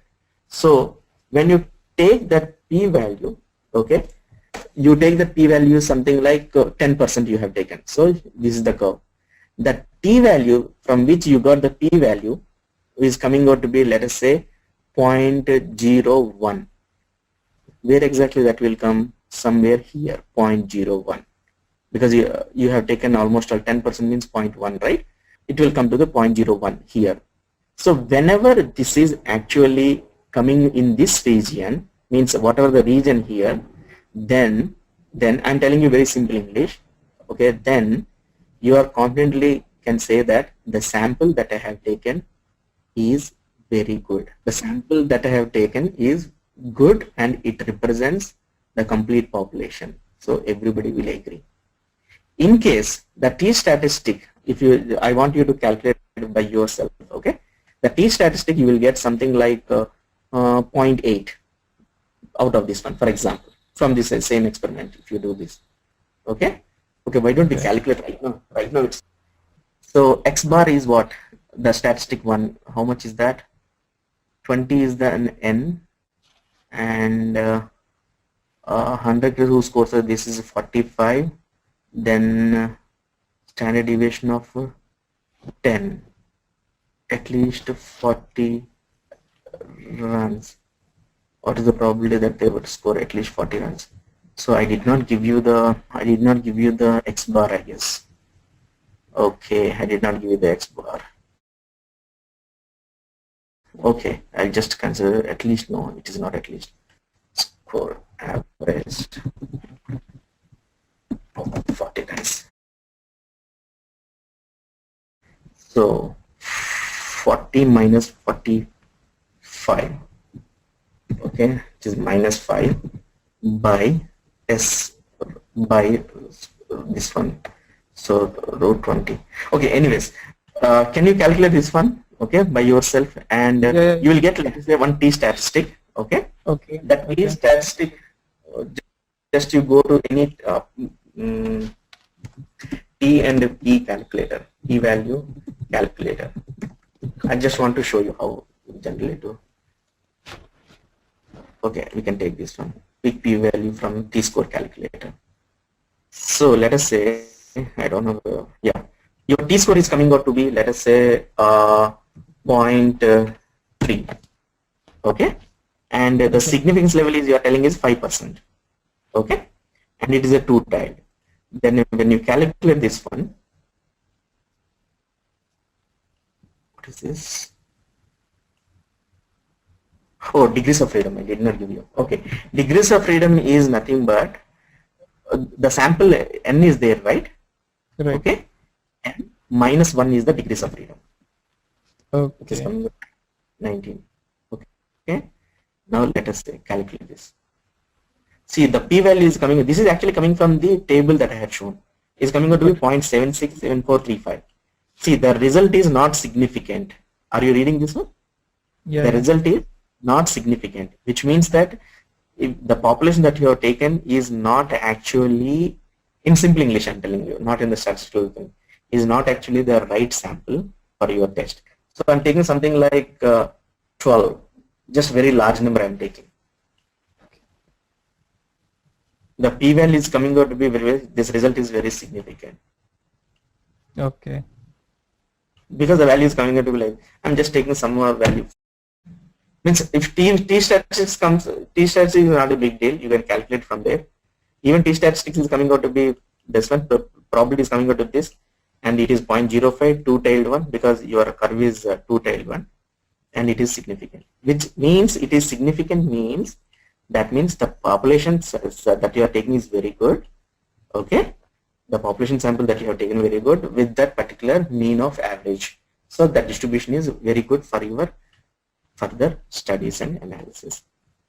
So now this is the actual region. Whatever I have shown is that for that particular t statistic, whatever you are calculating, that is actually coming out to be that where exactly that p value is coming out here. It is not only that, I have given an example here. If you are planning to conduct a study, okay, like how many customers would purchase a Samsung S3? So we cannot consider the whole population. So and select a sample. So whether that sample is significant to draw out any conclusion or not, that is what actually this particular p-value is actually helping you. Why are you going to this t distribution? Just because the number of samples is very less. Out of 20 lakh people, you are taking only 20 people.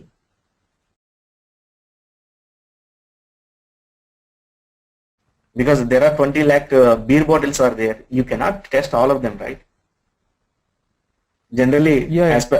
as per my friend, he was saying that when you want to test these beers, they have to sip the beer. Means they have to take at least 100 ml. They have to drink it and they have to test sometimes humans, not chemical composition. So you cannot drink those many beers in order to test that. So yeah, in those cases, this t distribution is really going to help you a lot. Okay. Is that clear? So now I just wanted to review about the probability distributions that we have been talking, and by covering different samplings and everything, sampling distributions and everything. So different distributions, there are many distributions that I'm not covering here, but my ultimate objective here is that how do you, whenever you want to really draw out any conclusions, how do you select the right distribution, like normal distribution, t distribution. I'm going to talk about chi-square distribution also when we are trying to test the dependency test. So my point here, Vikrant, is that how much you are going to apply these techniques in your real world data science applications, that I don't know. But having the complete understanding of these kinds of different distributions would help you to actually convey your results in a more meaningful way. Okay, and also whenever any data comes to you, you should be able to discuss with anybody, or you should be able to formulate the data in such a way that by understanding what is the criteria. And now I'm going to tell you Until now, Dhawan is making the score or Sachin Tendulkar is making the score, then you can say that, okay, I can go to this normal distribution. I can find out that probabilities and everything. But the problem that I discussed that you are going to solve is that whether any transaction that is going to happen next in 1 hour in any SBI ATMs, what is the probability that you would say that it is going to be fraud or not? So how do you say that one? Then suddenly the person asks you, hey, tell me which distribution are you planning to use in this case? Then you should be able to say that no, I cannot use normal distribution. I cannot use T distribution. Okay, I can use binomial distribution perhaps. I can use Poisson distribution perhaps. So what you should have for that particular problem, what is the distribution that I should be able to use? So that is what people say that in the client meetings they say that, okay, which distribution are you using? You should be able to say that no, I'm considering simple Poisson distribution. So what is a Poisson distribution? For example, this is a simple example. Okay, last month the average number of days. The average number of days means it is nothing but you know the mu value, which is the mean value. You know, average number of days that any patient stayed in our hospital is 4 days. So what is the probability that any patient will stay exactly 5 days in the next? This is the question.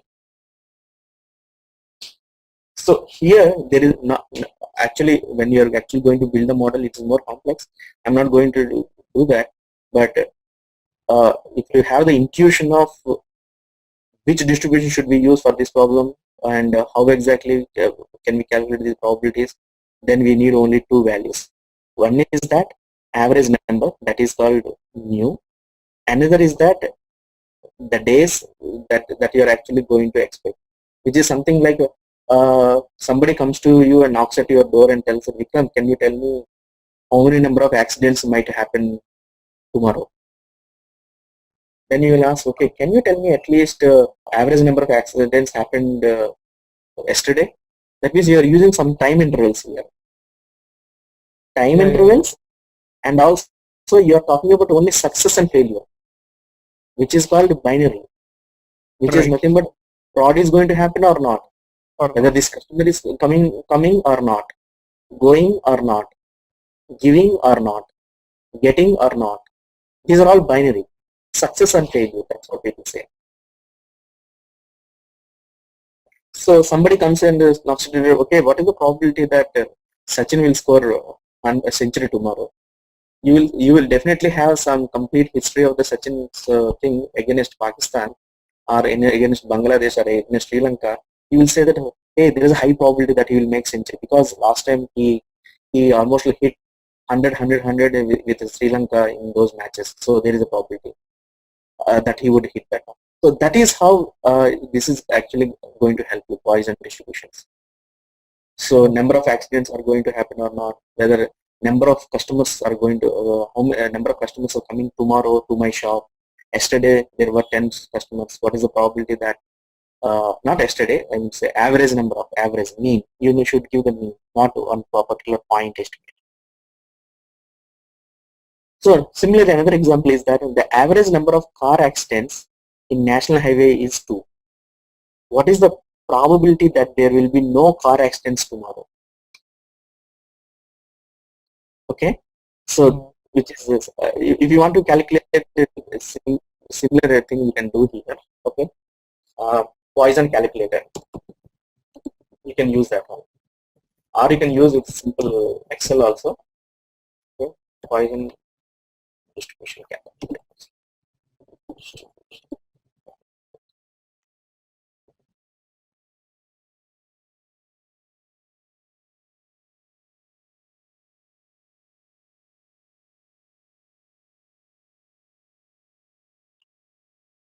I'm giving you something like the same example.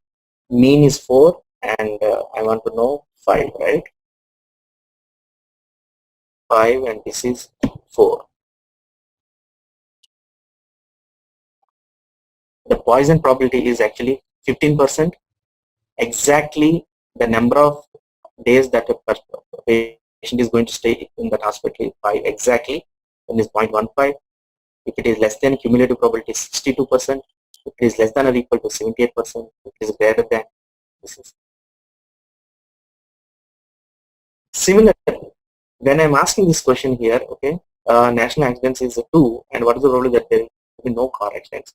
So no car accidents is 0, and it is 2. Okay, then it is 13.5%. That is what. Okay, so now whenever there are more than 2 car accidents and less than 5 accidents, which is something like Sachin Tendulkar is making the score between 80 to 90, that is how the question, which is something like more than 2 and less than this one. So probability of x is equal to 3 plus probability of x is equal to 4. So I will put it x is equal to 3, and the number of car accidents is still just 2. X is equal to 3, exact 3 means 0.18, this is 0.18. Okay, x is equal to 4. It is 0.09. So 0.18 plus 0.09 is the value that is coming out to be 0.18 plus 0.09, right? 0.09 plus 9 plus 8. 0.27 means 27 probability that the number of accidents going to happen between 2 and 5 is 27%. No accidents is going to happen is 13.55%. This is how Poisson distributions are those distributions. Okay, generally we use for whether it is a fraud or not, or how many number of days customers the patient is going to stay in my hospital, how many number of customers are going to come to my shop tomorrow. So for these kinds of different problems, we assume these distributions. Just a quick info guys, Intellipaat does provide end-to-end training on data science. So if you're interested, you can check out the course details given in the description below. So this brings us to the end of this session. If you have any queries, you can leave a comment down below and we'll be happy to assist you. Thank you so much for watching guys.